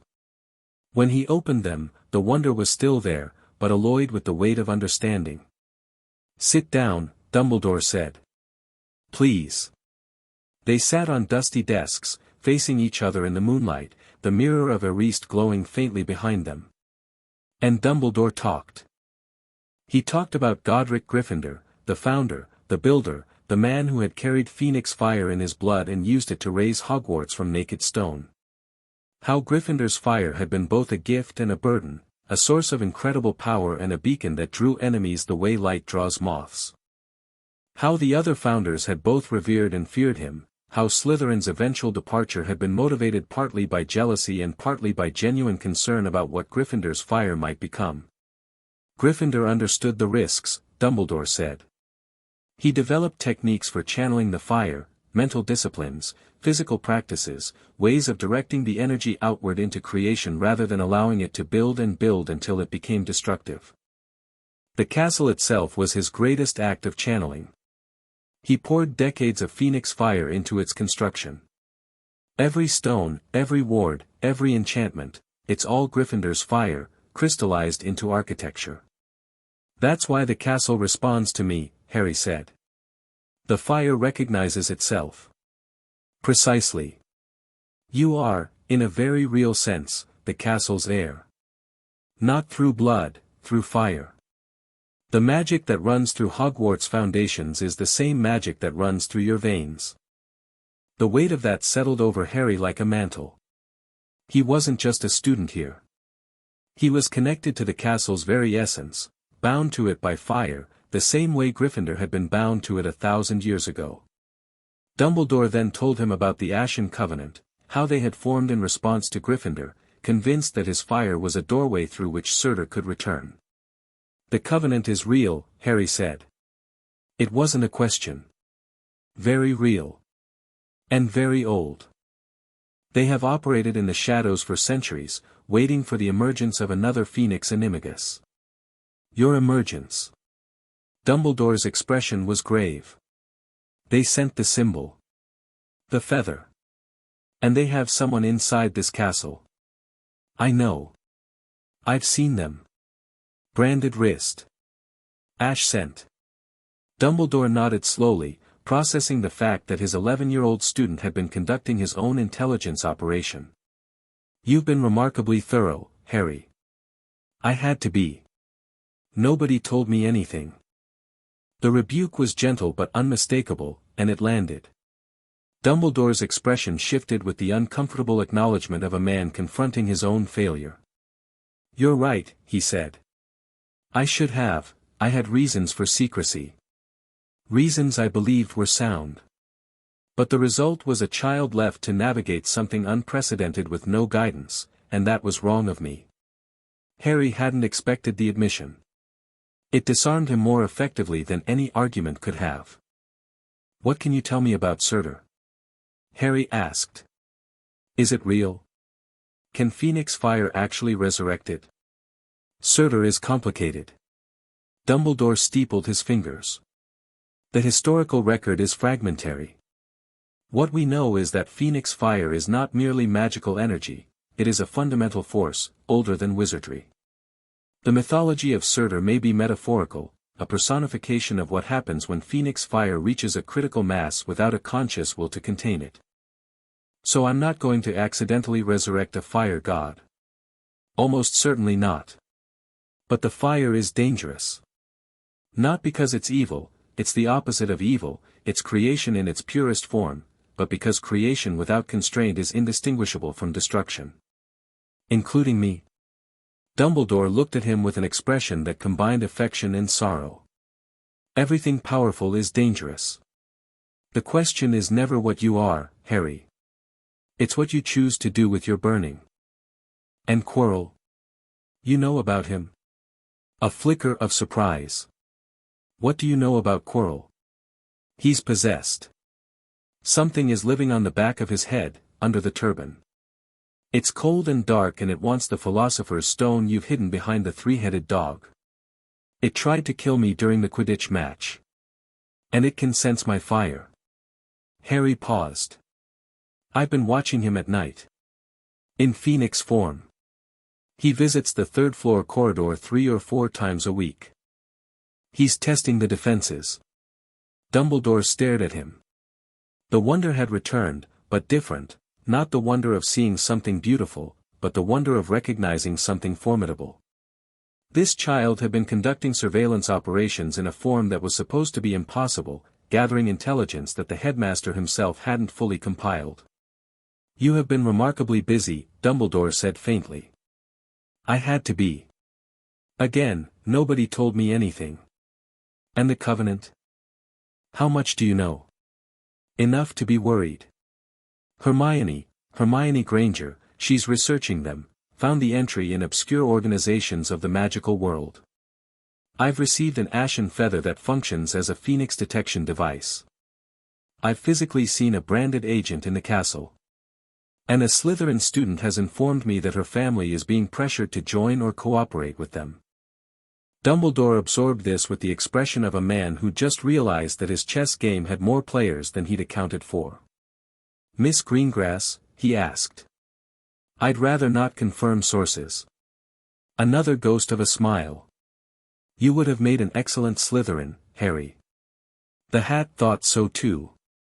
They regarded each other in the moonlit room, the old wizard and the young phoenix, 2 people who'd been circling the truth for months and had finally met in the middle. The mirror gleamed between them, reflecting a future that neither of them could guarantee. There's something else, Dumbledore said, his voice dropping. Something I need you to understand about the fire and about Voldemort. He sat back down on the dusty desk, and his face in the moonlight looked every one of his 100+ years. Voldemort's magic is parasitic. He has fractured his soul, deliberately, through the darkest of dark magic, into pieces. When he tried to kill you and failed, a piece of that fractured soul attached itself to you. It's why you can feel him through the scar. It's why Quirrell's presence causes you pain. Harry went very still. A piece of Voldemort's soul. In me. Yes. And the phoenix fire? Dumbledore looked at him with an expression that was as close to helplessness as Harry had ever seen from the most powerful wizard alive. That is what terrifies the Covenant. And, if I'm honest, what concerns me. Phoenix fire is creation. Voldemort's soul fragment is corruption. They exist in the same vessel, you, and the interaction between them is something that has no precedent. No one knows what happens when the purest form of fire is bound to the darkest form of magic. The room was silent. Harry's ember burned, and deep beneath it, so faint he might have imagined it, something cold stirred. He'd felt it before, the scar's ache, the chill in Quirrell's classroom, but now he understood what it was. Not just a connection to Voldemort. A piece of Voldemort, nested in his fire like a splinter in living wood. Can it be removed? Harry asked. I don't know. Not yet. But I intend to find out. Dumbledore stood again. Harry, I'm going to make you a promise. I will not hide things from you that directly affect your safety. I will tell you what I know about the Covenant, about Quirrell, and about the fire you carry. Not everything, some things require context you don't yet have, but enough. You deserve enough. He reached into his dressing gown and produced something that shimmered like liquid moonlight, a cloak, folded small, that seemed to be made of woven light. This was your father's, he said. An invisibility cloak, the finest I have ever encountered. I believe it's time it was returned to you. Harry took the cloak. The fabric was impossibly light, and when he draped it over his hand vanished. Use it wisely, Dumbledore said. And Harry, the mirror will be moved tomorrow. Don't come looking for it again. It does not do to dwell on dreams and forget to live. A pause. Though I suspect that advice is less necessary for you than for most. He left. And Harry was alone with the mirror and the cloak and a conversation that had changed everything. Harry sat on the dusty desk for a long time after Dumbledore left, processing. Not the Phoenix Animagus revelation, that was old news, just shared for the first time. Not the Covenant, or even the stone. What he was processing was the soul fragment. A piece of Voldemort. Inside him. Coexisting with Phoenix fire in the same body, the same blood, the same heart that beat 60 times a minute and pumped warmth through veins that also carried corruption. He pressed his hand against his scar. It was cool to the touch, always cool, even when the rest of him ran hot. The temperature differential had been there as long as he could remember, so constant that he'd never questioned it. Now he understood. The scar was cold because the thing inside it was cold. A fragment of a man who had torn his own soul apart to cheat death, lodged in the forehead of a boy who embodied rebirth. The irony was not lost on him. Fire and fragment. Creation and corruption. What happens when they meet? Dumbledore didn't know. The Covenant was terrified of the possibility. And Harry, sitting alone in a moonlit classroom with dust in his hair and his parents smiling from a magical mirror, was the 11-year-old battleground where the question would be answered. He should have been scared. Part of him was, the rational, strategic part that had kept him alive through the Dursleys and the first months at Hogwarts. But another part, the Phoenix part, the part that understood fire on a level that went beyond thought, whispered something different. Fire purifies. That's what it does. That's what it's for. He couldn't know if that was true. Couldn't know if his fire was strong enough to burn away a piece of the darkest wizard in history without burning away the host. But the possibility existed, shimmering like heat above asphalt, and Harry tucked it away alongside his other secrets, another piece of the puzzle, another variable in the equation of his life. He looked at the mirror one last time. His parents smiled. The future Harry burned in accepted fire. Someday, Harry told the mirror. Someday that'll be real. He draped the invisibility cloak over his shoulders, vanished, and walked back to Gryffindor Tower as a ghost in his own castle. Daphne Greengrass returned from Christmas 4 days before the end of the holiday, which was unusual. Most students came back on the last day. Early returns meant either eagerness or escape, and Daphne Greengrass didn't strike Harry as someone who got eager about school. Which left escape. And that was interesting, and troubling. Harry was in the library when she walked in, a quiet alcove near the restricted section that he'd claimed as his personal research space. The Greengrass text was open on the table in front of him, and he'd been making notes in a cipher he'd developed in the cupboard years ago, a simple substitution code that would slow down any casual reader long enough for Harry to notice them looking. He heard her before he saw her, the particular rhythm of her footsteps, precise and measured, the sound of someone who'd been trained to move with deliberate grace. But today the rhythm was slightly off. Slightly faster. Slightly less controlled. The footsteps of someone who was upset and trying very hard not to show it. She stopped at the entrance to the alcove. He looked up. Greengrass. Potter. She looked different. Not physically, same sharp features, same controlled expression. But there was something underneath the composure that hadn't been there before. A tightness around her mouth. A tension in her shoulders. The body language of someone carrying a weight they hadn't chosen. "You're back early," Harry said. Observant. Family obligations. Family complications. She said it flatly, without invitation for follow-up, but the fact that she'd said it at all was significant. Daphne Greengrass did not volunteer information. "Want to sit down?" he offered. She hesitated, not indecision but calculation. Then she pulled out the chair across from him and sat. They were quiet for a while. Harry read. Daphne produced a book of her own, Advanced Potions Theory, well beyond first-year level, and read with a focus that was either genuine or expertly performed. After 20 minutes, without looking up from her book, she said, "My father is being pressured to join something. An organization. He won't tell me the details, but it involves our family's historical connections to certain arcane traditions." Harry kept his expression neutral. What kind of arcane traditions?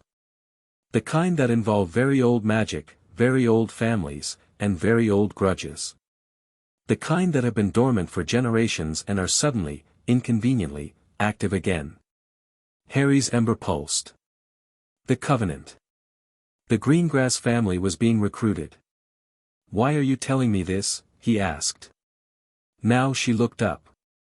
Her blue eyes met his green ones, and what he saw there wasn't the usual composure, it was frustration. The frustration of someone who could see a chessboard but couldn't identify all the pieces. "Because something is happening," she said. "Something that involves you.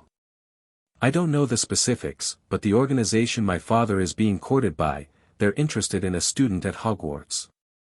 And every time the topic comes up, the adults get very quiet and very careful.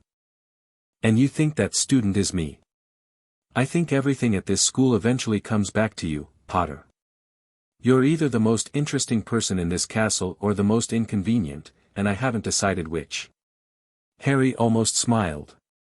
"Can't I be both?"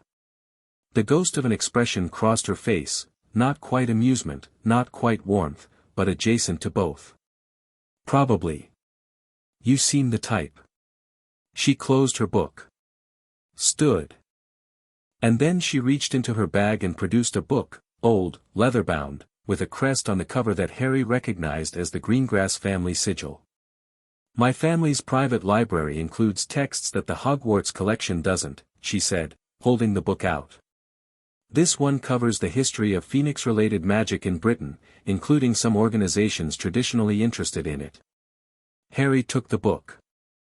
Their fingers brushed, his warm, hers cool, and the contact lasted a fraction of a second longer than necessary. "Thank you, Daphne," he said. It was the first time he'd used her first name. She heard it. He saw it register, a slight widening of the eyes, a micro-adjustment in her posture. "Don't read too much into it," she said. "I'm protecting my family's interests." "Is that the only reason?" She looked at him for a long moment. The library was quiet, dust and parchment and old knowledge. A shaft of winter sunlight came through the high window and caught the edge of her hair, turning dark brown to amber for just a moment. "My little sister is 9, Daphne said. It came out of nowhere, a non sequitur that wasn't, because Daphne didn't do non sequiturs. Astoria. She's curious about everything. Reads everything. Asks questions that make my parents uncomfortable." A pause. "The organization that's pressuring my father, they mentioned her. In passing. Casually. The way you mention something to make sure people know you're aware it exists." Harry's expression hardened. "They threatened your sister. They implied an interest. In pure-blood circles, that's the same thing." Daphne's composure held, but her hands were tight on the strap of her bag, the only tell, and one she probably didn't know she was giving. "I don't know what they want. I don't know what they're planning. But I know that my family is being pulled into something dangerous, and I know that you are at the center of it, even if I don't understand why. So yes, I'm giving you this book because I'm protecting my family's interests. And yes, there might be another reason. But the family reason is the one that matters." Harry held her gaze. She held his. And in the space between them, measured in feet and in trust, both distances narrowing by degrees, something shifted. Not the sudden chemistry of romantic movies, not the dramatic spark of two souls recognizing each other. Something quieter. The slow, careful mutual assessment of two people who were both too smart to trust easily and too honest to pretend otherwise. "I'll protect your family if I can," Harry said. "That's not a promise, I'm 11 and my ability to protect anyone is limited. But if the Covenant comes for the Greengrasses, they'll find me in the way." Daphne looked at him as though he'd said something in a language she understood but hadn't expected to hear spoken aloud. "You barely know me," she said. "I know enough. I know you came back early from Christmas because something scared you and you wanted to be somewhere safer. I know you brought me a book from your family's private library, which tells me you've decided I'm worth the risk. And I know that when you look at me, you see the person instead of the scar, which puts you in a very small category." Something happened to her expression, a crack in the ice, tiny but real, a fissure that revealed the warmth beneath. She didn't smile. Daphne Greengrass didn't smile the way other people smiled, in broad, easy strokes. Her version was subtler, a softening of the eyes, a slight relaxation of the jaw, the face of someone allowing themselves, just for a moment, to stop being on guard. "Don't die, Potter," she said. "I've invested a book in you. I expect a return." And she walked away. Harry watched her go and felt something warm that had nothing to do with the ember behind his ribs. "It's the reason I'm giving you," she said over her shoulder. "Take it or leave it." He opened the book and began to read. The Greengrass text was a revelation. Where the Hogwarts library offered sanitized entries, the private collection was raw, unedited family history stretching back centuries, documenting the intersection of pureblood families with Phoenix-related magic. The Ashen Covenant featured prominently, described as approaching multiple families over the centuries, seeking allies, informants, and sometimes sacrifices. The Greengrass family's historical response had been cautious neutrality, neither joining nor opposing, preserving independence while documenting everything observed. It was a quintessentially Slytherin strategy, surviving by recording, profiting from proximity to power without being consumed by it. Harry respected the pragmatism even as he recognized its limitations. Neutrality was sustainable until the conflict came to your doorstep, and the Covenant's interest in Daphne's father suggested the doorstep had been reached. The section on Surtur was more detailed than anything Hermione had found. The Greengrass text described Surtur not as a god but as a state, a condition that Phoenix fire could theoretically reach if it grew beyond the host's capacity to contain it. The analogy was nuclear. A Phoenix Animagus was like a reactor, containing immense energy within a biological framework. If the framework failed, if the fire grew faster than the host's ability to channel it, the result would be a chain reaction. Uncontrolled Phoenix fire, expanding exponentially, consuming everything. Not a deity reborn. A meltdown. The text went further. It described the mechanics of containment, how Godric Gryffindor had managed his fire, the mental disciplines he'd developed, the techniques he'd used to channel rather than suppress. Suppression was dangerous, the text warned. Phoenix fire pushed back against confinement. The harder you held it down, the more pressure it built, and pressure without release led to exactly the kind of catastrophic failure the Covenant feared. Channeling, Harry thought. Not suppression, channeling. I've been doing it wrong. I've been treating the fire like a threat to be contained, not a force to be directed. The insight was profound. He'd spent months at Hogwarts dampening his ember, compressing his signature, hiding his fire behind walls of willpower. And all that time, the fire had been pushing back, growing hotter, stronger, more insistent, building pressure that Harry had attributed to the stress of secrecy, but that was, he now realized, a warning. He was a reactor running too hot. Not because the fire was out of control, but because the control itself was wrong.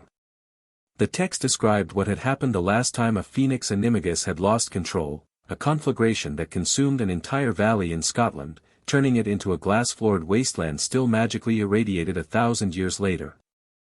The Glass Valley, Harry realized. I've seen it on maps. Everyone thinks it was a volcanic event. He needed to change his approach. Not stop hiding, the secrecy was still necessary, but stop fighting the fire. Work with it instead of against it. Channel, not suppress. Let the ember burn at its natural brightness and learn to direct its output, the way a river is directed by banks rather than dammed. He began that very night. Sitting cross-legged on his bed in the empty dormitory, curtains drawn, he released the dampening for the first time deliberately. The ember expanded, not explosively, not dangerously, but with the slow, grateful unfolding of something that had been compressed too long. Warmth flooded his body. The air around him shimmered. And the fire, instead of surging wildly the way it had when he'd accidentally slipped, settled into a steady, even burn that was brighter and hotter than his suppressed state but infinitely more stable. This is what it's supposed to feel like, Harry realized. Not contained. Not caged. Just, flowing. He practiced channeling for an hour, directing the fire through his wand, through his hands, through his eyes. Each channel felt different. The wand was focused and precise, like a laser, the hands were broad and warm, like sunlight, the eyes were sharp and penetrating, like fire seen through a lens. And each channel reduced the internal pressure, bleeding off energy that suppression had been allowing to build. When he finally pulled the dampening back into place, the headache that usually accompanied the compression was gone. The fire settled obediently, not fighting the constraint because it had been given an outlet, however briefly. The reactor metaphor was apt. What Harry had been doing was blocking the coolant lines and hoping the fuel rods didn't melt.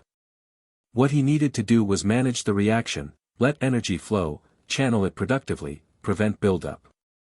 He closed the book and thought about the power inside him and the fact that he was 11 years old and nobody had a manual for what he was.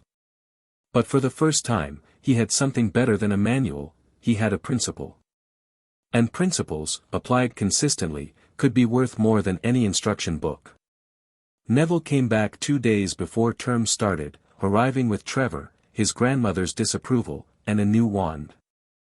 Harry noticed immediately, it wasn't the battered, reluctant weapon Neville had been struggling with all term.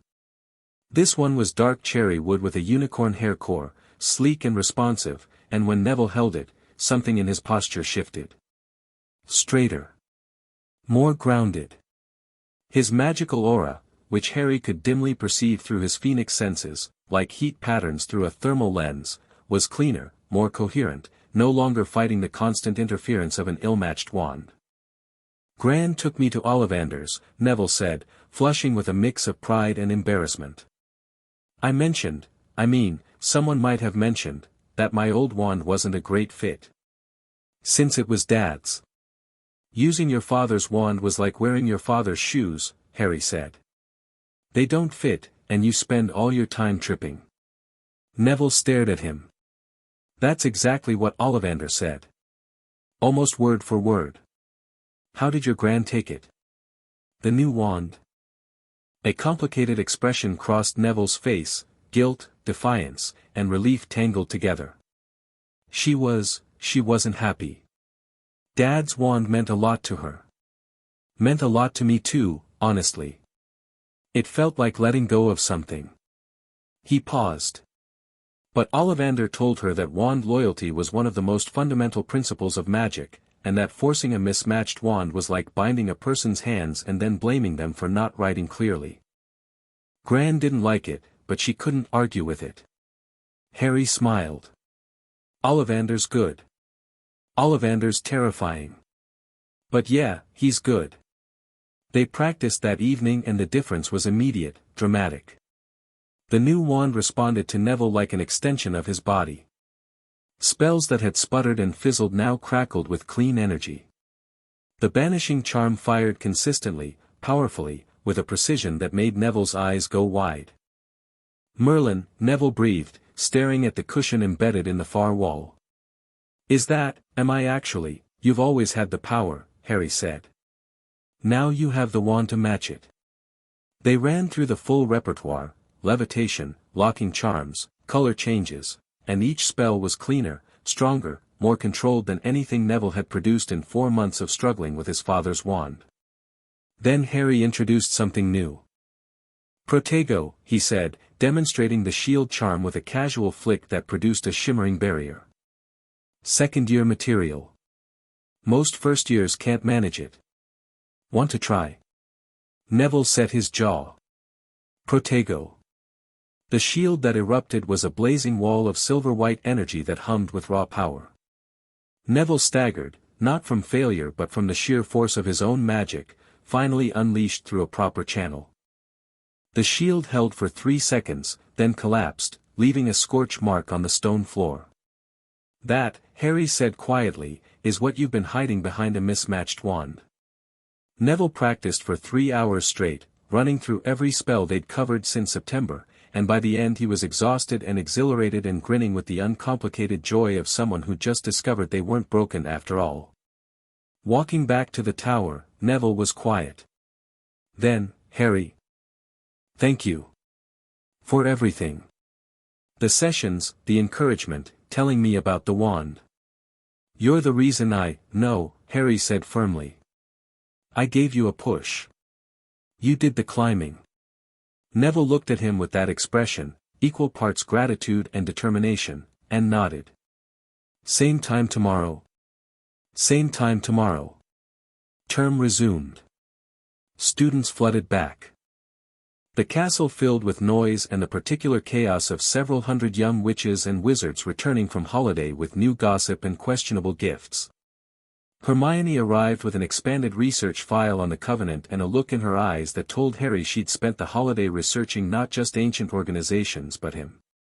"We need to talk," she said, cornering him in the common room on the first evening back. She had a notebook open on her knee, pages covered in a diagram that Harry recognized, with a sinking sensation, as a timeline of his anomalies, with a large red circle around the words Phoenix Animagus. In the center. Her voice was low, her expression the intense focus of someone who'd built a theory and was ready to test it. "You built an evidence wall," Harry said, staring at the notebook. "About me." "Evidence timeline," Hermione corrected. "Evidence walls are for conspiracy theorists. Timelines are for researchers." She closed the notebook. "But yes. About? About the golden fire in the troll bathroom. About the fact that your incendio was 20 times more powerful than any first-year spell has a right to be. About the way you fly, which is physiologically inconsistent with someone who'd never been on a broomstick before September. About the way your hand was smoking after the Quidditch match. About the fact that your body temperature runs approximately 2 degrees higher than the human average. I checked when Madame Pomfrey was treating your hand, she had the readings on her chart. About the way Fawkes the Phoenix went absolutely wild when I visited Dumbledore's office to ask about extra credit. The bird was singing and flapping, and Dumbledore asked if anyone had been with me, as if something on my person triggered the reaction. Something I might have picked up from sitting next to you. And about the stack of Phoenix-related books I found in your research alcove, bookmarked at every passage about Animagus transformations." Harry stared at her. She'd taken 2 degrees of body temperature and a phoenix's reaction and a smoking hand and woven them into a theory that was, in every particular, correct. "You've been busy," Harry said. "I've been thinking," Hermione corrected. "Which is what I do when I have insufficient data. And my data remains insufficient, but the partial hypothesis I've constructed is," she paused. Swallowed. "It's not possible. What I think you might be isn't possible. And what do you think I might be?" She leaned closer. Her voice dropped to barely a whisper. "I think you're an Animagus. I think your form is a phoenix. And I think that's why everything about you is wrong, wrong in the way that makes you better, stronger, more than anyone your age should be." Harry said nothing for a long time. "Then, hypothetically, if you were right, what would you do with that information?" Hermione's eyes were bright. Not with ambition or excitement but with something fiercer, the protectiveness of someone who decided that another person's secret was worth guarding. "I'd keep it," she said. "The way you kept mine, coming back for me when nobody else did." Harry felt the ember pulse. Warm. Steady. Safe. "Same time tomorrow," he said. "After Neville's practice session. I'll tell you everything." Hermione nodded. And Harry realized, sitting in the noisy common room with his friends around him, that the mirror hadn't been showing him a dream. It had been showing him the beginning. Chapter 4 and Chapter 5, Phoenix Rising. Spring came to Hogwarts the way spring comes to Scotland, grudgingly, in fits and starts, winter retreating in slow stages like an army that hadn't quite decided to surrender. Snow lingered on the northern slopes well into April. The lake thawed at the edges but kept its heart frozen, a metaphor for the season that wasn't lost on Harry. And the forbidden forest, emerging from months of white silence, began to stir with sounds that hadn't been there before, rustlings and callings and, on certain nights, a deep, grinding rumble that Harry felt through the soles of his feet when he stood on the castle grounds at dusk. The exams were approaching and the rest of the school was consumed by revision, corridors clogged with students muttering spellwork under their breath, the library full to bursting, Hermione's schedule color-coded within an inch of its life. Normal concerns. Normal pressures. The kind of stress that belonged to a world where the biggest threat was a bad grade on a transfiguration practical. Harry envied that normality with an intensity that surprised him. Not because he wanted it for himself, the cupboard had cured him of wanting to be ordinary, but because he wanted it for the people around him. For Neville, who deserved to worry about nothing more than whether his remembrall would remind him to study. For Hermione, whose idea of a crisis should have been a library book returned late. For all the students sleeping in the towers above, dreaming ordinary dreams, protected by wards and teachers and the comfortable assumption that Hogwarts was the safest place in Britain. Harry was going to make sure it stayed that way. Whatever it cost.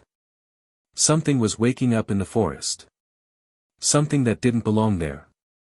Harry had felt it for weeks, a wrongness at the edge of his phoenix senses, like a sour note in an otherwise familiar song. It was faint at first, easily dismissed as the natural strangeness of a magical forest full of creatures that defied classification. Unicorns and centaurs and acromantula lived in that forest, and their combined magical signatures created a constant background hum that made precision sensing difficult. But as March bled into April and the days grew longer, the wrongness grew with them. Sharper.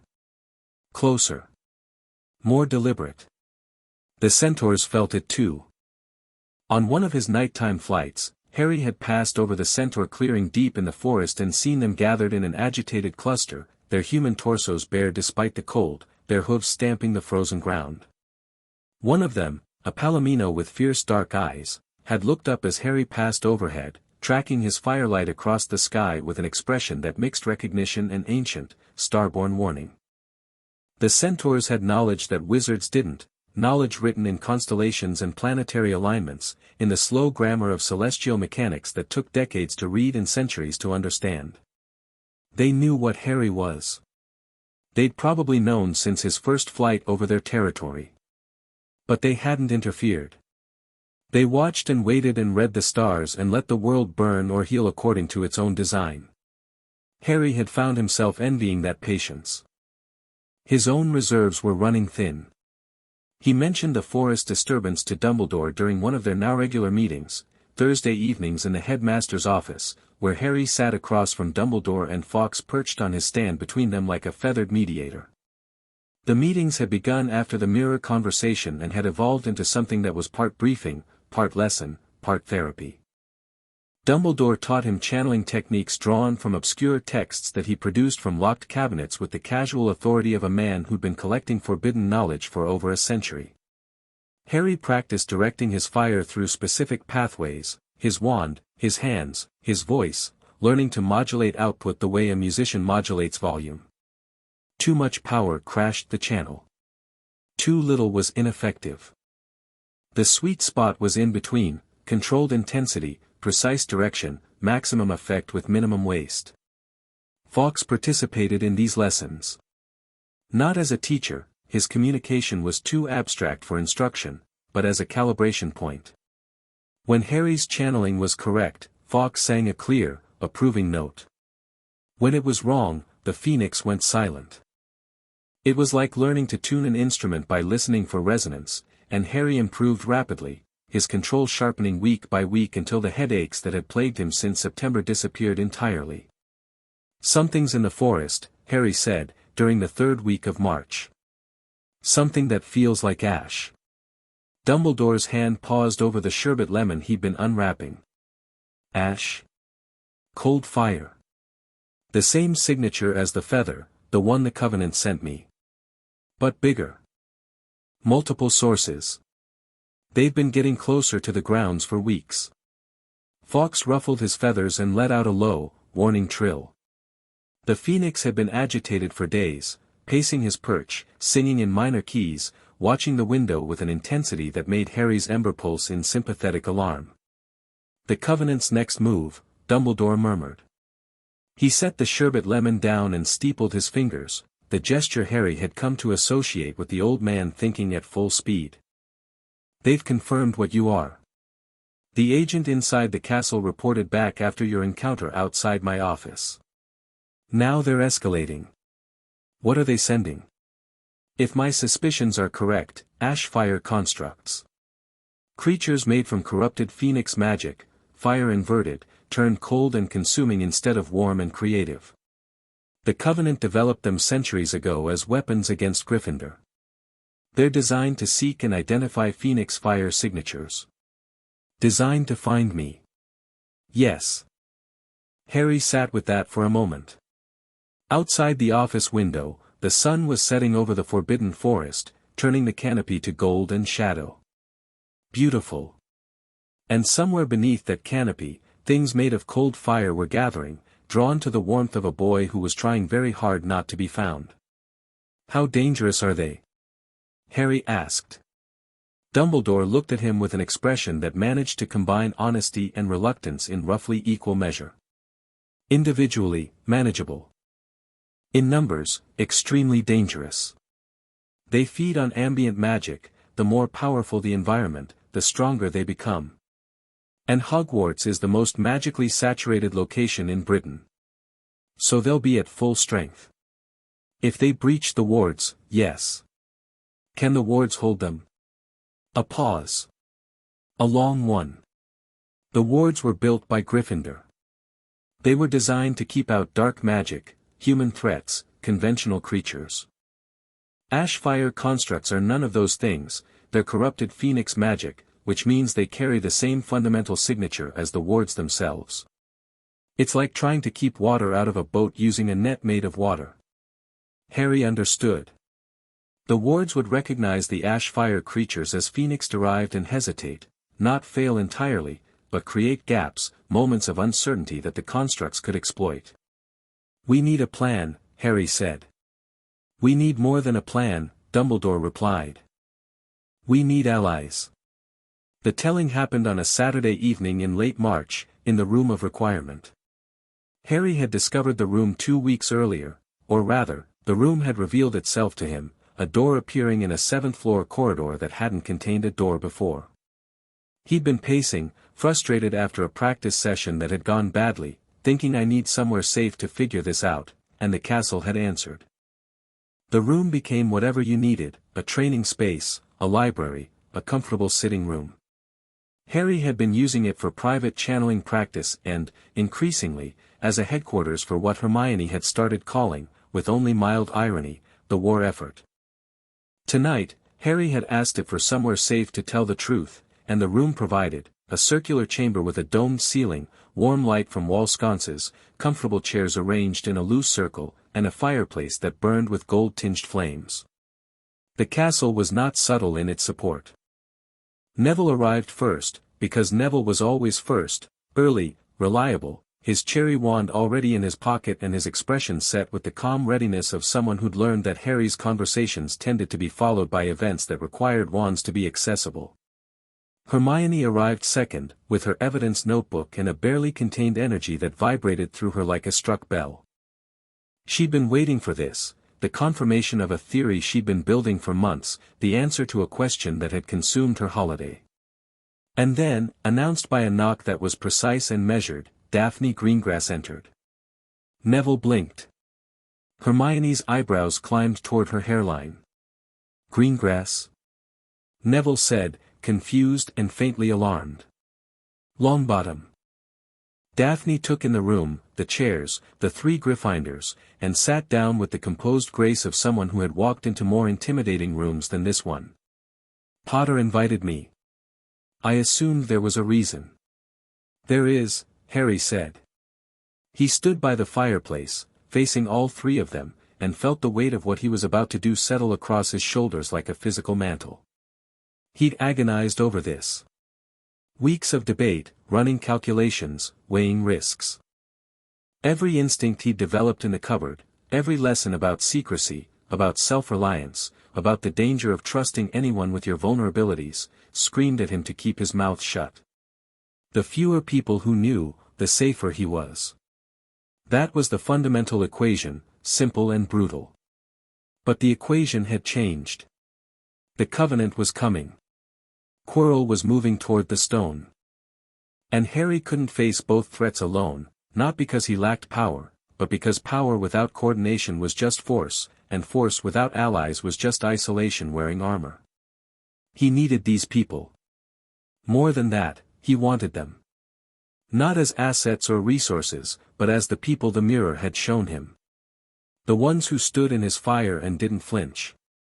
"I'm going to show you something," Harry said. "Something I've never shown anyone voluntarily.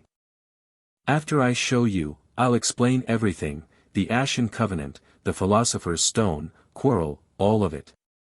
But the showing comes first, because what I'm about to tell you won't make sense without it." He looked at each of them in turn. Neville, steady and trusting.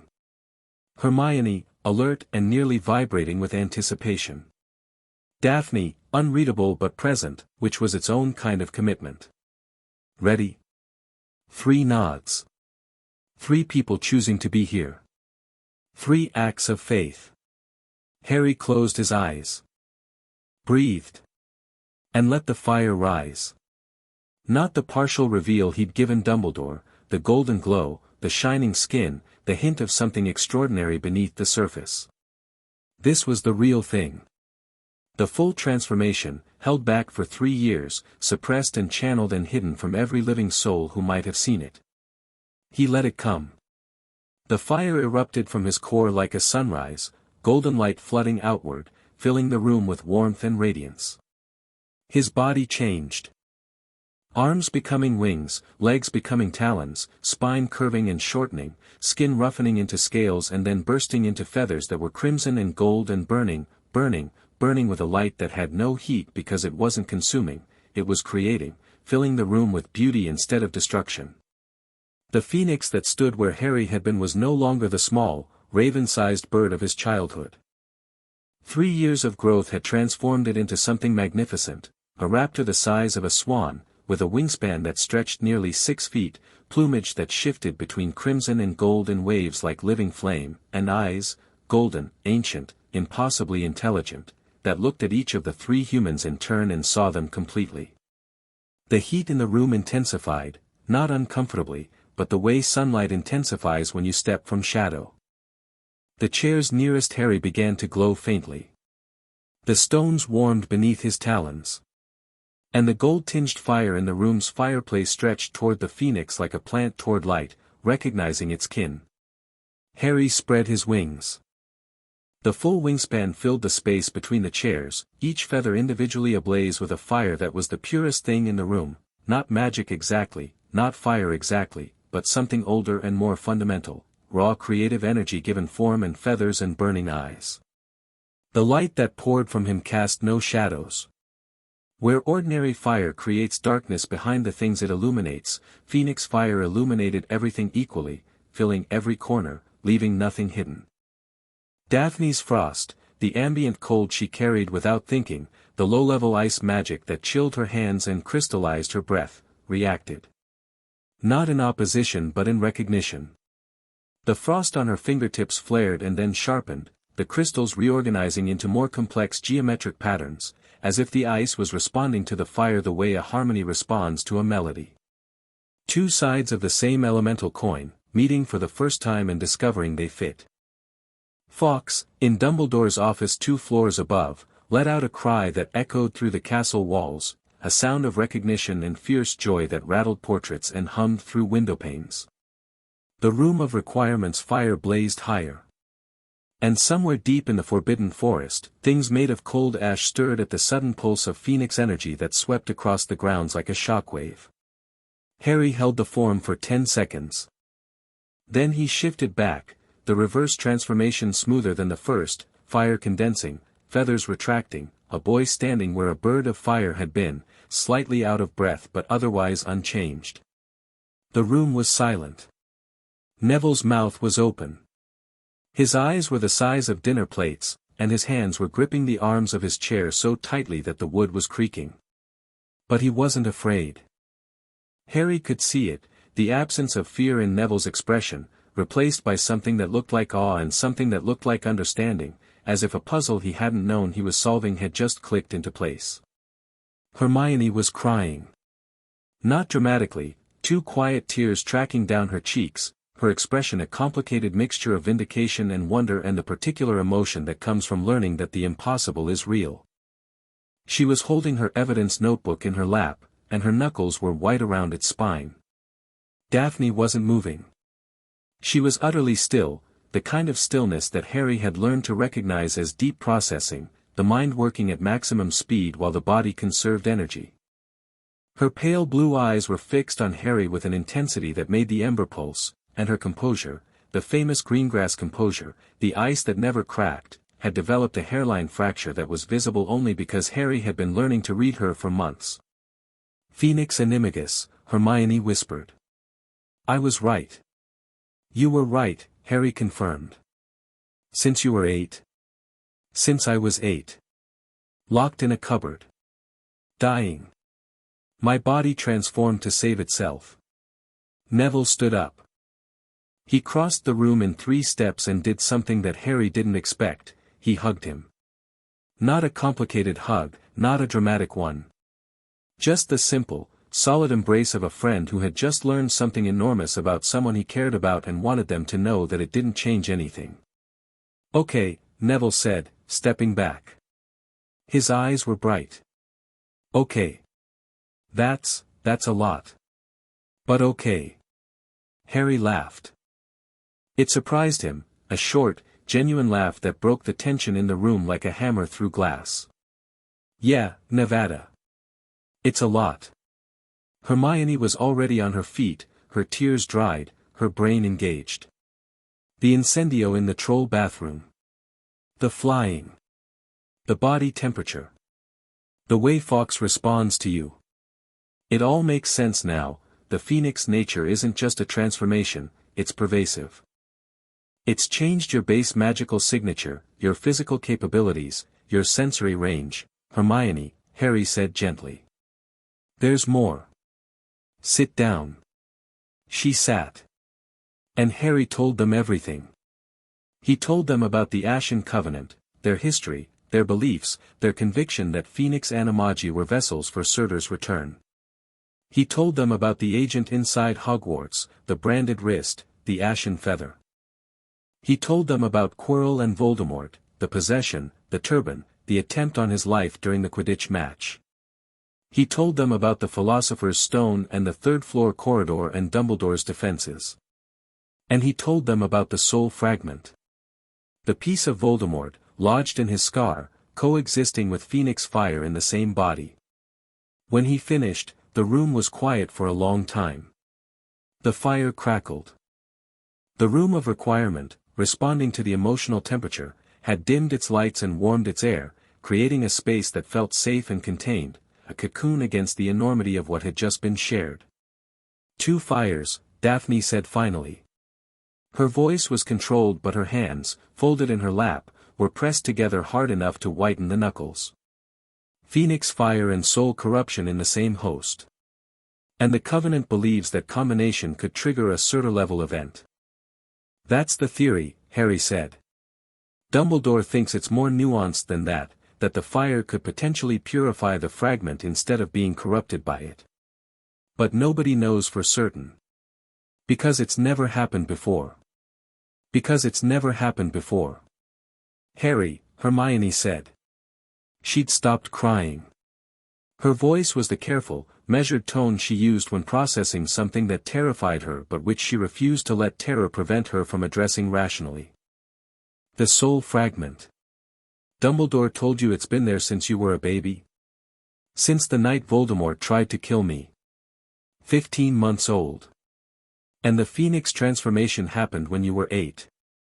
3 years before you knew anything about magic. She was working through the implications, her mind moving at its characteristic speed. Which means your body developed the phoenix capability in the presence of the soul fragment. They grew up together. Your fire didn't emerge into a clean environment, it emerged into an environment that already contained corruption. Harry hadn't thought about it that way. The insight hit him like a physical impact. You think the fire adapted, he said. I think the fire evolved. Biological systems adapt to their environments, that's basic science. If your phoenix nature developed alongside the soul fragment, it may have developed specific mechanisms for coexisting with corruption. Mechanisms that a clean phoenix fire wouldn't have. She paused. You might not be a vulnerability, Harry. You might be the only person alive who's naturally equipped to survive what's inside you. Or, Daphne said quietly, the corruption adapted to the fire. And they've found equilibrium that looks stable but isn't. The two girls looked at each other, the Gryffindor and the Slytherin, the researcher and the strategist, and in that look, Harry saw something he hadn't expected. Respect. Not the grudging kind or the political kind, but the genuine article, the respect of two brilliant minds recognizing each other's caliber. Both hypotheses need testing, Hermione said. Agreed, Daphne said. But not tonight. No, Harry said. Tonight we prepare. Because the Covenant isn't going to wait for us to figure out my metaphysical situation. They're going to act. Neville, who had been listening with the focused attention of someone who knew he wasn't the smartest person in the room but was determined to contribute, cleared his throat. When you say, act, he said, you mean they're going to attack? Yes. The school. Yes. Neville's jaw set. He drew his cherry wand and held it in front of him, not brandishing it but presenting it, the way a knight might present a sword. Then we defend the school. There was no tremor in his voice. No uncertainty. The boy who had arrived at Hogwarts unable to cast a simple spell without his wand sparking and sputtering was gone, and in his place stood someone who had spent months rebuilding himself from the foundations up, and whose foundations, it turned out, were bedrock. Harry looked at his friends, his allies, his people, the ones the mirror had shown him, and felt the last of his resistance crumble. He'd spent 3 years alone with his fire. He didn't have to be alone anymore. The Covenant is sending ash fire constructs into the Forbidden Forest, Harry said. They're designed to detect Phoenix fire and they're getting closer to the grounds. When they attack, and they will attack, I need people I trust watching different parts of the castle. And I need Hermione's research skills to find a counter to ash fire magic, because Dumbledore says conventional defenses won't work. Ash fire is corrupted Phoenix fire, Hermione said, already thinking. So it shares the same fundamental signature. Which means, cold-based magic. Frost charms. Something that directly opposes fire at the elemental level. Ice, Daphne said. Everyone looked at her. She raised one hand and concentrated, and frost crept across her palm, delicate crystalline pattern spreading from her fingertips, the temperature around her hand dropping visibly, her breath misting in the sudden cold. My family's gift. Frost magic. Greengrass women have carried it for centuries. She closed her hand and the ice vanished. She looked at Harry. You're fire. I'm ice. That's not a coincidence, is it? Nothing about this is a coincidence, Harry said. And we're going to need that ice. The alliance expanded 2 days later, in a conversation that Harry had been dreading. Fred and George Weasley were in their favorite armchairs in the Gryffindor common room, playing a game that appeared to involve exploding snap cards and a small rubber duck that squeaked when specific cards were played. The rules were either non-existent or so complex that they existed only in the twins' shared consciousness. Harry sat down across from them and said, I need your help with something dangerous, illegal, and extremely important. Fred and George looked at each other. Looked at Harry. Looked at each other again. You had us at dangerous, Fred said. Illegal was just gravy, George added. I'm serious, Harry said. There's a threat coming to the school. I can't tell you everything, some of it isn't my secret to share, but I need people who know the castle inside and out, who can move without being seen, and who won't panic under pressure. The twins' expressions shifted. The habitual humor was still there, but underneath it, something sharper surfaced, the intelligence that they usually concealed beneath pranks and wisecracks, the strategic acumen that made their jokes work and their escapes flawless. What kind of threat? Fred asked. Magical creatures. In the Forbidden Forest. They'll try to breach the grounds. When? Soon. Weeks, maybe days. George leaned forward. And the teachers know. Dumbledore knows. He's preparing. But the teachers will be protecting the school from the inside. I need people on the ground, mobile, fast, able to create diversions and secure escape routes. The twins exchanged another look. Something passed between them, a conversation conducted entirely in eyebrow movements and fractional head tilts that communicated more in 3 seconds than most people managed in 3 paragraphs. We're in, Fred said. Obviously, George added. But we have conditions. Name them. First, you tell us when it's happening. Not after, not during. Before. Agreed. Second, whatever you're hiding, and you're hiding something, Potter, we're not idiots, you tell us eventually. Not now. But eventually. Harry looked at them, at these 2 brilliant, chaotic, fiercely loyal boys who had chosen to follow him into danger on the basis of nothing more than instinct and trust, and nodded. Eventually, he said. I promise. Good enough, Fred said. Now, George said, reaching into his robes and producing a folded piece of parchment that looked old and unremarkable. If you're going to wage a secret war inside this castle, you're going to need this. He tapped the parchment with his wand and murmured, I solemnly swear that I am up to no good. Lines of ink bloomed across the surface, lines that became corridors, rooms, staircases, the entire layout of Hogwarts rendered in perfect, living detail. And moving through the corridors, tiny labeled dots showed the position of every person in the castle, their names printed in minuscule text that updated in real time. The Marauder's Map. Harry's phoenix senses could feel the magic humming off the parchment, old enchantments, brilliant ones, the work of people who had understood Hogwarts at a level that went beyond architecture into something like intimacy. Harry stared at it. At his own dot. At Dumbledore pacing. At Quirrell hovering near the 3rd floor. And at a dot on the ground floor, near the entrance to the kitchens, labeled with a name Harry didn't recognize, Serafina Voss. His blood went cold. This map, Harry said carefully. It shows everyone in the castle. Everyone. Everyone, Fred confirmed. Can't be fooled. Enchanted by some of the greatest pranksters Hogwarts ever produced. The Marauders, Moony, Wormtail, Padfoot, and Prongs. Harry barely heard him. He was staring at the dot. Serafina Voss. The leader of the Ashen Covenant. Not an agent. Not a proxy. The leader herself, inside Hogwarts, right now. I need to borrow this, Harry said. Keep it, George said.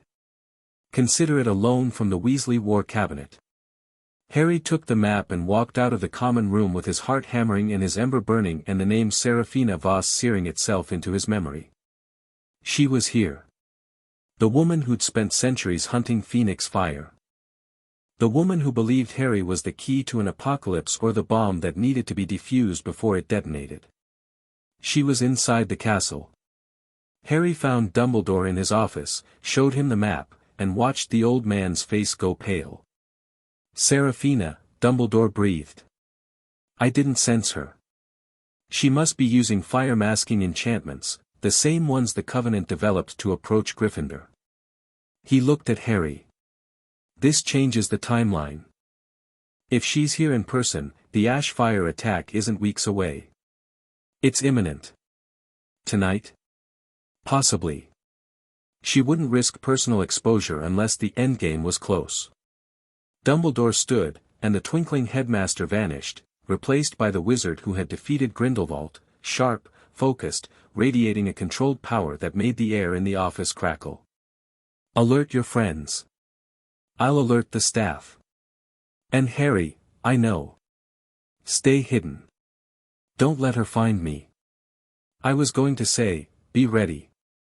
When the ash fire comes, conventional magic won't stop it. But your fire will. Harry met his eyes. You want me to fight. I want you to survive. Fighting may be how you do it. The next day, Harry approached Draco Malfoy. He found the boy alone in the library, deliberately alone, Harry suspected, because Draco had been separating from Crabbe and Goyle lately, a drift that suggested internal conflict. Malfoy. Draco looked up from his potions textbook, wary but not hostile. Potter. Come to challenge me to another duel. I've come to offer you information about your father's associates. Harry sat without being invited. The Ashen Covenant. You've heard the name. The flicker in Draco's eyes told Harry everything. He'd heard it, overheard it, probably, in conversations his parents had when they thought he wasn't listening. I don't know what you're talking about, Draco said, but the denial was automatic, the reflex of a boy trained to deflect before deciding whether to trust. Your father isn't a member. Not yet. But they're recruiting in his circles, the old families, the ones with historical connections to arcane magic. And whatever they're planning, it's going to affect everyone in this castle. Draco was quiet for a long moment. Why are you telling me this? Because you're smart enough to ask questions your father hasn't, and because whatever happens next, I'd rather have you informed than blindsided. Blindsided people make bad decisions. You're asking me to spy on my own family. I'm asking you to keep your eyes open. That's not spying. That's protecting them. The conflict was visible, loyalty warring with self-preservation, the pure blood code colliding with growing suspicion that family first might lead somewhere terrible. I won't betray my father, Draco said. I'm not asking you to. But I'll listen.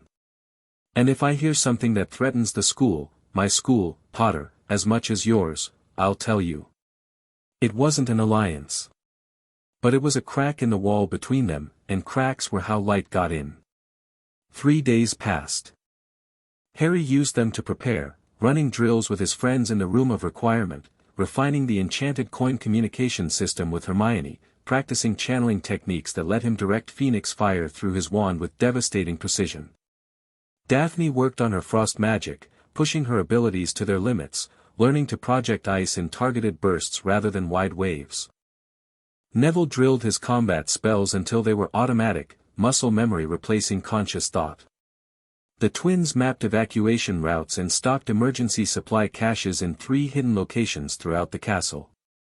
And every night, Harry watched the Marauders map. Watched the blank dots in the forest multiply, 15 becoming 20, 20 becoming 25. Watched Quirrell's dot hover near the 3rd floor with increasing frequency. Watched Serafina Voss's dot move through the castle with the calm patience of someone who knew exactly what was coming and when. On the 3rd night, the dots in the forest began to move. The attack came that night. It started with the forest. Harry was in the room of requirement with Neville, Hermione, and Daphne when the Marauders map showed the first sign, a cluster of dots at the forest's edge that weren't labeled with names because they weren't people. They were blank dots, moving in formation, advancing on the castle grounds with the methodical precision of soldiers on a march. They're coming, Harry said. 12, no, 15. Moving from the southeast, toward the Quidditch pitch. Hermione was at a table covered in research notes, books on elemental magic, and a hastily drawn diagram of the castle's defensive layout. The wards should slow them at the boundary. Dumbledore reinforced them this afternoon. How much time does that buy us? Minutes. Maybe less. Harry turned to Neville. You and the twins take the east corridor. If anything gets inside, your job is to get students away from the ground floor and up to the towers. Use the banishing charm, you've got the power for it, and the constructs are physical enough to be affected by kinetic force. Neville nodded. His jaw was set, his wand in his hand. The boy who'd nearly been sorted into Hufflepuff for lack of courage stood straight and ready and showed no fear at all. Daphne, you're with me. Your ice is the only direct counter we have. Daphne rose from her chair with the controlled grace that was her signature, frost already forming on her fingertips. Where? The grounds. If they breach the wards, we meet them outside. I'd rather fight in the open than in the corridors. And me? Hermione asked. Her voice was steady but her face was pale. Your command and communication. Stay here with the map. Track the construct's movements and send messages through the coins. Harry held up a set of enchanted galleons, Hermione's invention, created the week before, each one linked to the others, warming and displaying text when activated. If something changes, if a new group appears, if the teachers need redirecting, you're our eyes. I should be out there with you. You should be where you're most effective, and your brain is more dangerous than any spell I know. Trust me, the person watching the whole board wins the game, not the person playing a single piece. Hermione's jaw tightened, but she nodded. She understood the logic even if she hated the distance it imposed. One more thing, Harry said, looking at all of them. Whatever happens tonight, whatever you see me do, remember that I'm still me. The fire doesn't change who I am. It just changes what I can do. We know, Neville said. Simple. Certain. Bedrock. Hermione took the coins and the map and positioned herself at the room's central table, which the room had helpfully furnished with additional maps, the grounds, the forest edge, the castle's internal layout, all enchanted to update in real time. She looked, Harry thought, like a general in a war room. She looked exactly right. One more thing, Daphne said as they reached the door. She caught Harry's arm, briefly, just enough to stop him, and her hand was cold against his warmth and neither of them flinched. When this is over, she said, you owe me a proper explanation of how a boy locked in a cupboard at 8 years old survived a phoenix transformation without any magical training, any guidance, or any adult who gave a damn about him. That's not a question. No. It's an indictment. And when this is over, we're going to discuss it. She released his arm and walked past him into the corridor. Harry watched her go, ice composure restored, frost trailing from her fingertips, ready for war, and felt something that was equal parts admiration and trepidation. Daphne Greengrass was going to make someone answer for the cupboard. And Harry had the distinct impression that someone included Dumbledore. He and Daphne moved through the castle quickly, taking corridors the map showed were clear. The castle's ambient magic was agitated, the stones humming at a higher frequency, the torches burning brighter, the suits of armor shifting restlessly on their plinths. Hogwarts knew something was coming. The castle was waking up. They reached the entrance hall and Harry pushed through the great oak doors into the night. The grounds were silver and black under a half-moon, the snow gone but the grass still winter-pale, the lake a dark mirror reflecting stars. Beautiful. Peaceful. And at the edge of the forbidden forest, visible as a line of cold blue light against the trees, the ash fire constructs were pressing against the wards. There were more than 20. Harry counted at least 25, shifting, amorphous shapes that looked like birds made of frozen flame, their bodies composed of fire that burned blue-white instead of gold, that radiated cold instead of heat, that moved with a predatory intelligence that was deeply, fundamentally wrong. They were phoenixes inverted, everything that Harry's fire represented, twisted into its opposite. Where his fire gave warmth, theirs stole it. Where his fire created, theirs consumed. Where his fire was alive with intention and care, theirs was empty, mechanical, purposeful only in the way that a weapon is purposeful. Looking at them made the ember behind his ribs ache with something that felt like grief. These things had been made from phoenix magic. Once, the fire that composed them had been real, warm and creative and alive. The Covenant had taken that fire and broken it, corrupted it, turned it into something that hunted the very thing it had once been. That could be me, Harry thought with sudden, visceral clarity. That's what happens to Phoenix fire when someone else controls it. When the fire serves a purpose instead of a person. The wards held. Barely. The constructs threw themselves against the invisible barrier with mindless persistence, each impact sending ripples of blue light across the ward surface. And with each impact, the barrier weakened, the Phoenix-derived signature of the constructs confusing the ward magic, causing it to hesitate, to question whether this was friend or foe. "They'll be through in minutes," Daphne said. Her voice was tight but controlled, the greengrass composure holding, transformed from social armor into combat discipline. Frost was already forming on her hands, creeping up her wrists, her breath misting in the sudden drop in temperature that surrounded her like an aura. "I know." Harry felt the ward strain through his connection to the castle's Phoenix Fire foundations, a sensation like watching a dam develop cracks, the pressure building behind it catastrophic and inevitable. "Daphne," Harry said. "When they breach, I need 30 seconds. Can you hold them?" She looked at him. Looked at the 25 constructs pressing against the failing ward. Looked back at him with those pale blue eyes that had seen through his performance in 3 weeks and had chosen, again and again, to stand beside him anyway. "I can hold them," she said. And the temperature around her dropped 30 degrees in an instant, frost cascading up her arms like living armor, her eyes taking on a glacial light that transformed her face from pretty to terrifying to magnificent. "Go." The wards broke. The constructs poured through the gap like blue water through a broken dam, spreading across the grounds in a fan formation, their cold fire scorching the grass black where they touched it. They moved fast, faster than Harry expected, and their intelligence was immediate and focused. They could sense him. Every construct in the formation oriented toward Harry like compass needles toward north, drawn to the Phoenix signature he'd been suppressing for months. Daphne stepped forward and the world went white. She didn't cast a spell. She became one, frost erupting from her body in a wave that swept across the grounds with the force of an avalanche. The wave hit the lead constructs and they froze, instantly and completely, their corrupted fire crystallized into solid ice that held for a heartbeat and then shattered into a million blue fragments. The constructs behind them recoiled, they hadn't expected opposition in this register, had no defense against the elemental opposite of their own nature, and Daphne pressed the advantage, frost pouring from her hands in twin jets of crystalline energy that caught constructs in mid-flight and slammed them to earth in frozen shells. 5 fell in 15 seconds. The remaining creatures surged past her reach, splitting into groups, some continuing toward Harry, others breaking for the castle, and Daphne pivoted, targeting the ones heading for the school with an instinct for defensive priority that Harry recognized as identical to his own. "Go!" Daphne shouted, and Harry went.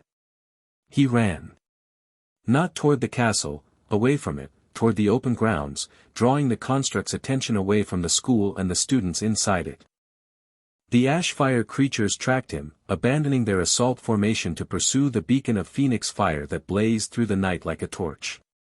And then Harry stopped running. Turned. Faced the oncoming wave of cold blue fire. And transformed. The phoenix that erupted from Harry Potter's body was not the bird he'd shown his friends in the room of requirement. That had been controlled, deliberate, a demonstration. This was different.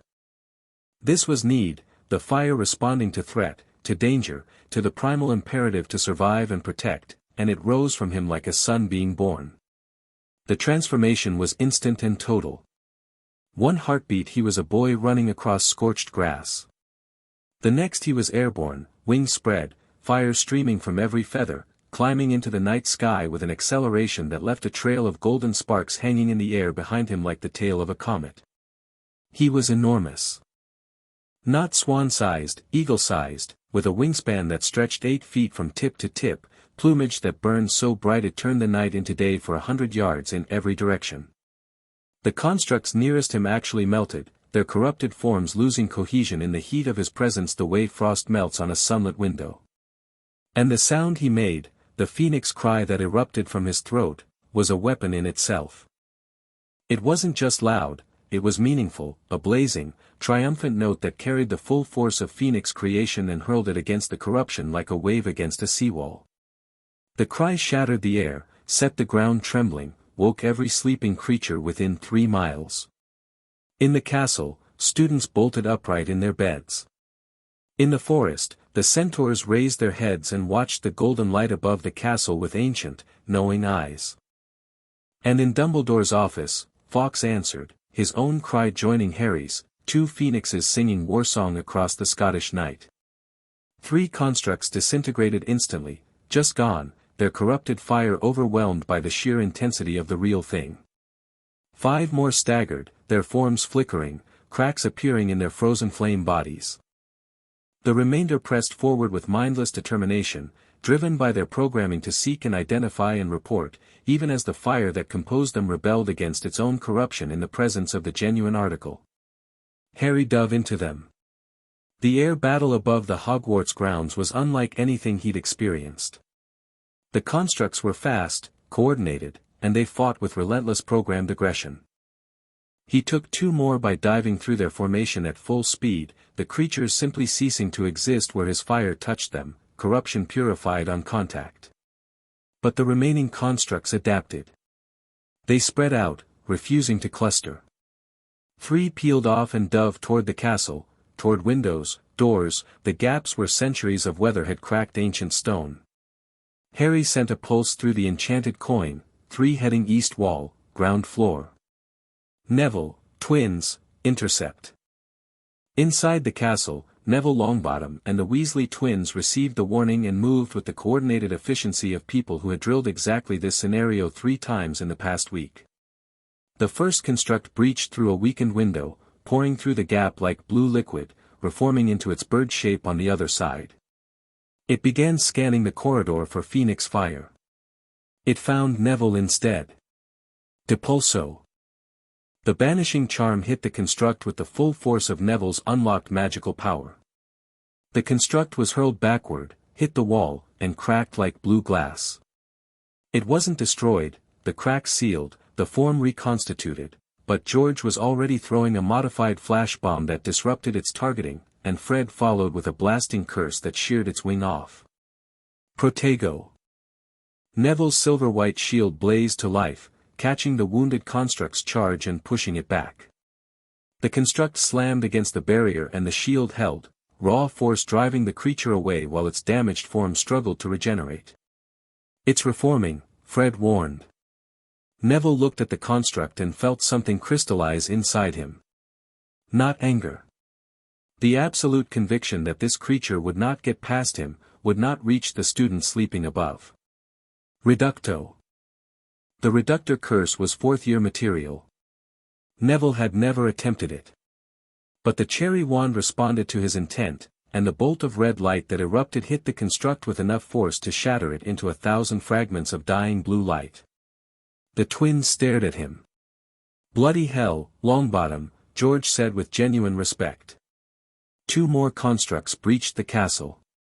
Hermione tracked them on the map, directing responses with precise coin messages. Teachers joined the fight, McGonagall reshaping stone into barriers with transfiguration, Flitwick creating fields of disorienting charm work, Sprout commanding venomous tentacula into a living barrier at the greenhouses. Outside, the main battle continued. Harry fought the way phoenixes fight, not with spells or strategy but with fire and fury, the raw elemental clash of creation against corruption. He banked and dove and climbed, trailing flame, his talons raking through constructs that shattered at his touch, his wings creating waves of heat that rolled across the grounds and turned frost to steam. Daphne fought below him, a grounded counterpoint to his aerial assault, her ice magic sweeping in precise arcs that froze constructs in mid-flight and sent them crashing to earth in crystalline fragments. She moved with a dancer's grace and a warrior's precision, and the frost that poured from her hands was not defensive, it was aggressive, seeking the construct's cold cores and freezing them solid. Together, they were devastating. Fire from above, ice from below, the constructs caught between 2 elemental forces with nowhere to hide. But the constructs weren't the only enemy on the field. Harry sensed her before he saw her, a presence at the edge of the forest, watching the battle with an intensity that cut through the chaos like a laser. He banked, climbing for altitude, and looked down. A woman stood at the tree-line. White hair. Gray eyes. Robes the color of soot. And on her wrist, burning faintly in the darkness, the brand of the Ashen Covenant. Serafina Voss watched the phoenix above the castle with an expression that mixed horror and awe and the terrible, patient calculation of someone deciding whether to save the world or destroy it. She raised her hand. The remaining constructs, 7 of them, battered and flickering, responded to her command, reforming into a tight formation that spiraled upward, converging on Harry from all directions simultaneously. A cage of cold fire, closing around him like a fist. Harry felt the trap and climbed, pouring heat into his wings, trying to outpace the closing circle. The constructs were faster now. Serafina was directing them with 400 years of experience, her will imposed on their corrupted forms with a precision that autonomous programming could never achieve. She moved her hands like a conductor directing an orchestra, and the constructs responded with the synchronized fluidity of instruments playing a single, terrible chord. The circle closed. Cold fire pressed against Harry from every direction, a sphere of inverted flame that sought to smother his heat the way darkness smothers light.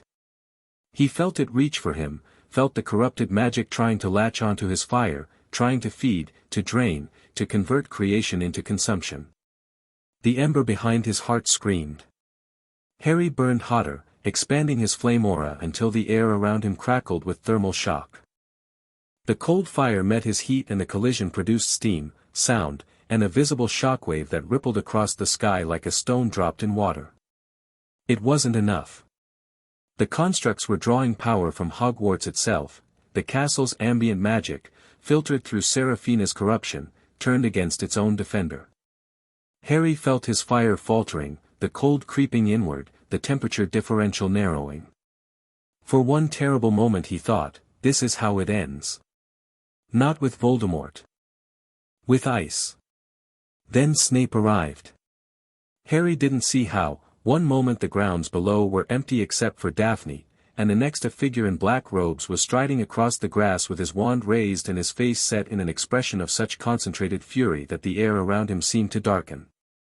He moved like a man possessed, not by anything external, but by the internal fire of someone who had just watched through a castle window as a phoenix was trapped in a cage of corrupted ice and had decided, with the absolute certainty of a man who had already lost everything once and would not lose it again, that he was done standing on the sidelines. Confringo. The blasting curse hit the construct directly below Harry with enough force to vaporize it. The circle broke. Cold fire scattered like blue glass. Harry surged through the gap, trailing golden flame, and climbed away from the remaining constructs with a burst of speed that left a streak of light across the night sky. Snape didn't stop. He fired spell after spell, curses, hexes, blasting charms, with a speed and precision that spoke of decades of combat experience and a youth spent in the company of Death Eaters where the penalty for slow wand work was death. He wasn't just fighting. He was dismantling, identifying each construct's weak point and exploiting it with the surgical accuracy of a man who understood magical structure the way a master potioneer understood chemical bonds. 2 constructs converged on him. Snape didn't flinch. He sidestepped the first, shattered it with a point-blank reductor curse, then spun and caught the second with a chain of 3 spells so fast they overlapped, a freezing charm to slow it, a severing charm to split it, and a final incendio to burn the fragments to nothing. The whole sequence took less than 2 seconds. It was the most impressive display of combat magic Harry had ever seen from anyone who wasn't Dumbledore. And between spells, in the brief pauses where most duelists would have taken breath, Snape looked up at the phoenix above him. At the blazing bird that was Harry Potter, revealed at last, impossible and magnificent and burning in the night sky like a second moon. Something in Snape's expression broke. Harry saw it from 50 feet up, the crack in the man's composure, the raw emotion that surfaced for just a moment. Snape was seeing Lily's eyes in a creature of pure fire, and the collision between grief and wonder staggered him physically. His step faltered. His wand arm dropped for half a second. And in that half-second, Harry saw something he'd never seen on Severus Snape's face before: naked, unguarded love. Not for Harry, not yet, not quite, but for the echo of Lily Potter that burned in the Phoenix's golden eyes. But Severus Snape had been carrying the weight of his own emotions for 12 years, and he hadn't fallen yet. He turned back to the constructs, jaw set, and continued fighting with a fury that was fed by grief and sharpened by it. The last constructs fell in minutes. Daphne froze too, her ice magic crackling through the night air, the frozen constructs toppling and shattering on the hard ground like statues knocked from their pedestals. Snape destroyed 3 more with surgical precision, each spell targeting a structural weak point, each detonation calculated to maximum effect. And Harry burned the final pair out of the sky with a diving attack that left impact craters in the Hogwarts grounds and sent a shockwave of heat across the lake that Flash thought a 10-foot circle of ice. Silence fell over the grounds like a held breath. The air smelled of ozone and melted frost and, faintly, of ash, the residual signature of the constructs, already fading as the night wind carried it away. The grass where the constructs had fallen was scorched in alternating patterns, black from cold fire and gold from Harry's, creating a patchwork that looked, from above, like a battlefield map drawn by warring elements. Harry circled once, twice, checking for stragglers with his phoenix senses extended to their maximum range. Nothing. The constructs were gone. The forest was quiet. The only movement was the distant flicker of torchlight in the castle windows, where teachers and students were dealing with the aftermath of the breach. He landed on the grass between Snape and Daphne. The transformation back was smooth, fire condensing, feathers retracting, a boy standing where a phoenix had been, breathing hard, his clothes scorched at the edges, his eyes still faintly golden. The 3 of them stood on the battle-scarred grounds under the half-moon and looked at each other. Daphne's hands were steaming, frost and sweat mixing in the cold air.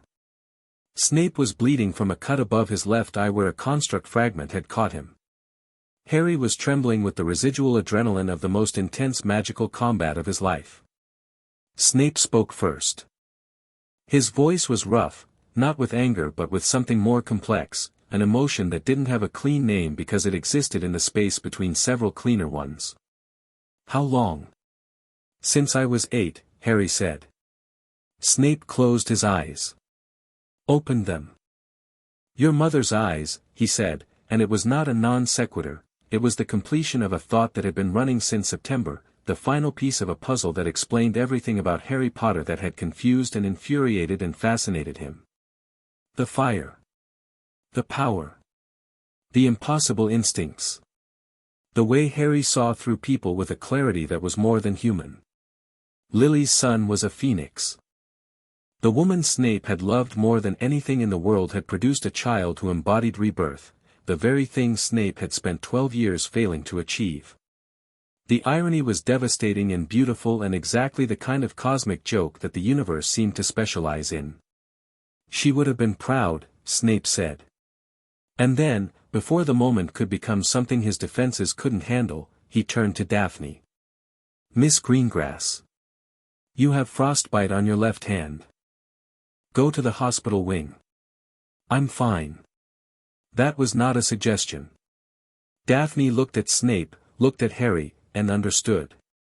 She went without further argument, her footsteps crunching on the scorched grass, her silhouette framed against the castle's lit windows.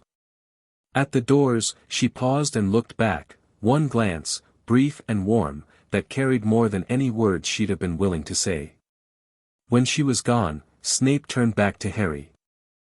The 3rd floor, Snape said, his voice shifting from raw emotion back to operational steel. Quirrell will make his move tonight. The Ashfire attack was a diversion, while the school's attention was on the grounds, he's been working on the defenses. I've been monitoring the map. Harry pulled out the Marauder's map and checked. Quirrell's dot was on the 3rd floor, motionless, positioned directly at the entrance to the forbidden corridor. He's there now, Harry said. Then we have very little time. Snape paused, and something fought to the surface of his expression, not warmth, not exactly, but the grudging acknowledgement of a truth he'd been resisting for months. Potter. Harry.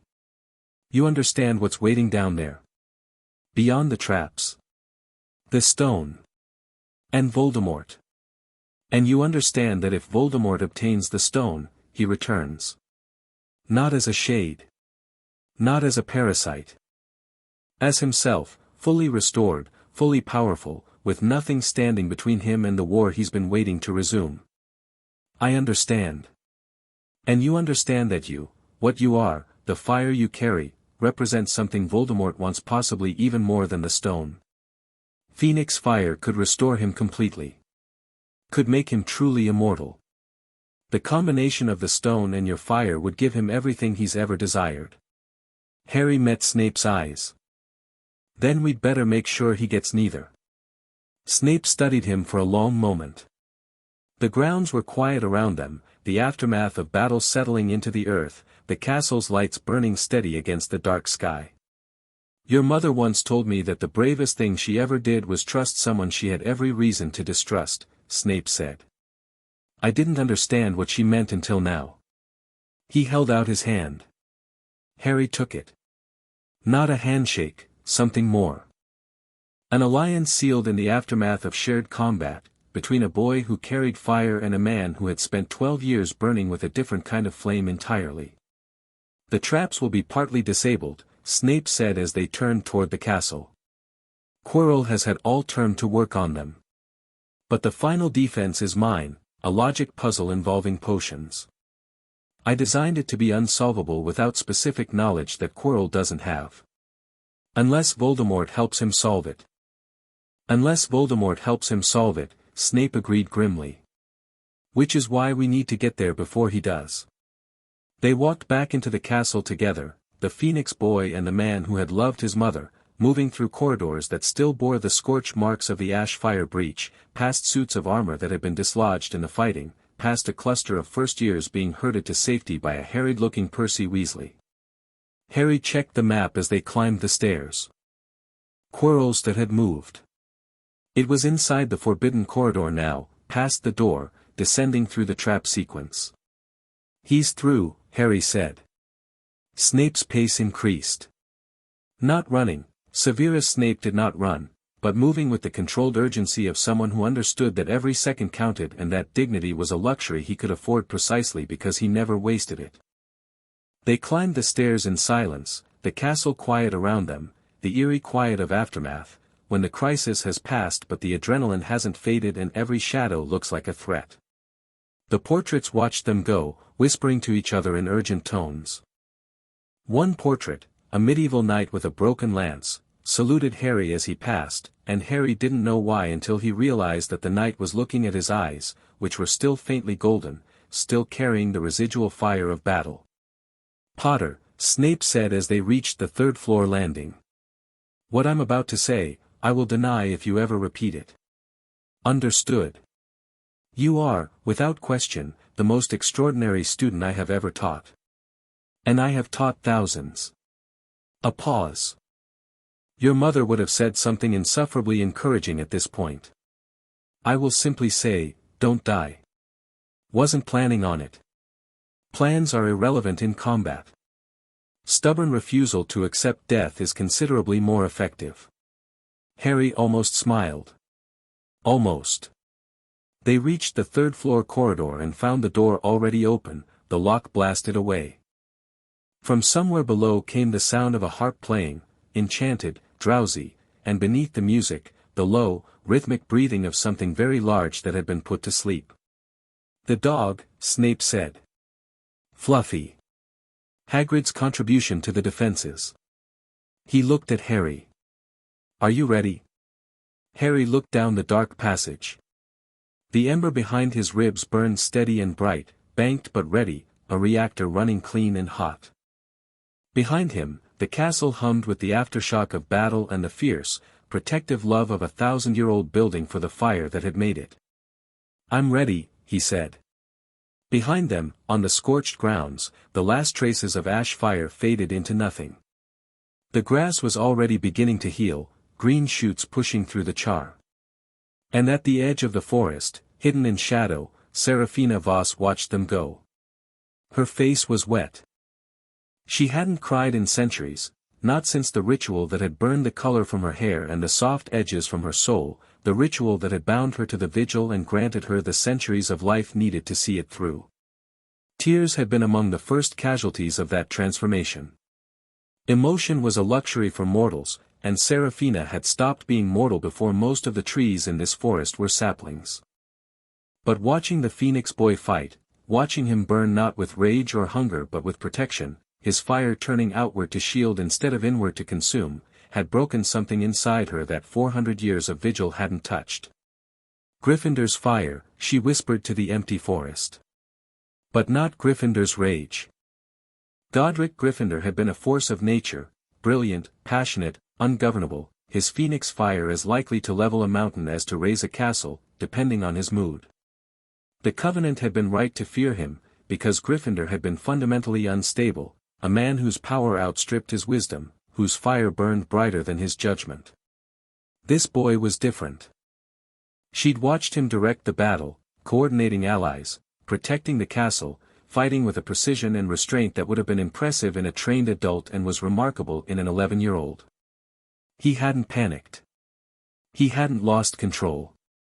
He hadn't even been tempted by the raw destructive potential of his power, had used exactly as much force as needed, not an ounce more, and had turned away from the fight the moment it was one to check on his friends. Gryffindor had never done that. Gryffindor had reveled in combat, had sought it out, had measured his worth by the magnitude of his destruction. This boy measured his worth by the people standing behind him. She pressed her branded wrist against her chest and felt it pulse, not with the cold certainty that had driven her for 4 centuries, but with something she hadn't felt since before the vigil consumed her. Doubt. The Covenant's doctrine was clear, the Phoenix Animagus must be contained. The vessel must not be allowed to reach full power. The risk of surrender was too great, the consequences of failure too catastrophic. 400 years of preparation, of sacrifice, of lives spent in the service of prevention, all of it pointed to the same conclusion. But doctrine had been written by people who had never seen this. Who had never watched an 11-year-old boy burn bright enough to fight an army and gentle enough to cry at a phoenix's song. Serafina Voss turned from the castle and walked into the forest, and for the first time in 4 centuries, she did not know what she was going to do next.